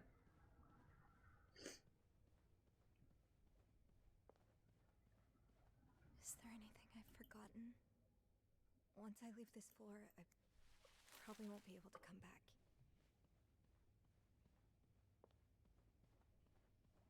Oh, so did he get stabbed over here and then crawled his way over there? Jesus. This poor man.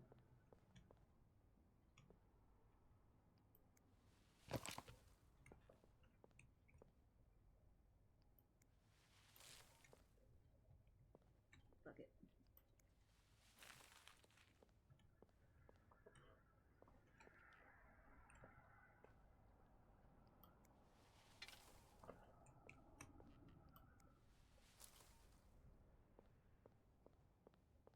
So those two are... Power's back. Now I should go down to the lobby. Call the police. Let's see.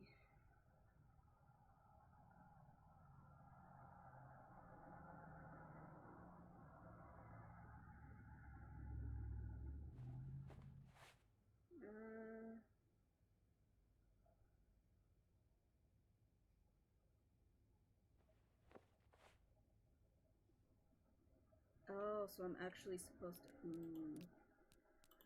Let me...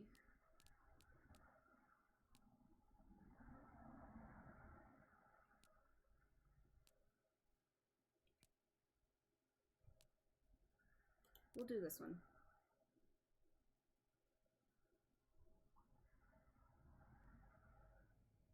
Just in case, I don't know.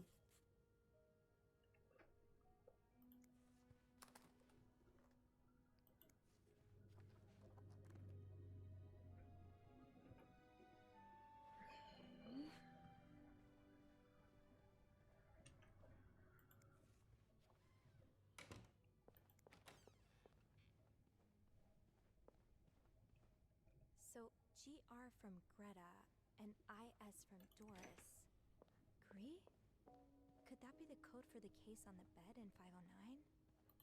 It's worth a try.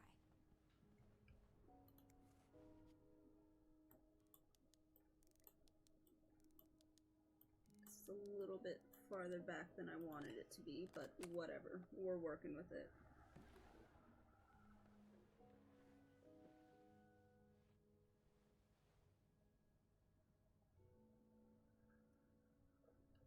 That novelist, Bridget Boswell, is actually you, Oh, Anne.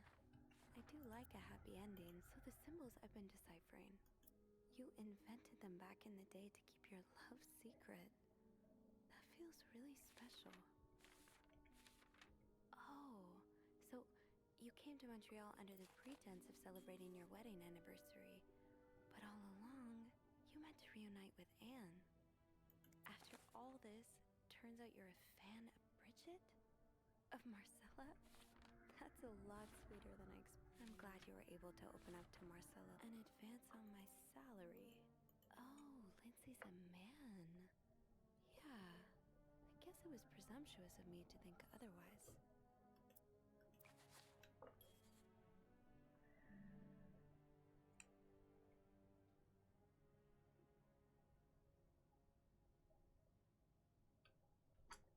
Should I? Let me see.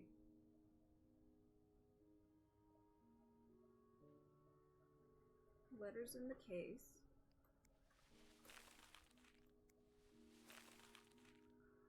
And the secret notes on the table, which I will do in a second. This was all a story about star-crossed lovers, with the lovers in question being Mrs. Beaumont and Mrs. Cruz. Seems like it, yeah. But I'm not sure whether they chose to meet here just to reconnect for a few days, or if there's something more to it. Actually, I think I can help with that. Really? How? Well, some mail just arrived here for Mrs. Beaumont. I wonder what's in it. Me too. Should we open it? Well, that's illegal, isn't it? But sometimes the mail arrives a little damaged, you know? Oops. So? It's a tourism pamphlet for California and 3 train tickets. What do you think this means? I'd say Anne and Marcella are probably planning to run away from their husbands. Those train tickets must be for them and Michael. So you're on a first-name basis now, huh? Well, after reading so much of their correspondence, I kind of feel like I know them, you know? Yeah, like characters in a book. I have to say, though, I'm still a bit confused as to how Paul fits into all of this. Turns out he's a big fan of Marcella. He is? Okay. Why? She writes pulp fiction under a pseudonym. I think her books gave Paul a chance to get out of his own head while he was staying in a psychiatric hospital. I get it. Books have always been a way to escape for me, too. But why did he have pictures of you? We'll probably never know. I think the trail ends here. I guess investigations in real life always have some loose ends. I was kind of hoping we'd have this big third act reveal, to be honest. At least it made our day pretty interesting. That's for sure. It helped me understand you better, too. Oh? Why you snoop. I mean, piecing together people's stories, learning what makes them tick. It makes you realize we may have more in common than it seems. You're right. Which is why the next story I'd like to learn is yours, Andrew. Oh? Am I gonna find you snooping through my apartment next? No. I would love to share my story with you, Sophie. You're the first person in a long time who's made me feel like I can. Would you come and see me when your shift ends? We could leave together, if you'd like. Sure. If we're able to. With all that snow, I'm thinking maybe we'll have no choice but to spend the night here. I guess that wouldn't be so bad. We could set up a pillow fort on the mezzanine. A pillow fort? We do work in a hotel, you know. There are actual beds here. Oh, I wouldn't be sleeping. I've got a reading list the size of the Eiffel Tower. this would be the perfect chance to put a dent in it. That does sound like fun. I could bring my magazines and, ooh, maybe light some of Rebecca's candles. Now I kinda hope we do get stuck here.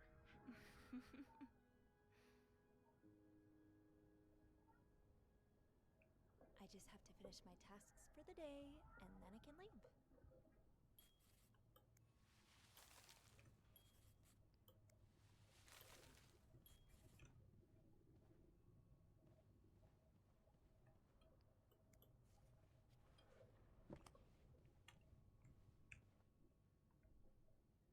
Letters in the case, secret notes.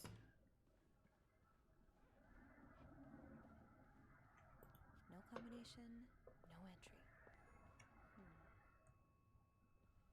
Okay, so let's try and quickly redo this. I wish there was a sprint.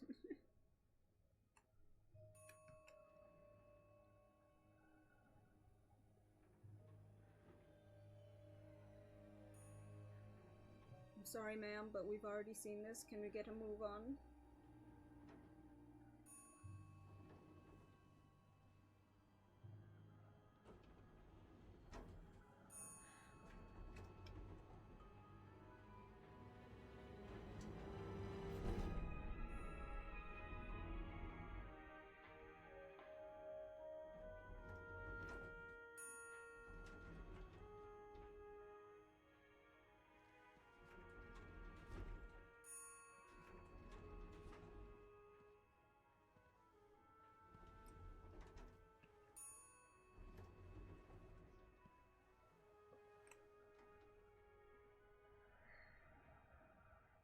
Mr. Cruz?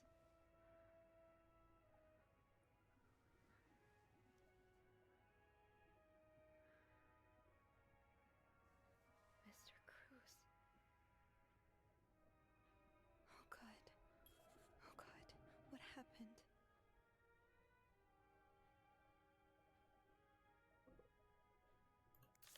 Mr. Cruz's life in Marcella? Okay, let's not jump to conclusions. Just stop for a second, Sophie. Is this about Paul? Does that mean... Just stop for a second, Sophie. Is there anything you missed? No.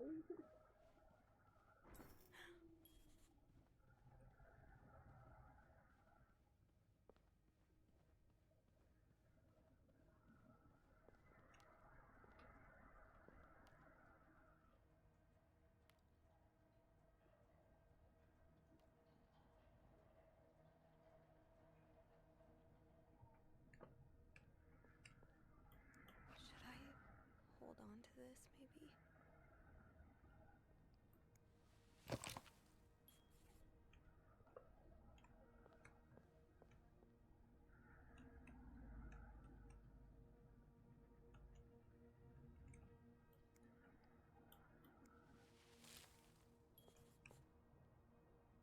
Damn it.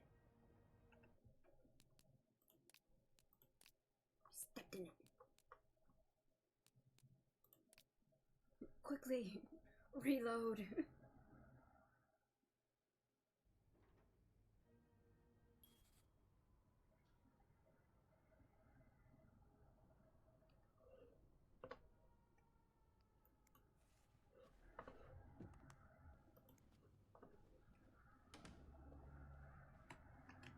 There's no run button.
this on him.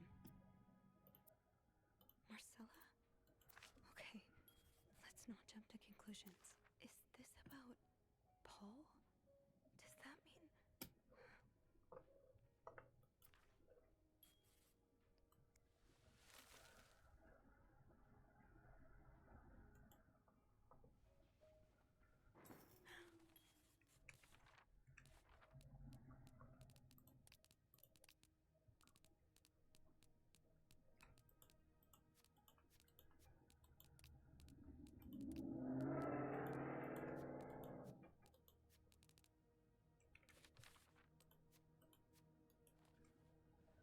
I have to get the power back on.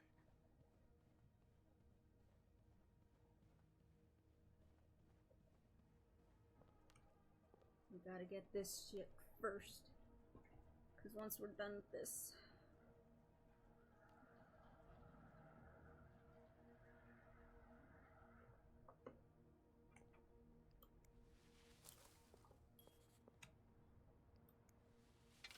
The fuse box. Just get to the fuse box in the janitor's closet, Sophie. It's not far.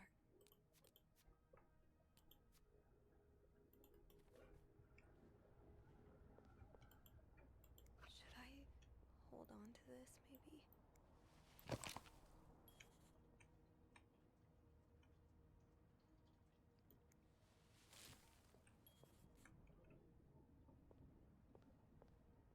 Haha. I did it this time.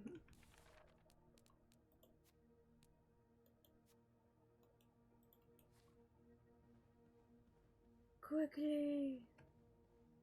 Shuffle walk back. I have to get the power back on. Yes, I know.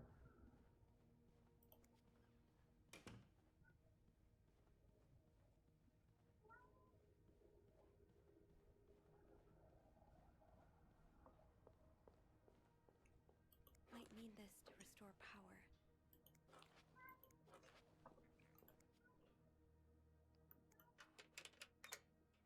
That worked, thank God. Now, to get the... How did this end up here? Not much use without the rest of the code. Unless... those numbers I found in the laundry room, could they be part of the same combination? 30 is... Whoops.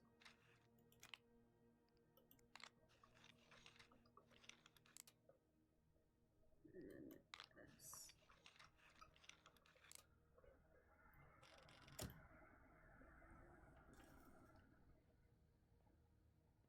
Okay.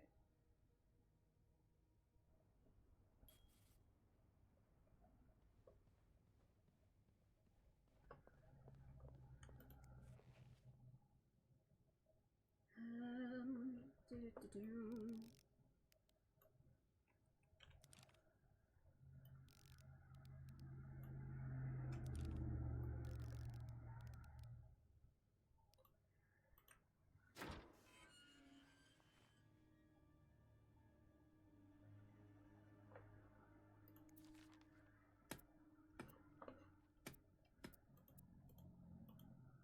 The bodies of a woman and 3 children.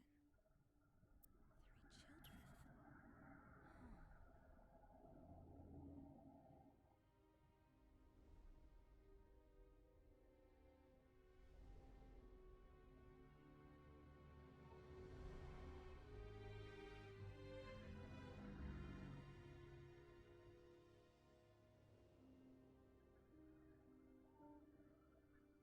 Oh shit.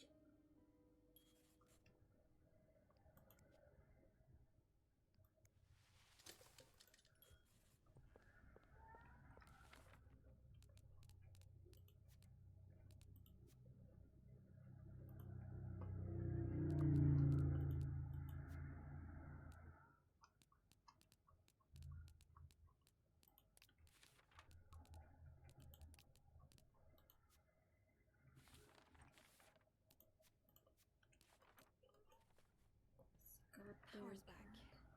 Now I should go down to the lobby. Call the police.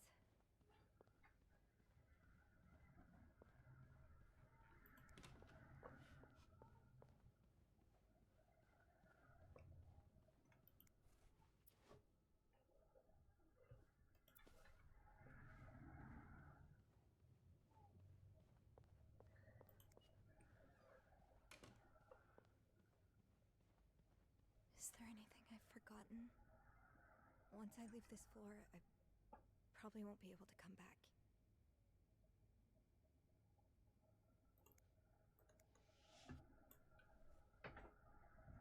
I'm sorry. I'm sorry. I'm so sorry.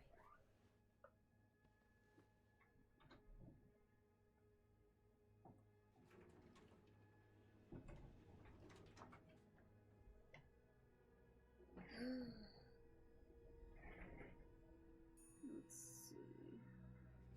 Diary, the evidence, the letter, and the notes, and all that stuff. Oh my god, this goddamn cat. Phone. I need a phone. Oh my god.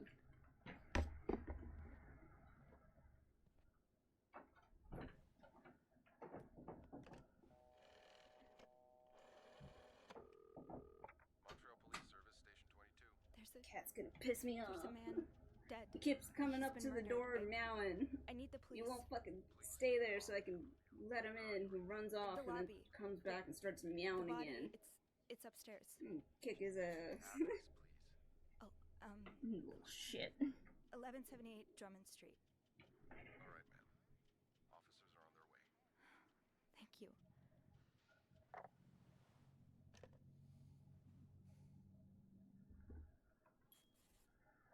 I just thought of something. Hold on.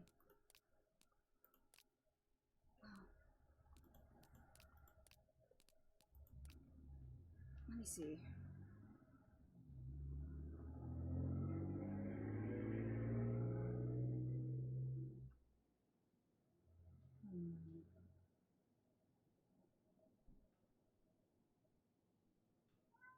God damn it. This goddamn cat. Oh my god.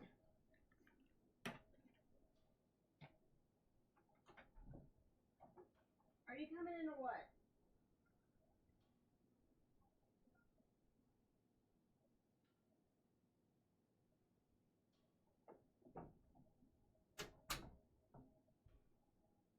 Even my family members like, yeah, he's just sitting there so he can be a dick.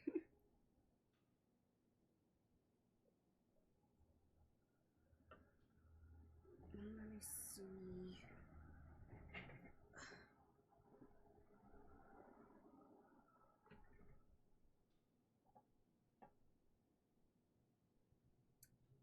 Five.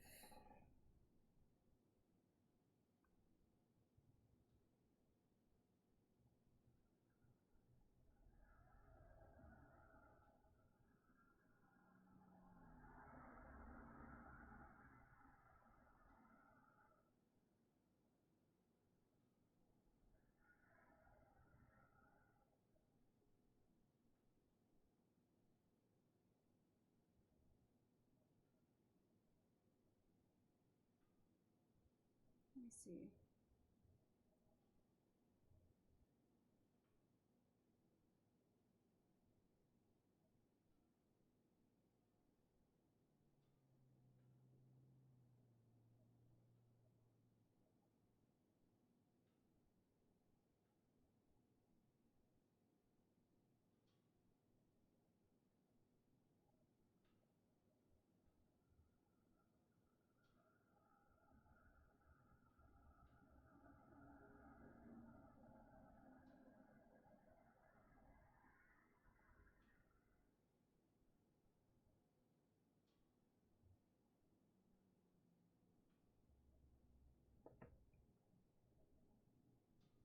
I think I have to redo some stuff really quick. Shit.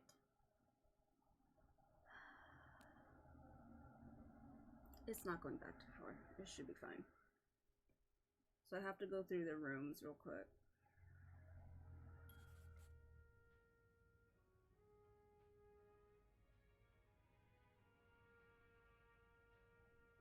Five. That's this one. Isn't it? Yeah. So, return keys.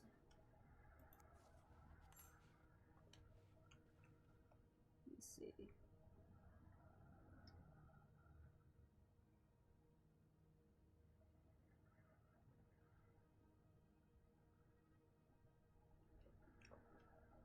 Okay.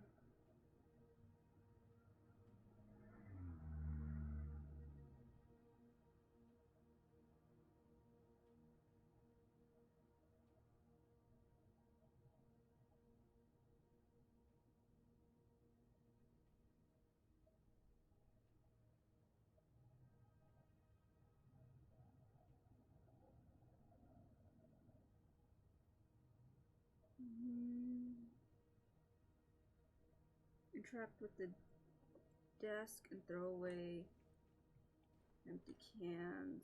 This can wait. Oh, god damn it. Are you fucking kidding me?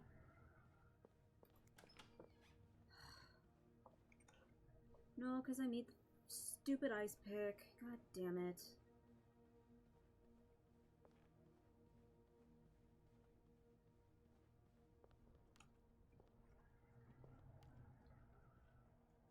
I'm tired of this, Grandpa.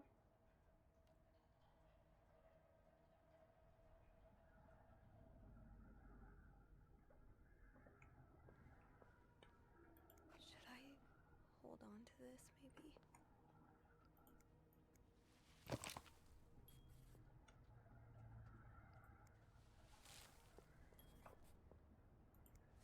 These look like Marcella's pearls. What happened here?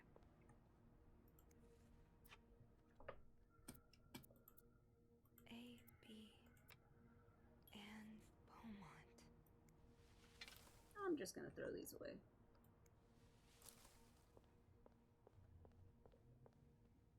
Just in case.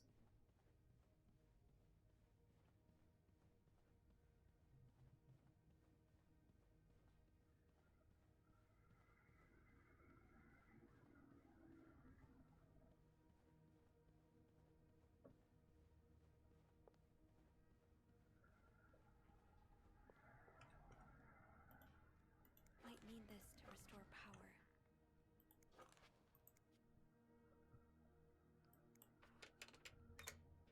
That worked, thank God. How did this end up here? Not much use without the rest of the code. Unless those numbers I found in the laundry room, could they be part of the same combination?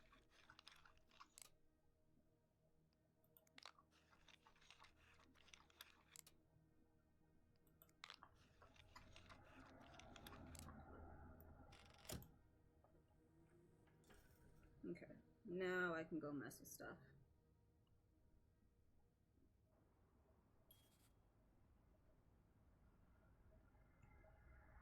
So I have to throw away basically every single piece of paper in there.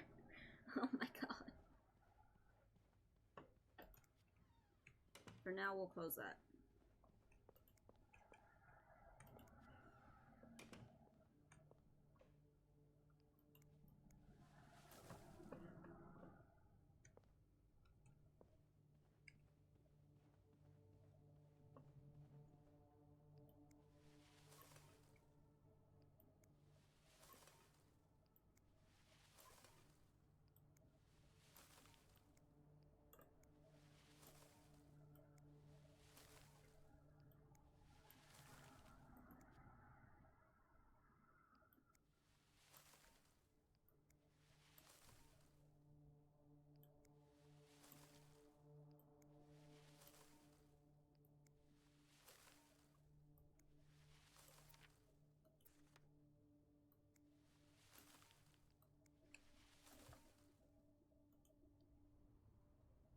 I think I'm supposed to do that.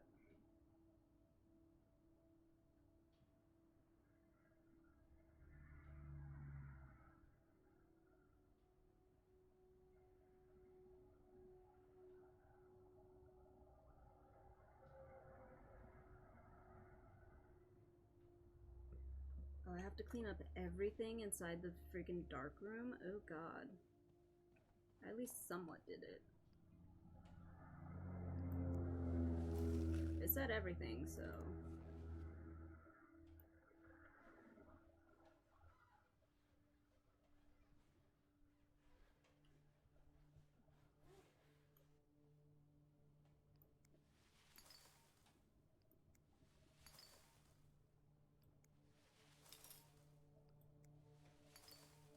Oh my god.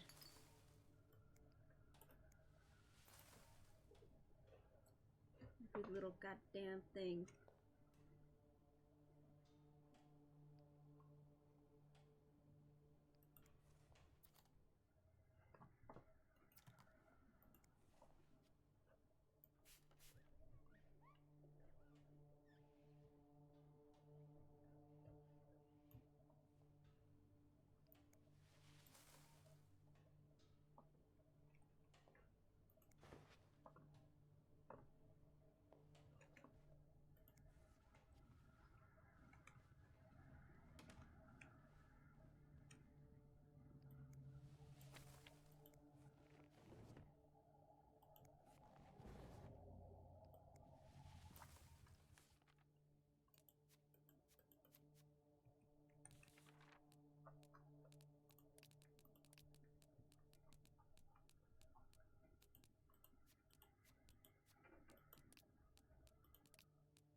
Do I leave his picture?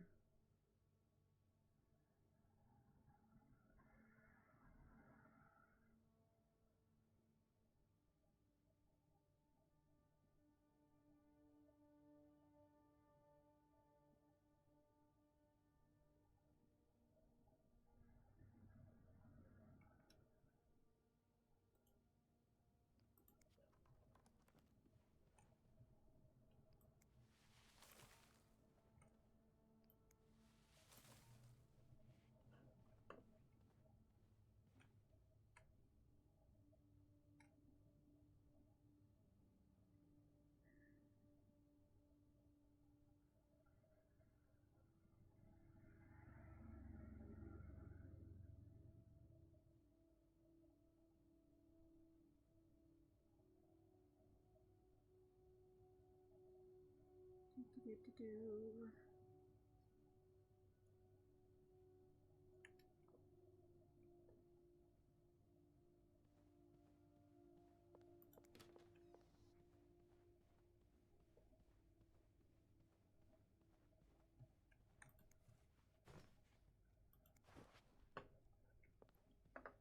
So that's 2.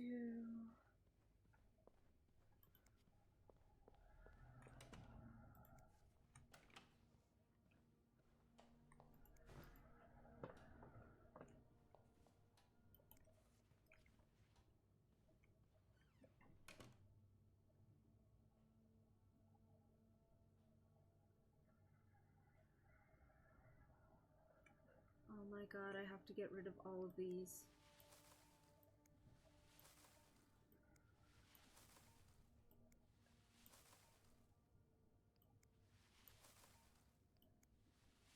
Dear God, help me.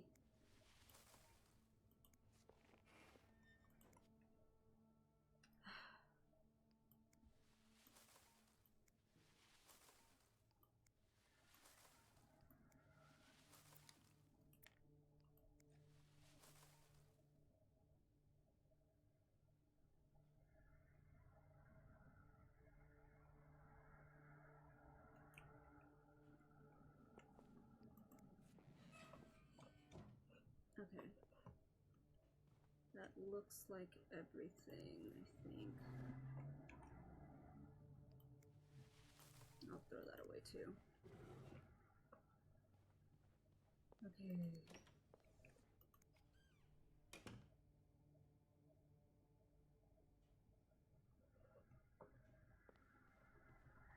And then 509.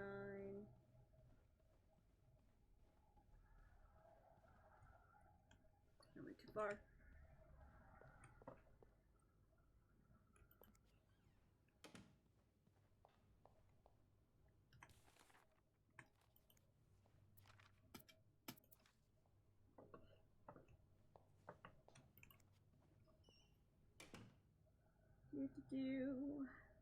509.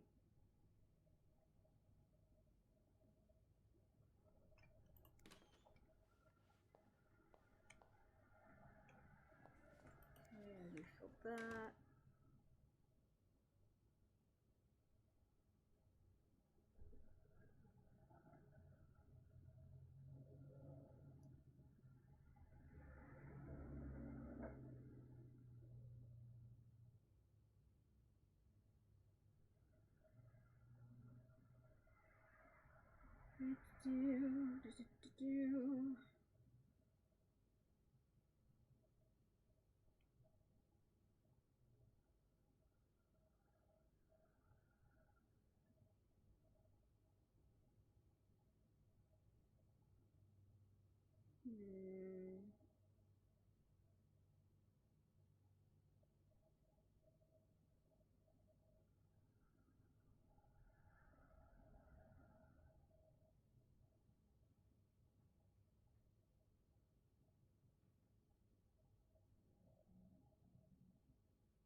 That's still too far back. Solving the murder.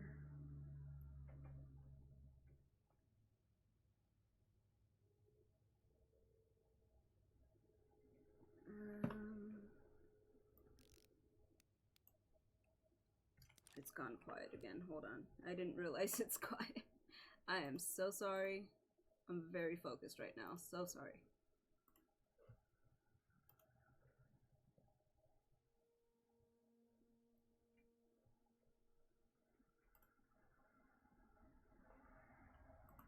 Okay, maybe not that one. That's a little too quiet.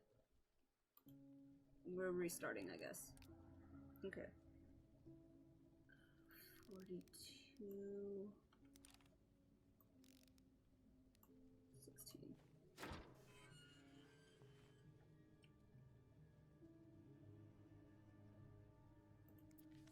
The bodies of a woman and 3 children. 3 children?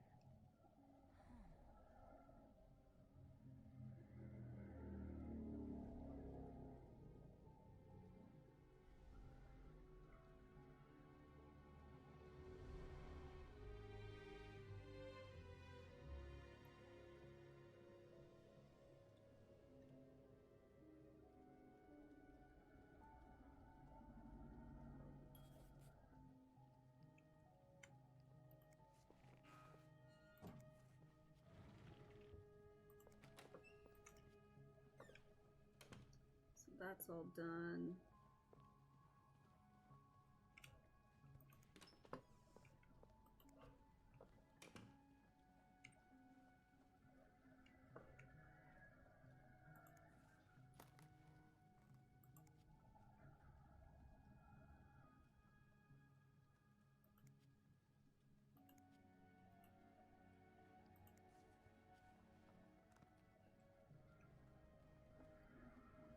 I'm taking those just in case.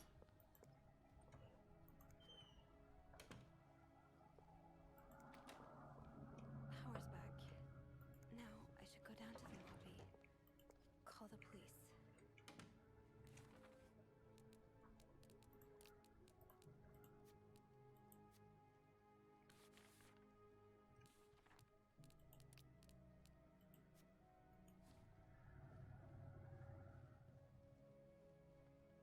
I get rid of everything? I need to make sure. Yes. Quickly! We gotta go!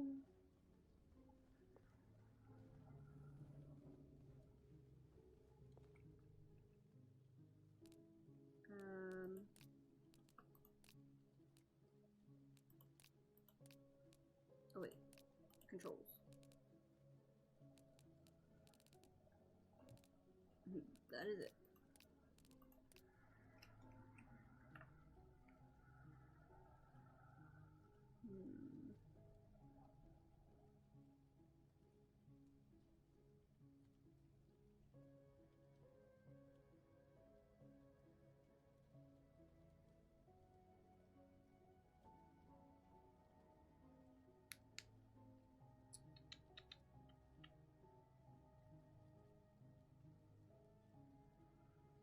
Well, I guess that's everything.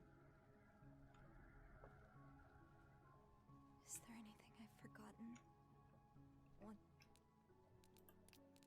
Let me save. Once I leave this floor, I probably won't be able to come back.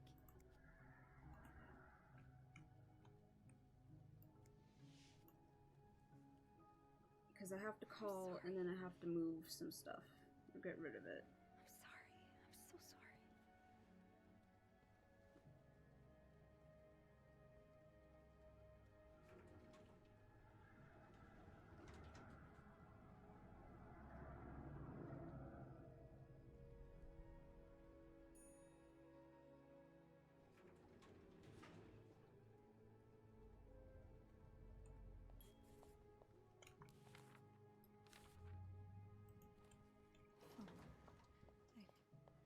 I need a phone. Okay. Back to all this.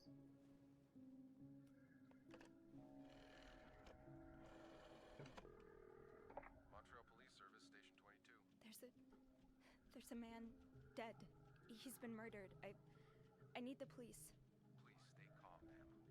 Where are you right now? The lobby, but the body, it's upstairs. Can you give me the address, please? Oh, 1178 Drummond Street. All right, ma'am. Officers are on their way. Thank you.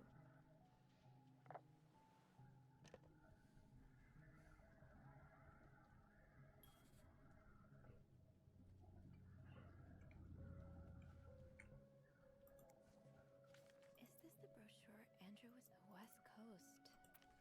That's about as far from Montreal as you can get without crossing an ocean. So Anne and Marcella really are planning to run off together. Was what happened to Hector part of their plan?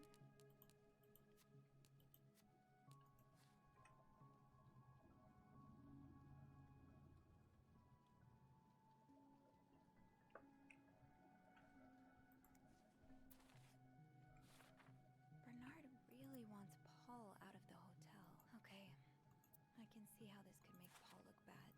But it's obvious Bernard cares more about the hotel's reputation than the guests' well-being.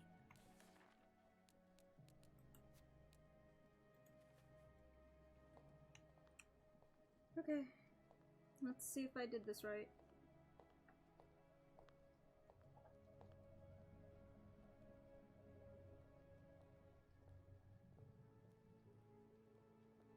Hey, you're here. I've tried restoring the power, but I think Eugene's the only one with the key to the fuse box, and Sophie? Don't worry. I'll find a way to bring the lights back on. Hey, you look a bit pale. Is everything okay? I found Mr. Cruz. Hector. He's back? How's he taking that whole thing with his wife? You don't understand. I found his body. He's dead, Andrew. Jesus. Maybe you need to sit down, huh?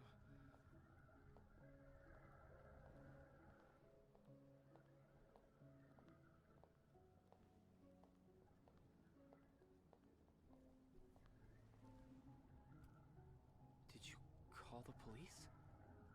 Yeah, they're on their way. What happened? Was he sick or something? No, I don't think so. Someone did this to him. You mean... Jesus. Do you think it could be Paul?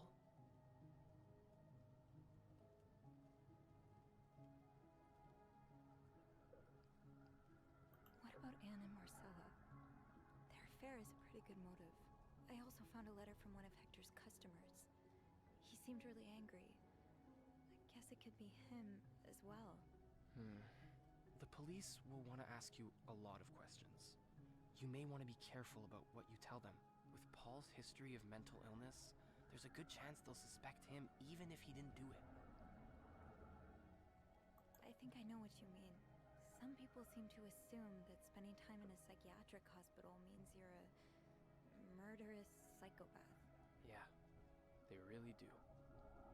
You know, when I was 19, I studied to be a priest, but I felt so lost. I couldn't enjoy the things I used to like. I could barely get myself out of bed, so I ended up going to a psychiatric hospital. And the doctors, they helped me get back on my feet. But when I returned to my hometown, it was like I had become a complete stranger. My mother kept telling me I was making it worse in my head, but I swear, people were changing sidewalks when they saw me, looking at me as if I was this dangerous creature all of a sudden. That's why I didn't tell you that... What? Call it coincidence or fate, but that psychiatric hospital, it's the same one Paul went to. I've met him there, talked to him a bit. I'm sorry I didn't say anything before. It's okay. I get why you didn't. You do? You know how I tell everyone that my mom's sick, bedridden? Well, it's true, but I always leave out the part about her illness not being physical. I'm ashamed of the truth. So even though I don't know exactly what you went through, I can understand. Thank you for telling me. I know it's not an easy thing to talk about, but if you ever want to talk about your mom, I'm here. They're here. Promise me you'll be careful with the information you share. Yeah. Yeah, of course.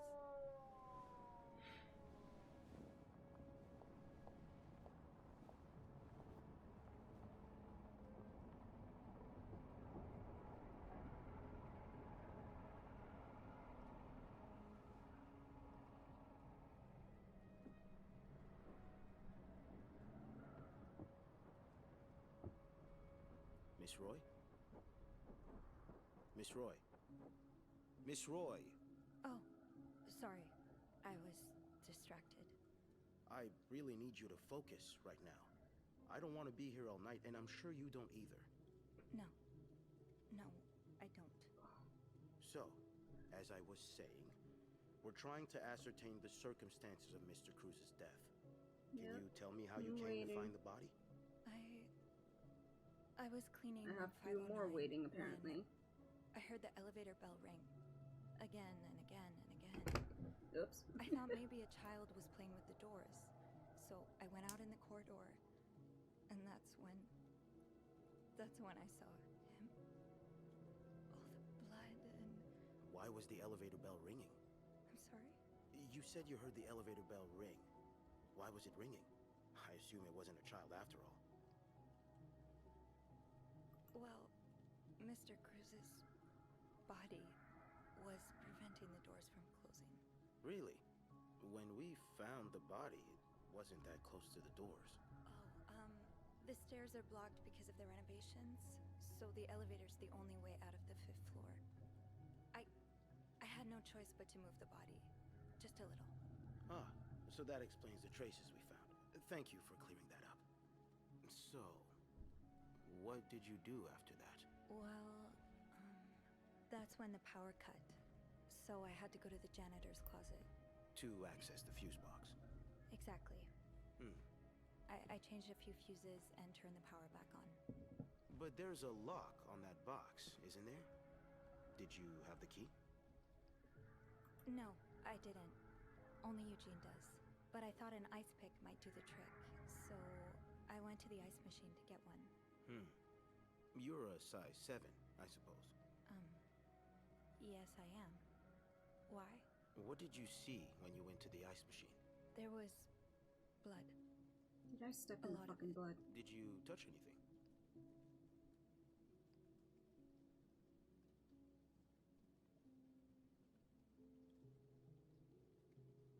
I'm gonna see if this works. If not, then No. I'm done for the night, because... Good. You wouldn't believe how many idiot witnesses accidentally compromised the evidence. Anyway, what did you do after restoring the power? I took the elevator down to the lobby. That's where I called the police. Do you remember what you said to the operator? The exact words? No, I'm afraid I don't. You said there's a man dead. He's been murdered. That's possible. What makes you so sure it was murder? Well, I know about Mr. Cruz's angry customer. The one who sent him death threats. Oh, yes, we found those. But the customer in question lives back in Texas, so there's no way he could have killed Mr. Cruz. Actually, I think he may be staying at the hotel. Have you encountered him? No. In room 504, there's a guest who seems to be traveling alone. Yet, he has these 3 teddy bears in his room. Mr. Cruz's customer lost his 3 children in a fire, and these bears are slightly burnt. So... An interesting deduction.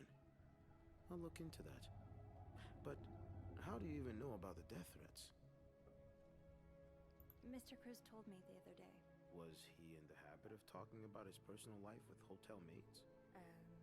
I really can't say what his habits were, but he seemed to like me. Then maybe you'll be able to answer 1 or 2 of my questions. I'll do my best. We've learned from one of your colleagues that the victim had a fight with a guest named Mr. Spade. What can you tell me about him? I don't really know anything about him. He seems nice, though. That's not much to go on now, is it? I'm sorry. Let's try something else then. The victim's wife, Marcella Cruz. Apparently she left in quite a hurry this morning. What can you tell me about her? I don't know much. Only that she looks like a loving, caring wife.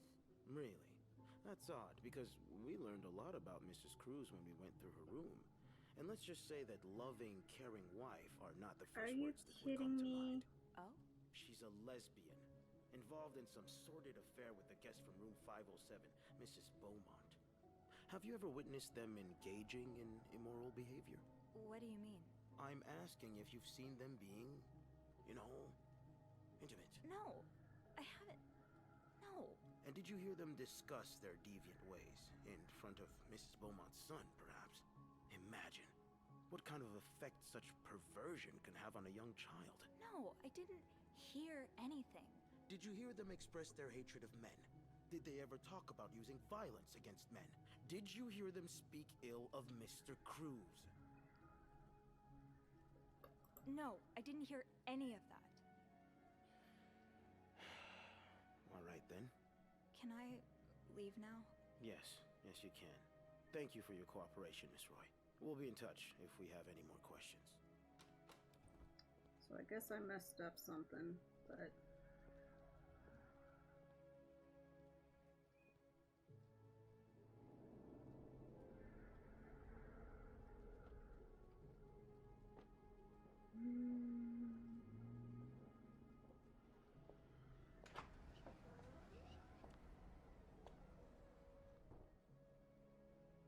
Bernard was strangely chipper on the phone. That can't be a good sign. I guess I'll know. The atmosphere is so different in here. It'll probably be a while before the hotel reopens. I'll go empty my locker. Andrew, Hey, are you okay? I've just been fired. What? No, It's okay. I just need some time to process it. I'll be on the mezzanine if you want to join me afterwards. yeah, okay.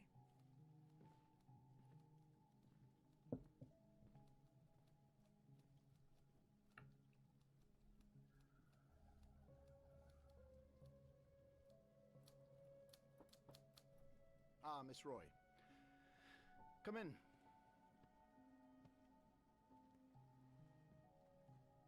I suppose you know why you're here?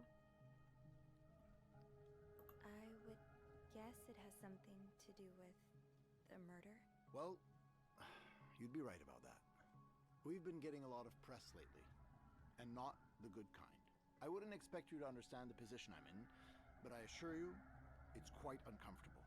To have one's life's work blown away like that. All thanks to some sexual deviance. It's obvious to me now that I haven't been firm enough. For guests of such morals to be comfortable booking a few nights here and committing such a horrid act. Things need to change. This means elevating our standards to the highest possible level, and it starts with the people working here. It starts with you. With me? Yes. From what I've heard, you've been quite the exemplary maid lately. Clean rooms, satisfied guests. I take my job very seriously, sir. As you should. I had planned to give this month's Employee of the Month title to Wendy, but since she's no longer with us, I'm thinking of giving it to you instead. Really? You should know it comes with the responsibility of being a glowing example for other staff members to follow. Is this something you believe you can do? An example? Me? No, I don't think I can. Oh, well, that's a shame. I've heard this month's reward from Weston's will be quite nice. Well, I'm sure one of your colleagues will be more than happy to have it. That'll be all.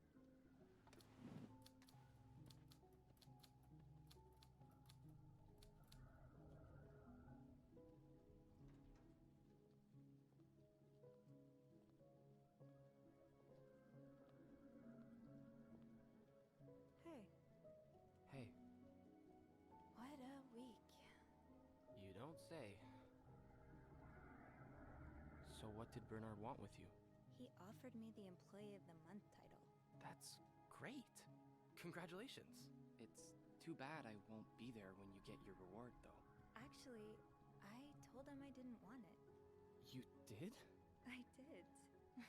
The reward would have been nice, but it's not worth selling my soul to the devil. Well, I appreciate your integrity and the fact that you still have a soul.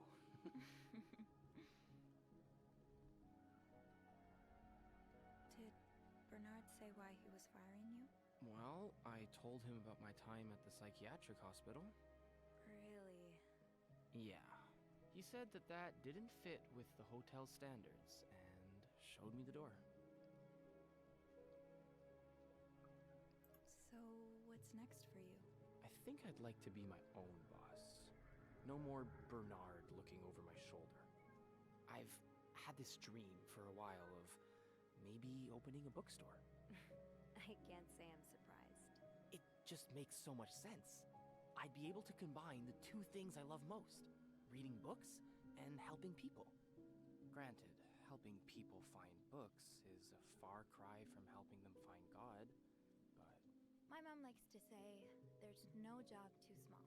Plus, just by the way you're talking about it, it's obvious it'd make you happy. And that's what really matters, I think. Yeah, you're right. Thank you. I'm really glad I have you in my life. Me too.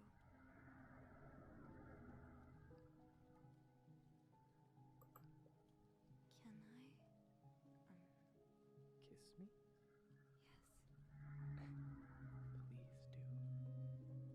Yes. Please do. That was... Yeah, it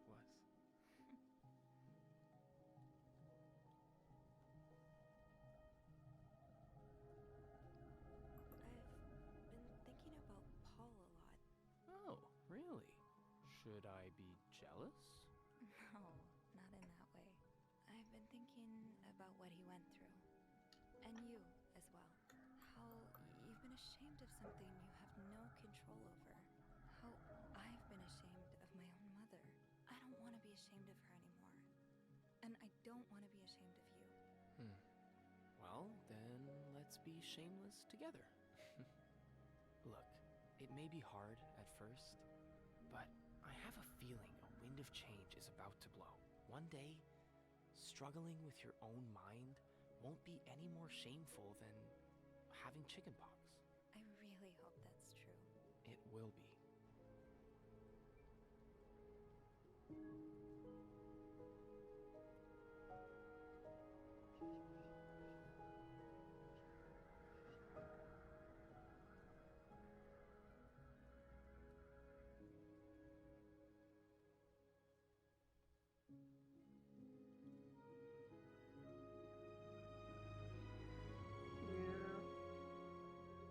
Damn it.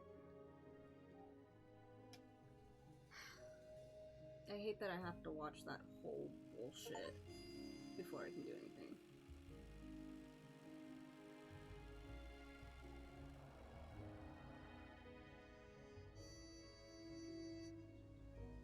He got to go put flowers. But the wives are in jail still. But yeah, that's all I can do for tonight. I'm tired and there's only so much of this cutscenes I can rewatch.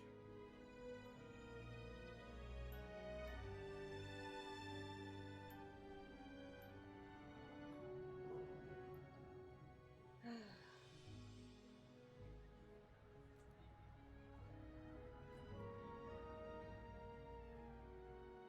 don't care about this guy. I wanted to get the good ending where... I wish there was a way that I could actually, like, skip through everything consistently, but whatever.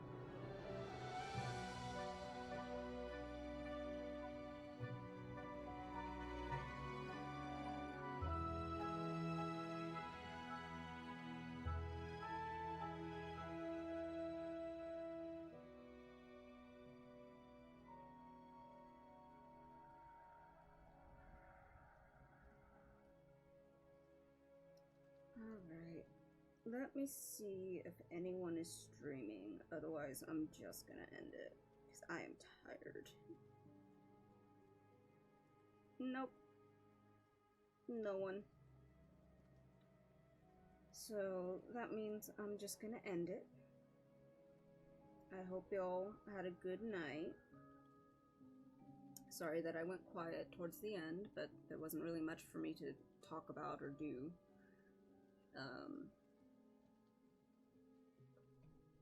Overall, pretty good game. Again, I wish there was a way to just skip everything that I've already seen. I only got like one thing that said, oh, skip, use this button to skip, and then it never showed up again, so I immediately forgot. Hell, I don't even know if I read that right, so who knows. But yeah, good game. Pretty good story. Movement was a little bit weird, but I think that's more just me not being used to it. Hopefully I'll stream tomorrow. I'm not sure what game I'm gonna play, but I'll take a look at what I got in my library, get rid of some stuff, move some stuff around. We'll see. But other than that, that's really about all that I have. So I will be ending. Again, no one I know is streaming right now, so it's just gonna end. I'm sorry. But hopefully you enjoyed it. One day I'll play another game to completion, start to end, without who knows how long since I last played. But yeah, I hope you enjoyed. Please excuse the cars outside again. They like to never shut up, so sorry about that, but hopefully you could still hear me, hear the game. Sorry that I was moving stuff around as well, like volume-wise. Not sure what the good levels are, so I just gotta adjust them, see where levels are, and try to compare it like that. I don't really have a live audience to test it, so who knows? But I hope you guys had fun. I'll try to stream again tomorrow, and yeah, hope you have a good night, good start to your New Year's, and if you had any New Year's resolutions, I hope you can work on them and keep them going. Mine is to stream at least once a week. Oh, that might be a bit much. At least once a month. How about that? That I know we can do. But otherwise, I hope I hope you guys are having a good night, and see y'all whenever I stream again. Hopefully tomorrow. We'll see. Bye.